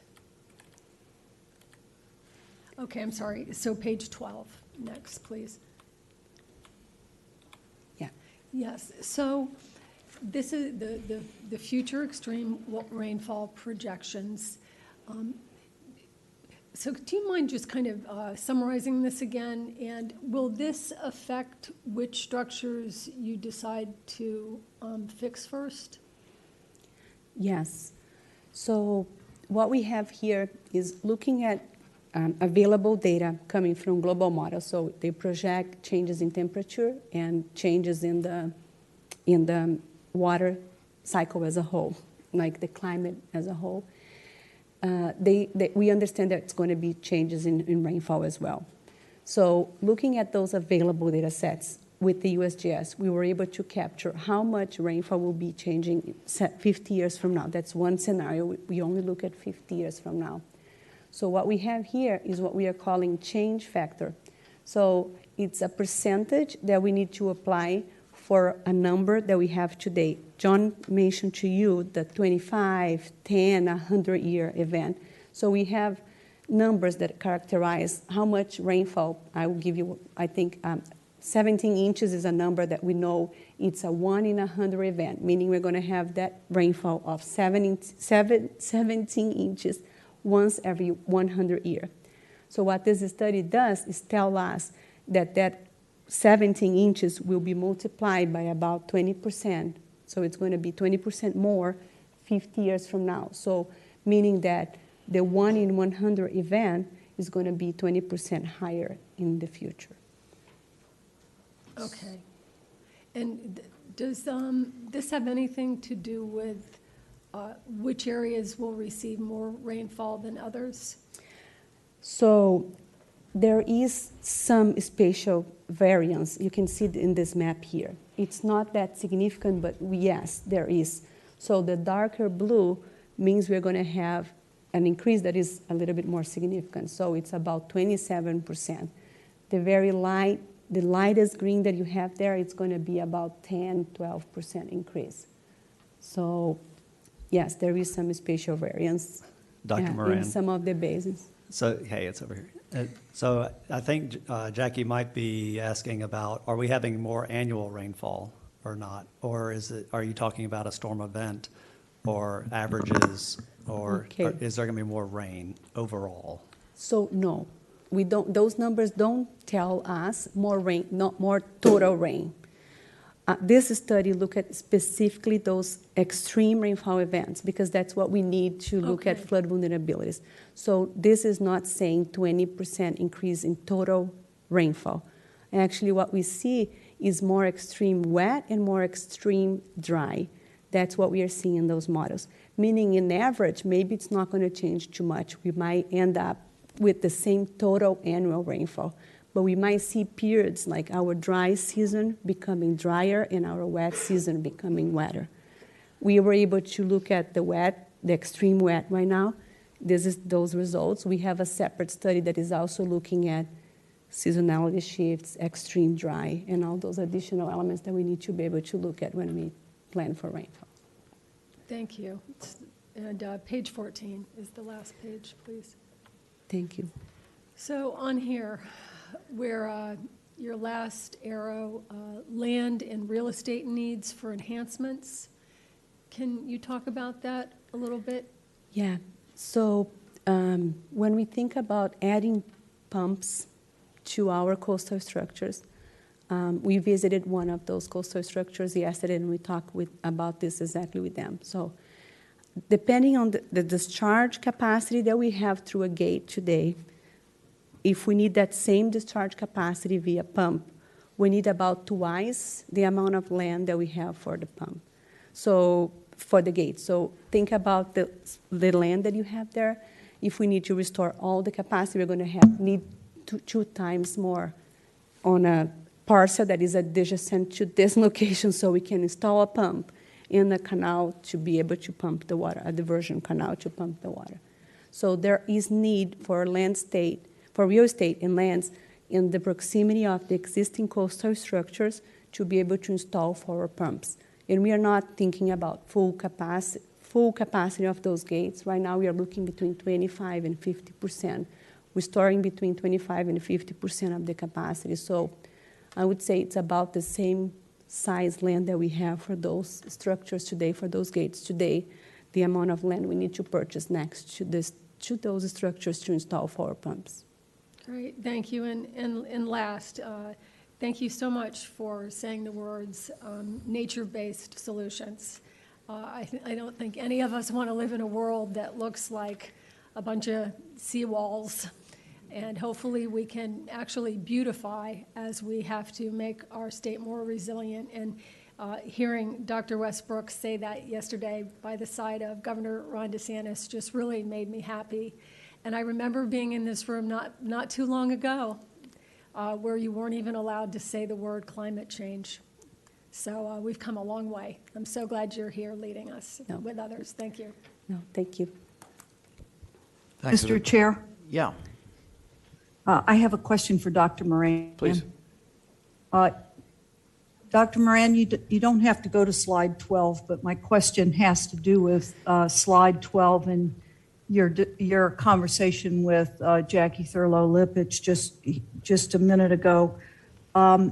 If I understood you correctly, you said that there was no increase in rainfall. But in our previous discussion, when I had some questions on this particular slide, we talked about the fact that with higher temperatures, that more glacial ice would melt and increase water for the sea level rise, and that there would be more water possibly available for the whole water cycle. And so I want to make sure I walk away today understanding where it seems to me that there is more water in that water cycle as temperatures rise. And I would think with the additional amount of water that there'd be more rainfall. Now, what I don't have a clear understanding of is how the higher temperatures in the dry season might affect that. If you could clarify that for me, sure. Please. Sure. And yes, I am not a climate scientist, but what we have been seeing is exactly what you described. So during the wet season, when we have increased temperatures, we can hold more water, and the models are all pointing to increasing rainfall occurrences during the wet season. So what we see here is, yes, there is a change in rainfall, 20% increase in average being projected to South Florida 50 years from now for extreme wet. So when we are talking about, for instance, hurricanes or additional rainfall occurrence driving factors, we have a potential increase of 20%.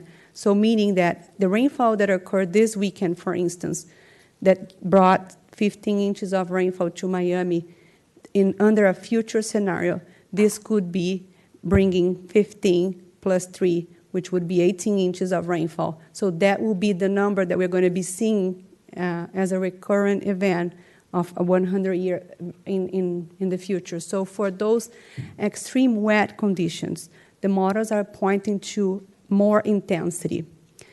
To understand the dry side, what we see is also an increase in evapotranspiration. So along with this potential capacity to store more water and increase rainfall, there is also the associated factor of higher temperatures, increasing temperature. So during the dry season, when we don't have the rainfall and we have increasing temperatures and more evapotranspiration, we might also see more extreme dry conditions.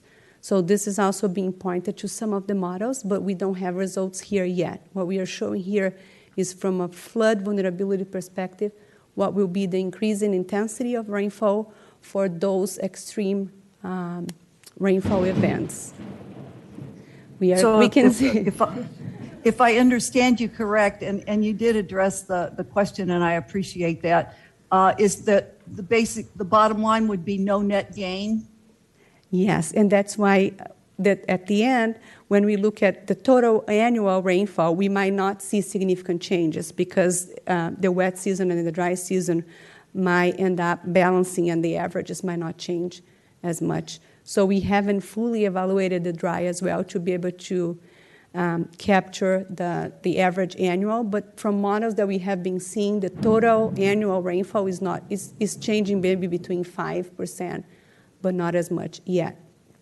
But in reality, as we live day to day and go about our lives, in this rainy season, we're going to feel an increase in rainfall because there's going to be more water available. Yes, during a rainfall event, that's going to be more water available for that specific. So it's more frequent and intense rainfall, but less, and more extreme dry, but not necessarily total annual rainfall changing. Thank you so much. That clarifies it for me. Thank you. Thanks, Dr. Moran. Mr. Butler. Well, and slide 12 here is where I got my question at, and to piggyback on what Colonel Roman said, more water available in a shorter period of time, right? So, I mean, we start talking, we need to make sure we got places that water can be absorbed and to keep that water rather than sending it out to tide, to store that water. How far in advance is this model, this particular graphic looking at? It's 50 years from now, so it's centered in 2070, so about 50 years from now. And we got, looking at the difference between the left and the right here, one's a 1-day duration, the other's a 3-day duration. Yeah, those are 3-day durations both. Let me see if I have. I apologize. This should be both 3-day durations. So it's 100-year, 3-day durations for both of the maps. Okay, so then that's what caught my eye with this slide. What variables in the model cause the differences? Kind of down in the central and southern Everglades, you see the different degrees of colors. What variable causes that difference? So what we have actually, the way we look at those future projections, we look at each individual rainfall station. So we have 174 rainfall stations in South Florida. And the way we look at the model and the downscaling data is how rainfall will change by each of those individual 174 stations. But because it's the easiest way, so there are two factors that we recommended using regions instead of showing each individual location, the changing factor. One factor is we still have uncertainty in those projections. So instead of pointing to one number specific to one basin, taking the regional, looking this as a regional analysis. So basically what we do is we look at each point inside each of those basins and we do a regional frequency analysis.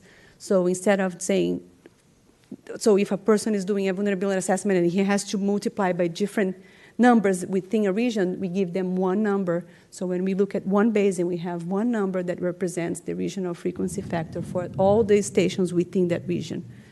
That's why you see difference between the two maps, because then we might have a group of stations within one specific basin that is showing us a potential increase, a potential higher increase in rainfall. And it was interesting to see that was happening in this western basin there in the central Everglades, because we also saw that when we look at observed rainfall, that specific basin also pointed to increase. So we were looking at observations, and we saw the same pattern. And now we are looking at projections, and this basin specifically is standing out. So those stations within that basin are really showing increasing rainfall for those extreme wet events. Okay. I just wondered if it had to do with like an ET or, you know, when I think extreme rainfall, I think of, you know, tropical cyclones, storms. There is, and I would think that it would be kind of cover the whole area. And so that's why that's why I was curious. And there is all embedded, those climate models that look at all of that. But the reason we have uncertainty in Florida is exactly the reason you're pointing now. Our rainfall, the rainfall occurrence in our state is very particular. The way those models are developed for the entire U.S. does not fully capture the way rainfall occurs in Florida. So the reason we have this uncertainty is really because of that. So we are closing this project with the USGS, and we are hoping to initiate a new project that we are negotiating with FDP right now to enhance our capacity to project those rainfall and fully capture what you were just describing. How much of this rainfall comes from hurricanes, tropical cyclones, convection, all those processes that are characteristic to Florida and not fully captured in the way they develop global models and downscaling products for the entire U.S. So we are working right now to be able to develop what we call a regional climate model that will be centered for Florida, capturing the way we see rainfall here. And we are hoping to have way more refined data and projections once we complete this next step. Thank you. Thanks. Are there more questions? Well, thanks very much, Doctor. Thank you. That was great. Thank you. We have Mr. Virgil on Zoom. Yep, I'm here. Hey, Rich. How are you? I'm doing pretty good. I really appreciate you guys giving me this opportunity to present remotely today. Rosie's going to be driving for me, so I'll be asked to advance the slides. And the presentation highlights activities conducted by field operations to ensure that the flood control system is ready year-round. So when you look at this map here, without the flood control system currently in place, if 47 hurricane had hit today, millions of residents in major cities would be flooded. So the blue highlighted area on the map indicates the extent of the flooding, and you can see just how widespread it would be within the total district boundaries. Next. So before and after the storm, the district continuously monitors weather conditions and water levels. And even way before we have an EOC activation, the field station begins a series of activities, which starts with daily briefings in the morning, include weather updates. We give specific attention during these briefings to facilities brought back online before the storm. Where the system is large and sophisticated as ours, there's always something that needs attention. We also look at logistics of relocating pieces of equipment to be ready to move into action after the storm. Whether it's a hurricane, we may look to move a piece of equipment outside the projected area of impact, or in like today's past event, we may look to bring things into an area in order to have more rapid response. We're always looking to top off our fuel reserves and then also line up all of our staffing requirements. As you know, we open gates as needed to lower the primary canals in anticipated heavy rains. And then during and after the storm, we route excess water through the waterways and storage and discharge points. Next.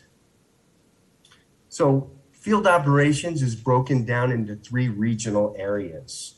So we have Region 1, which is the northern area. We have Region 2, which is actually the southern area and includes Big Cypress Basin. And then Region 3 is our central area. Each region has multiple field stations for responsibility. We also have the right-of-way section in the field operations. And we also have the fleet department and flight operations. Each of these areas is managed by a bureau chief who reports directly to me. Each of these bureau chiefs are seasoned professionals here at the district. Each one of these gentlemen was a previous superintendent at stations. They know their area of operations and their staff extremely well and can manage these things during storm events. Next. So we have a multi-purpose facility and system to operate. And as you know, it's massive. And We have over 4,300 miles of canals and levees, over 900 water control structures, 600 project culverts, over 89 pumping stations. And in a given year, the regional network moves more than 20 million acre feet of water. The picture on the right depicts the large gated structure S65E. It's the district's largest structure. It has a discharge rated capacity of 24,000 cubic feet per second. This is a 6-bay spillway, and it is located on the Kissimmee River just upstream of Lake Okeechobee. Next, please. So, without the monitoring, control, and maintenance performed by our employees, the flood control in South Florida would not be possible. This picture here depicts Jose Diaz. He's a lead operator with the district. He's conducting an engine overhaul at pump station G310. The original SDAs that were constructed 1 through 6 have been in operation, some of them now for more than 20 years.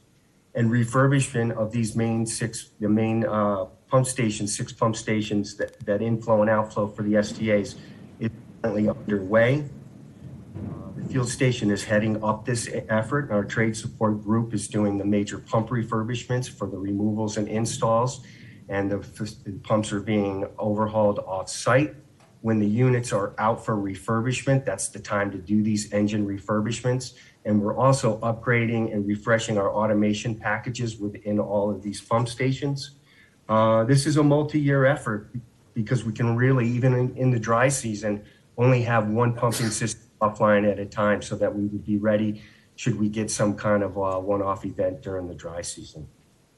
Next.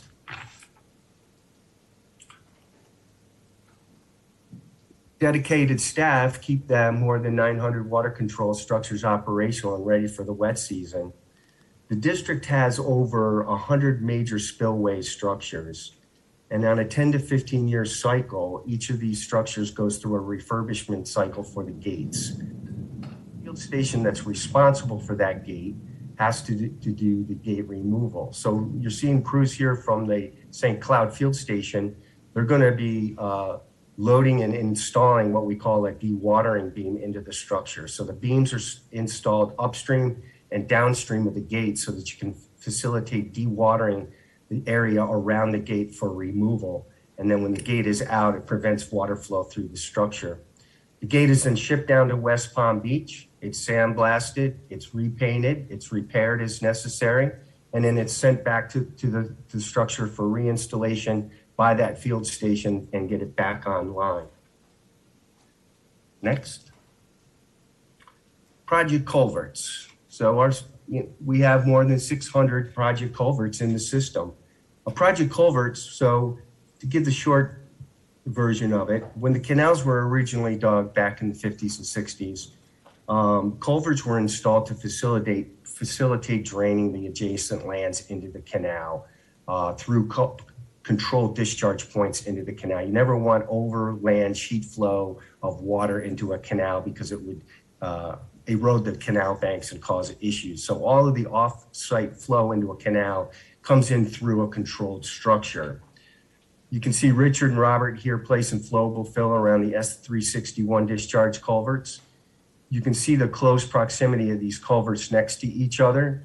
The way this is set up makes it difficult to get compaction and proper placement of fill in between the culverts. So what we do is we use this flowable fill material, which is actually like a lightweight concrete, so that flow in and provide the adequate stabilization for the culverts, and then we eventually backfill these, and then they're ready for operation. Thank you. Next. So, our committed staff also has to maintain the 89 pumping stations within the district. So the West Palm Field Station sends staff out to the Pentair facility in Kansas City to witness the testing of the newly refurbished 800 cubic foot per second pump that goes into S5A. This is the final of the 6 pumps to be refurbished for S5A as part of that major pump station refurbishment. We use district staff that are going to actually maintain and operate this to do a lot of the witness testing, because who better to determine its readiness than the actual staff that it will be maintaining and operating the facility. This is an original pump being refurbished. It was originally constructed back in the 1950s. As you can see it here, it looks brand new. The prop has been completely redone. The coatings have been redone, and the rotating assembly and shaft has been upgraded and modernized. Just for a little background information for the STAs, there's 14 combined inflow and outflow pump stations. They have a total capacity of over 40,000 cubic feet per second. And that's capable of moving over 79,000 acre feet of water in a 24-hour period. So we know we don't want to ever push them that hard because they don't perform well. And that was the reason for the flow equalization basins. Next. Here we got staff Matt Wilson at the St. Cloud Field Station, removing sediment downstream of the G103 weir. This structure is located in Kissimmee State Park. There's no permanent power there, so this structure is actually a solar-powered structure, and it can be controlled from the West Palm Beach control room, and it controls water levels between Lake Rosalie and Lake Kissimmee. These solar gates have proven themselves to be very robust, and we're looking for other applications throughout the district to use them. Next. These pictures show the year-round maintenance that goes on. The Okeechobee Field Station construction team is installing a nice culvert out at the Alapata Ranch. And then Ken Farmer over here from Okeechobee is removing debris at the S49 structure. This little Berkey boat is very handy. When we get a lot of vegetation debris upstream of a water control structure, the boat is deployed and it helps push the debris to the side of the bank of the canal where a long stick backhoe can be used to pull the debris from the canal. Next. Here we got the right-of-way department working. We inspect more than the district inspects more than 2,100 miles of canal monthly to identify potential obstructions and remove them to ensure conveyance. Here's Kurt, right-of-way technician 3 from Miami, inspecting the gravity wall installed by FDOT in the C4 canal. Every bridge in the that crosses a district canal has a right-of-way permit. Right-of-way permits ensure the bridge meets engineering standards, that it does not reduce conveyance within the canal, that it provides the minimum clearance between the low member of the bridge and the high water level of the canal. And we also require this type of bank stabilization and hardening upstream and downstream of the bridge. Vegetation debris removal, one of my favorites. This is important for us to be doing year round. Keeping the flood control system clear of debris helps ensure water can move at the rains. So here down in Miami, a couple of our big problem child areas, Miami Field Station removing debris from the C6 canal upstream of the S26 structure. An actual big, huge awning blew into the canal unbeknownst to us and was found during an inspection process. It had to be pulled out. That could have caused major issues with the structure during an event. And then the picture on the right depicts what we call our trash truck, moving our long reach trash truck. It's removing debris in the C7 canal upstream of the S27 structure in Miami. Both of these are critical operations to the district. Next, please. So in an ongoing effort to reduce debris in the Miami River, Little River C7 canal, the district installed an additional tough boom in the C7 canal at Northwest 27th Avenue. Here's some photographs before and after. We did have a rain event there during this time frame between the 28th of April and May 5th. And we basically go in there to clean these on a twice-a-week basis now. We're also working with Miami-Dade to see if we can get some additional tough booms installed on the secondary system to prevent debris coming into the system. We've had a couple of really good meetings with the county being facilitated by FDOT, or I'm sorry, by FDEP. So here, the Okeechobee crew runs our big dredge. Or it does dredge, but it's mainly, it brings the canal back to the design section. So it's really sediment removal, not capacity increase. So here, they're removing 50 years worth of accumulated sediment out of the C24, C25, C23 system. To date, we have finished the C25 section. We removed about 42,000 cubic yards of material. And as of May 1 in the C24 canal, we removed over 83,000 cubic yards. And we're anticipating to be completed with the C24 section by the end of the fiscal year. And then we'll move to the final phase on C23 this fall.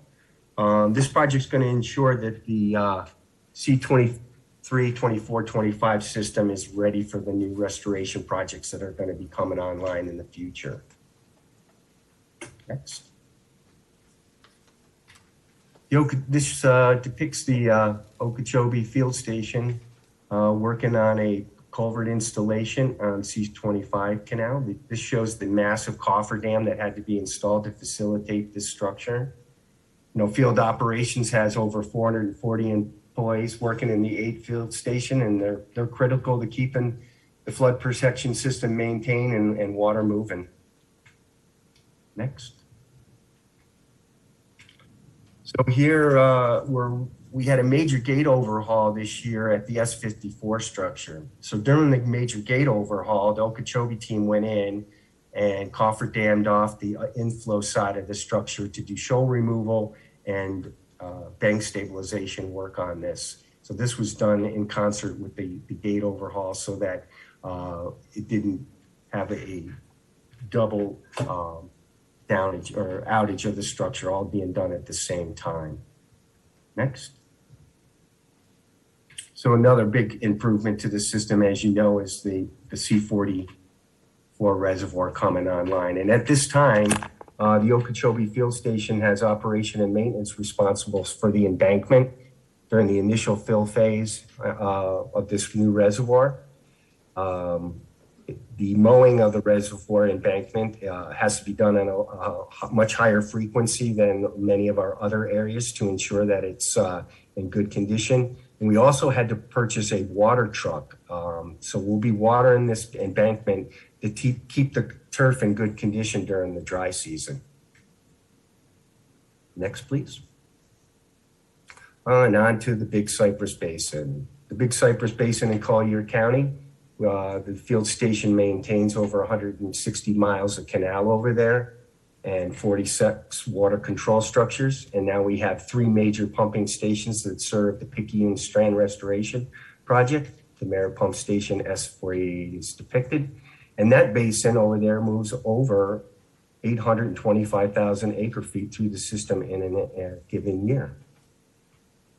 Next, please.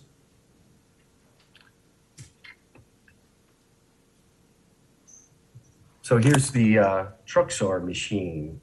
So vegetation and debris removal projects are one of the preventative measures taken by the basin to make sure the system works as designed.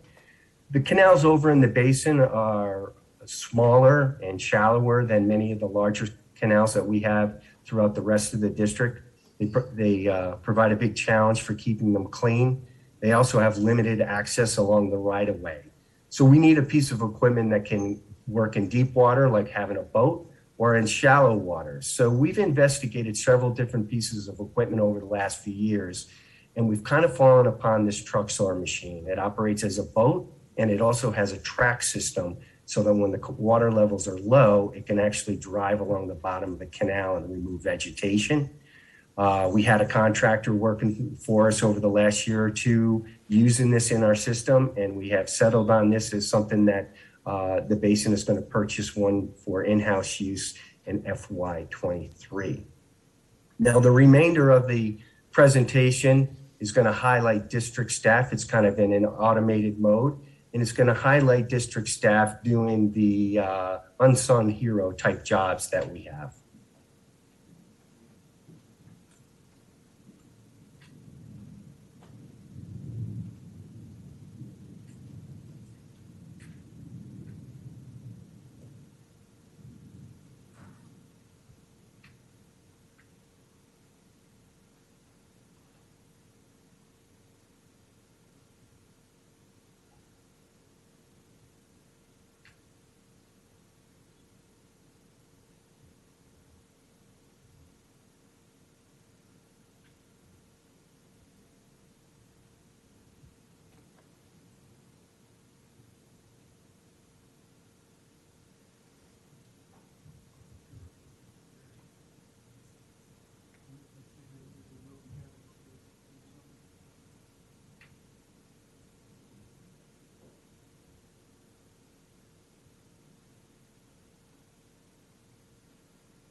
And with that, I would take any questions anybody has. Mr. Chair, this is Charlotte. I have a question. Go ahead, girl. Yes, thank you. And thank you, Rich, for that great presentation.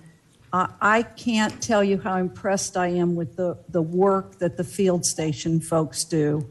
I mean, when you think about our hot summers and working through storms and putting up with the various conditions in order to keep our system operating at its peak capacity, your crew is really top notch. And I'm always impressed when I meet one of your members of your team that is working in a canal or doing some repair work. My question has to do with the, I guess, the flavor of the work that you do for the district. You know, in looking at the slide presentation, it's an industrial operation. And it really depends on manpower and physical labor. How do you look for ways to incorporate maybe labor saving or other types of approaches to your business as we move forward? And I say that because you're literally mentioned in your presentation that you're removing trash from the canals twice a week in that one area. Is there a better way for us to do this? And is there a way that we could integrate more technology, robotics? I don't know. I mean, I'm just throwing it out there, but it just seems that there has to be a way to save an actual person from having to go out and physically do something like that. So I'd like to know how you integrate that into your day-to-day thoughts on your operation.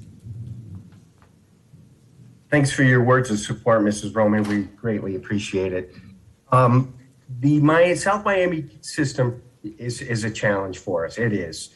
In many situations, like if you have a pumping station, we have an automated trash removal system at a pumping station.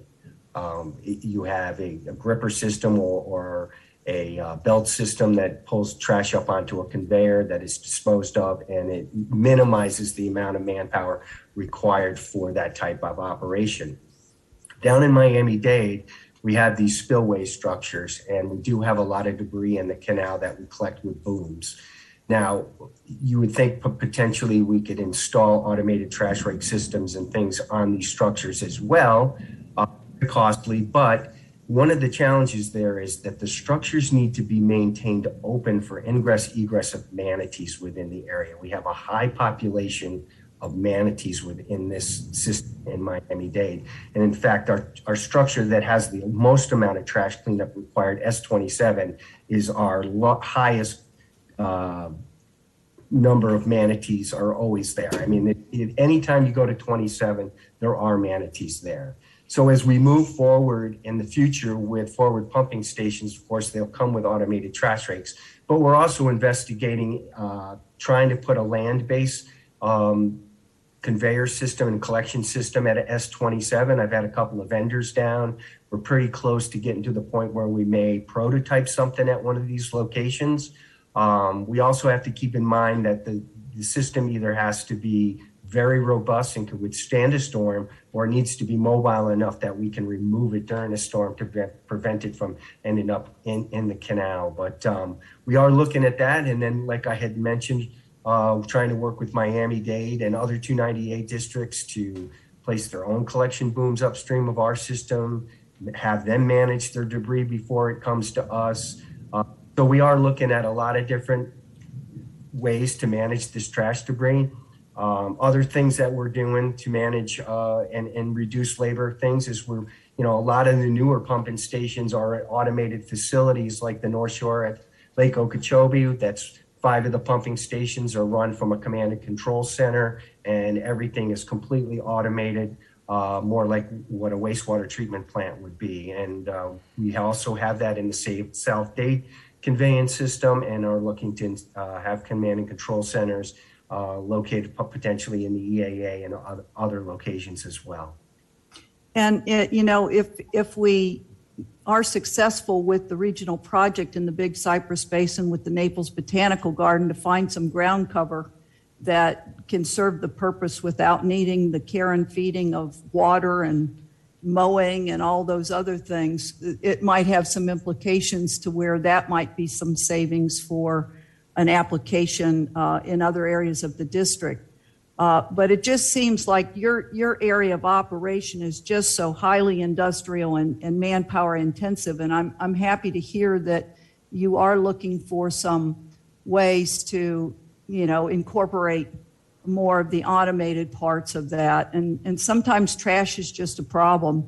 But I know how difficult it is when you have to send somebody out and clean up the canal and remove the trash. And then not always do our citizens understand when they're driving down the road why our canal is such of an eyesore. So I really appreciate that. Thanks.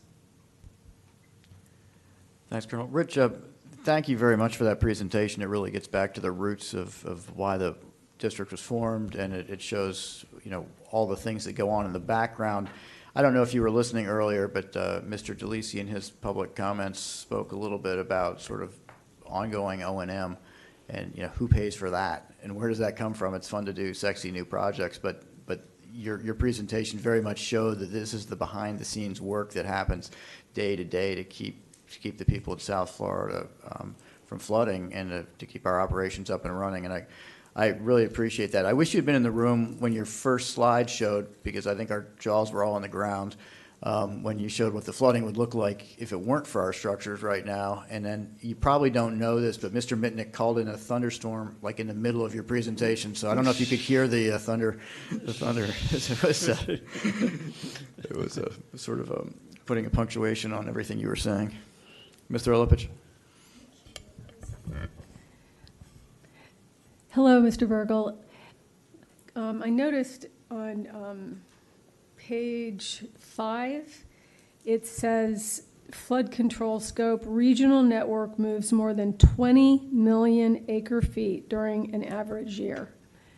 Could you please talk about that? Is that through all of those mentioned just above it or just through the pump stations? How did they come up with that number? That's remarkable.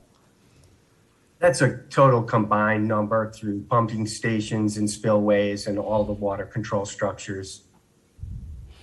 All the coastal structures that protect the Palm Beach, Miami-Dade, Martin, St. Lucie County areas, as well as all of the structures interior to the system and pumping stations along the lake and all. It's a total combined capacity or annual average movement of water. Well, it's a huge number.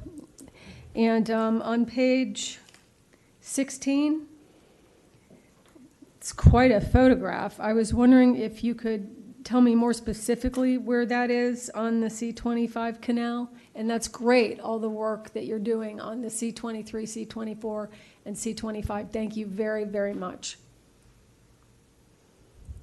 Is that the wrong slide?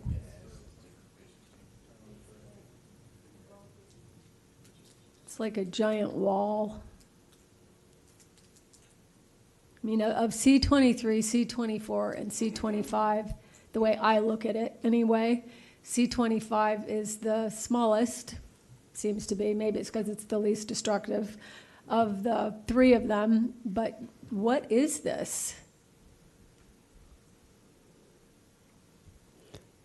It's culvert 7, Rich, in case you can't see it.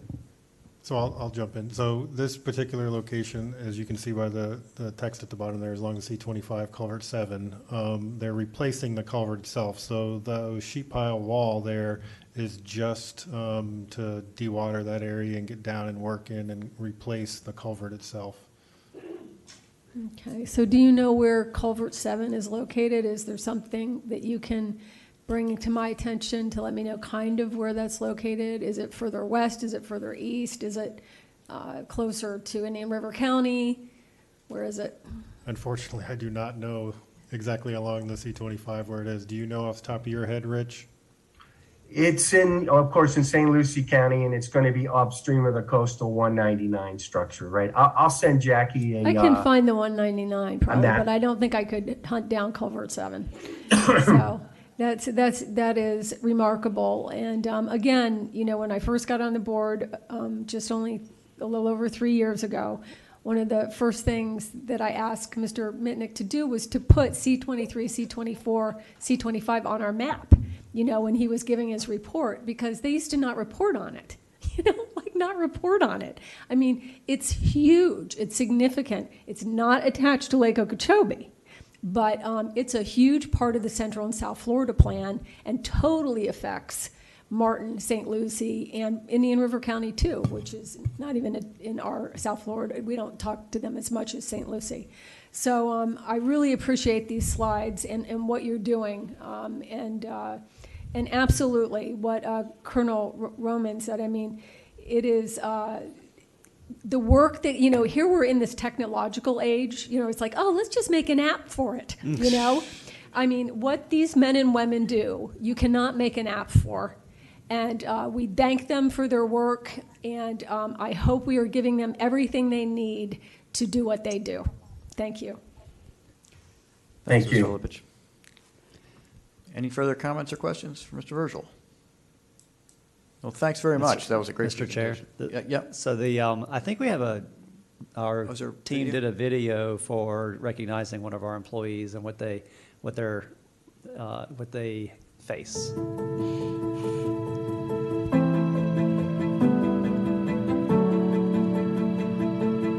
I am proud of the job that he does. Without it, we would be underwater. You're protecting a lot of people.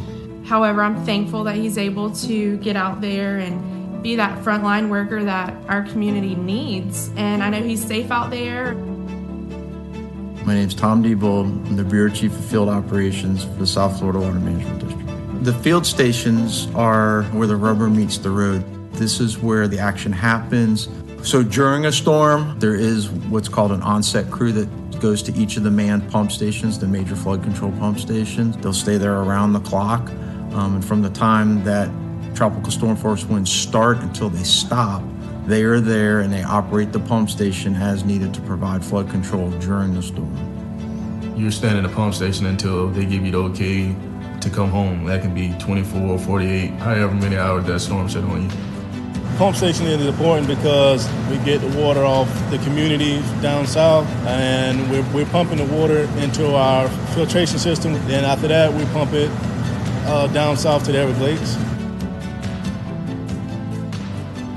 It's like a big family out there, so I actually like what I do.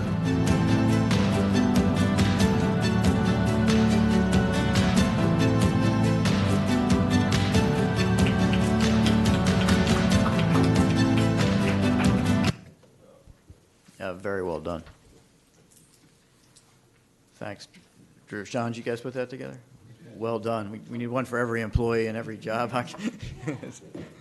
That's really fun. It again, puts a point on why we're here. Mr. Chairman, this Mr. Bergeron. Alligator Ron, I just want to thank our staff. This is such a educational presentation here showing, you know, 1,500 strong that keeps everybody safe with flood protection and water supply and the environment.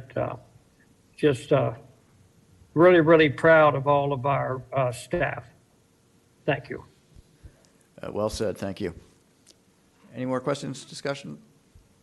Thanks, Mr. Because our staff is so great, Mr. Chairman, I've already got an email because they're listening in with a map showing the location of PC 25. That's quick. I know. Mr. Olipich will be there in 10 minutes. And it is approximately just about a quarter mile west of the S99 coastal structure on the C25. Thank you so much. Good job. Thank you. Excellent. A+. Thanks, Mr. Virgil. Mr. Chairman, for the record, there's no public comment on this. I was just about to ask you. Thank you. In that case, we'll move on to staff reports. Ms. Heater.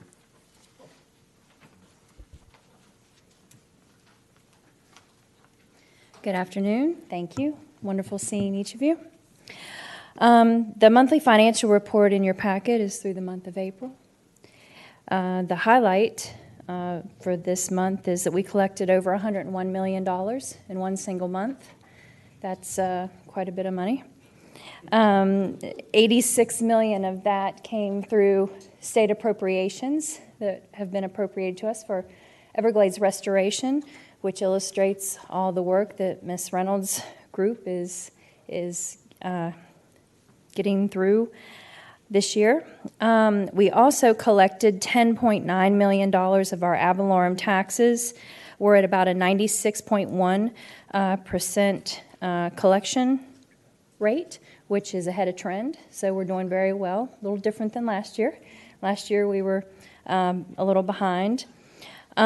We have collected $291 million out of the $302 million. We have about $11 million to go. So we're in good shape there. Investment earnings, which I won't steal the thunder of the next meeting, but we're on track and doing much better than we were last year as well. So everything's very positive. That's a nice report. Anyone have any questions or comments? Thanks, Ms. Cedar. Thank you. Ms. Lamonaco. Nothing to report, Mr. Chair, but congratulations again to Ms. Thurlow-Lippisch and Mr. Bergeron on their reappointments. Thank you. Thank you. Are there any general public comments? We have one in person, Nyla Pipes. Should have come up here sooner, sorry.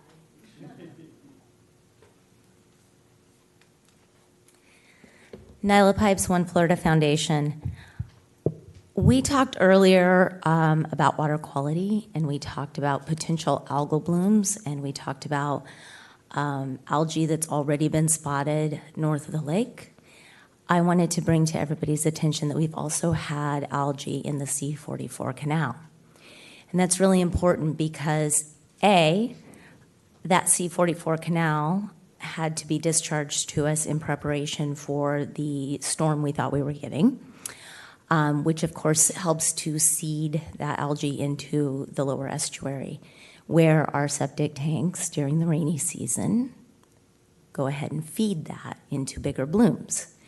It's also important because the C-44 canal gravity flows back into Lake Okeechobee and will help to, as the rainy season goes on, feed that same algae problem we have on the other side right there in the lake. So all of it is connected, and I just really wanted to pinpoint that as we start the rainy season, because when we do this year after year, you see the same things happening. And I just want to make sure that as we talk about the triangle, we continue to include the DEP. We celebrate the money that is coming to help with our septic and sewage issues throughout the state. When we talk about resilience, that we don't forget that that's a really important part of what we're doing.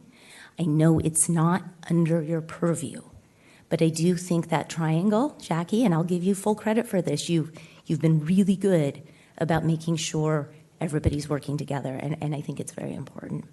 So I just wanted to mark this point in time as I was surprised by the thunder as we talked about flood control earlier. It is the beginning of the rainy season, and I think we're going to get a rainier season than we've had the last couple. Just kind of a spidey sense thing. I know, some things say yes and some things say no right now, but if you watch the weather the way we all do, I think we're in for a little bit more of a storm season. So I wanted to make sure that was on public record at this time. That is also an area where we have algal blooms, and it's not all just Lake Okeechobee. All right, thank you. Thank you, Ms. Pipes. From our Zoom participants, we have Mike Elfenbein, followed by Laura Reynolds.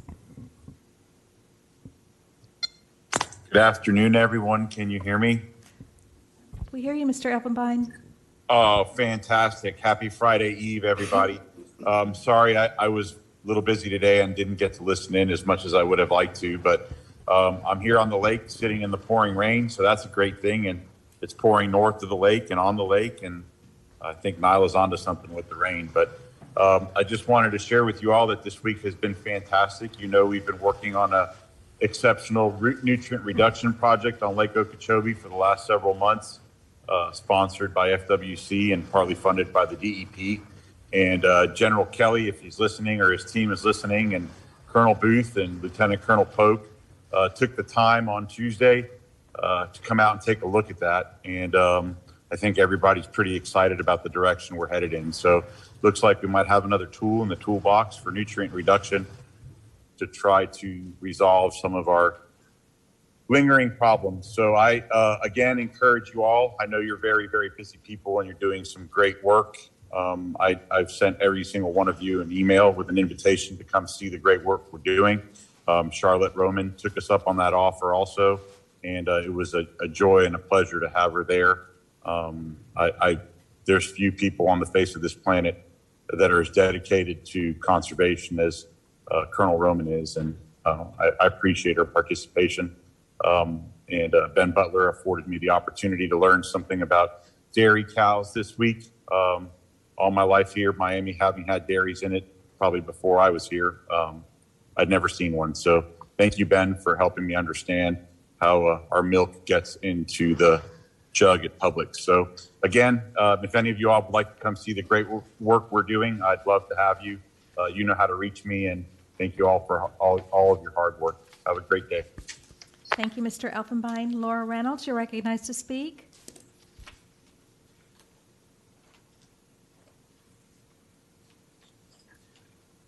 Laura Reynolds. Can you hear me okay?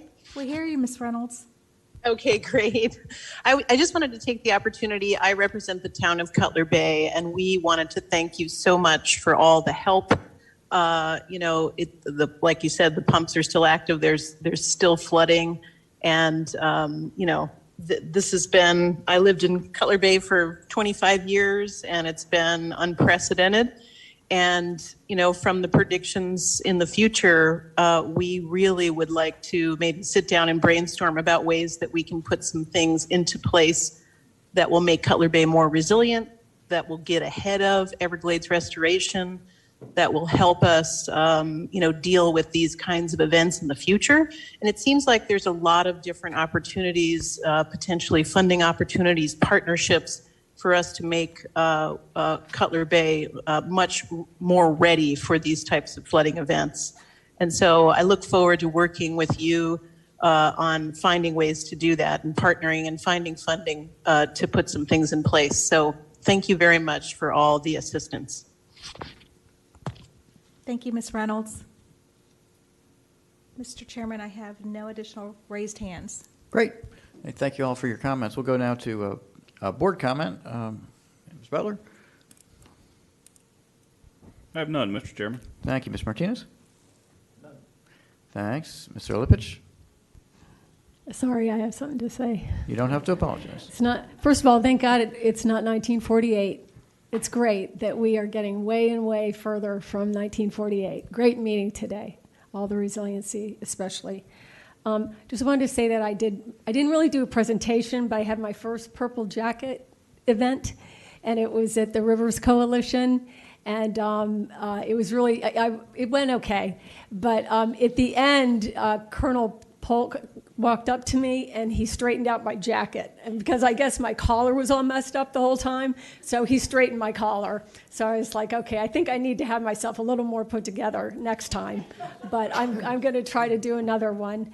And I wanted to thank Nyla Pipes for her comment. We might not be completely on the same wavelength about all of it, but definitely some of it. And the bottom line with that C-44, I mean, it's very interesting. So the C-44 canal, it's always so confusing to the public because when they open S-80 at St. Lucie Locks and Dam, the public, for the most part, always thinks that they are dumping from the lake because that's the structure that they open when they dump from the lake. But that's only if the other one is open, which is S308. And that canal, they try to keep it around, you know, it's not supposed to go over 14 or whatever, but like during the storm, when it was going over 14, like she said, the Army Corps opened the gates and they let it into the St. Lucie River. And there had been reports of blue-green algae in the C-44 canal. I would say too, it's open sometimes to the lake because of agriculture, for agriculture, for what do you call it, water supply. So that water is often going back and forth anyway. What is definitely something we need to think about, and I would hope we don't take it away, but like once the storm passed, then the Army Corps starts letting the canal run back into Lake Okeechobee. Okay? It's running back into Lake Okeechobee. So like when my husband came home with photos yesterday, and there was algae right outside of S308 and at the mouth of S308, I'm like, Ed, they've been not back pumping, but back letting that canal go into the lake. So it's kind of like backwash. You know what I mean? Like somebody gives you a drink and they're like, you want to drink the last part of my beer? And you're like, no, thanks. It's that very last part. It's going back and forth, fertilizer, all that stuff. Then the lake, it's not healthy there. And so it's just a very unhealthy part of the water. And so maybe, that's a place to really focus regarding the algae. And I hope they don't take that away from the St. Lucie because it keeps some of that water from going into the river. But on the other hand, when it rains really heavy, if we have a hurricane, then it ends up going our way anyway. You know what I'm saying? So it is, for Nyla's point, it is definitely a place, it's a hot spot. It is something that we should be looking at and working on dealing with the algae situation there. Some people say build a little island there, so build something, I don't know, to help clear that water up because it is an issue.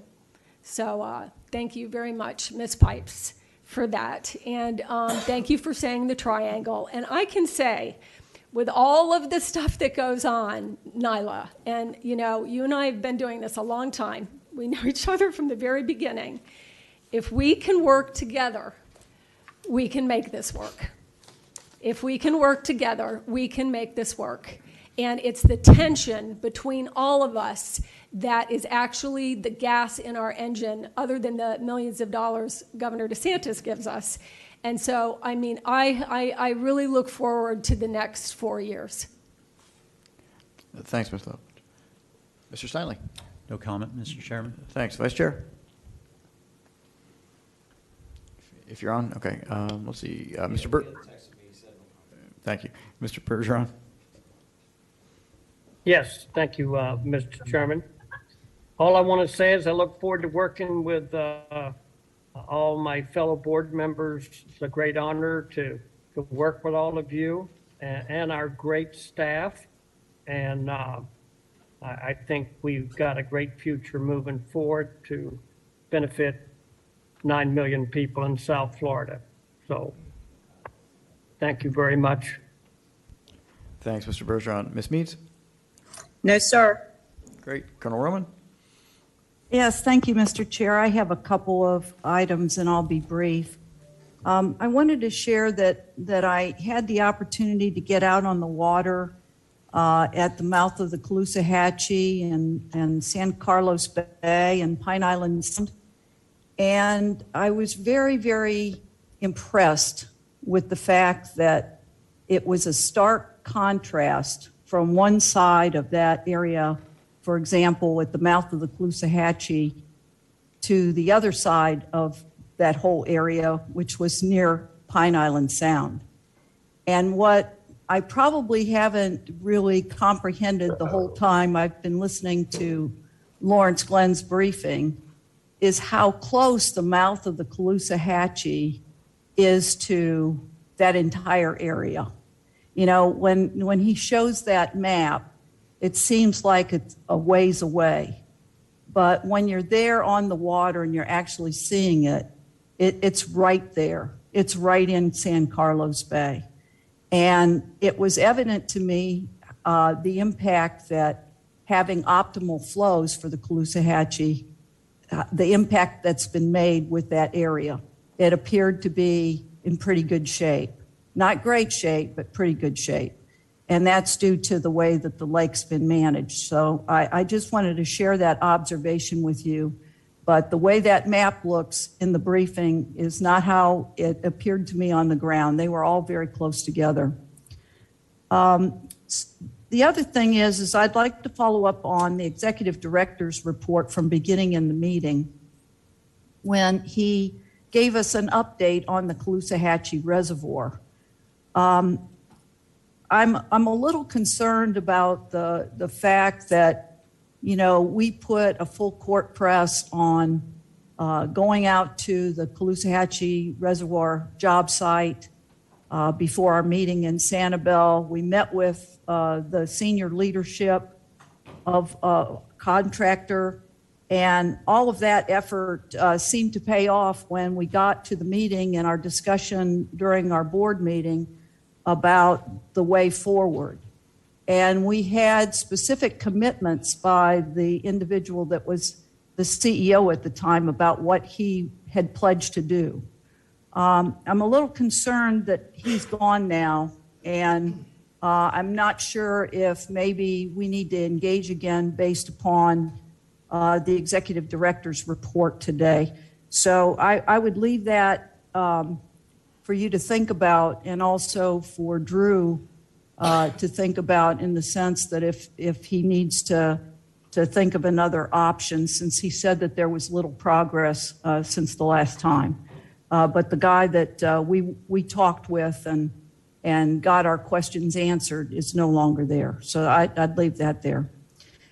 Moving to the West Coast, I'd like to really commend Mark Elsner and his team for the Lower West Coast water supply plan that they're working on. Mark put together a cross-functional team, Natalie Kraft, Leslie Wall, Pete Kwiatkowski, Dr. Carolina Moran, and Bob Verastro to kick off the public meeting or continue the update with the public. And I want to just commend them for their ability to communicate such a highly technical subject and really make it interesting. And the public responded. And it was because the way they put the presentations together. So I want to commend Mark and the whole team and keep them going, because the community over here on the West Coast that is most affected by that Lower West Coast water supply plan is responding. And I really want to thank them for that. And one last thing. Since our last meeting, when the subject of the operational plan for the Bonita Springs emergency pumping was mentioned in my basin report, Akin Owasana has come over to the Collier County Board of County Commissioners meeting and briefed the commissioners on operational plan for those emergency pumping in Bonita Springs. It was it was an excellent presentation, and a lot of good conversation and questions were asked of Akin by the commissioners. And that process continues. The Collier County staff and the Bonita Springs staffs are working together, and I'll keep you updated as that continues to progress. Okay, that's all I have, and thank you so much. Thank you very much, Colonel. I believe as far as the C-43 goes, Drew did say that he was going to be contacting the leadership in that organization and find out what's going on. And I know he'll stay in close touch with me on that because I care very much. And the governor actually mentioned it to me yesterday, so it's on his mind too. So it's a statewide issue, and we're concerned. And Drew's going to follow up on that. I guess I'm the last person to speak, and I'm keeping Charlie from getting out of here. So I'm. You said I had till 3. I've got like 30 seconds. I just want to say thanks to our team here. It's a phenomenal team, and I look at all the things we're doing. I look at all the reports we had. especially after this rain event, and how competent and professional everybody is. And I can't thank you enough. I know it's hard work, but it's really important work, and I think that video showed that. Sean, thank you very much for that. So thanks to everybody for everything, and we will see you all in July. We now have an audit and finance meeting.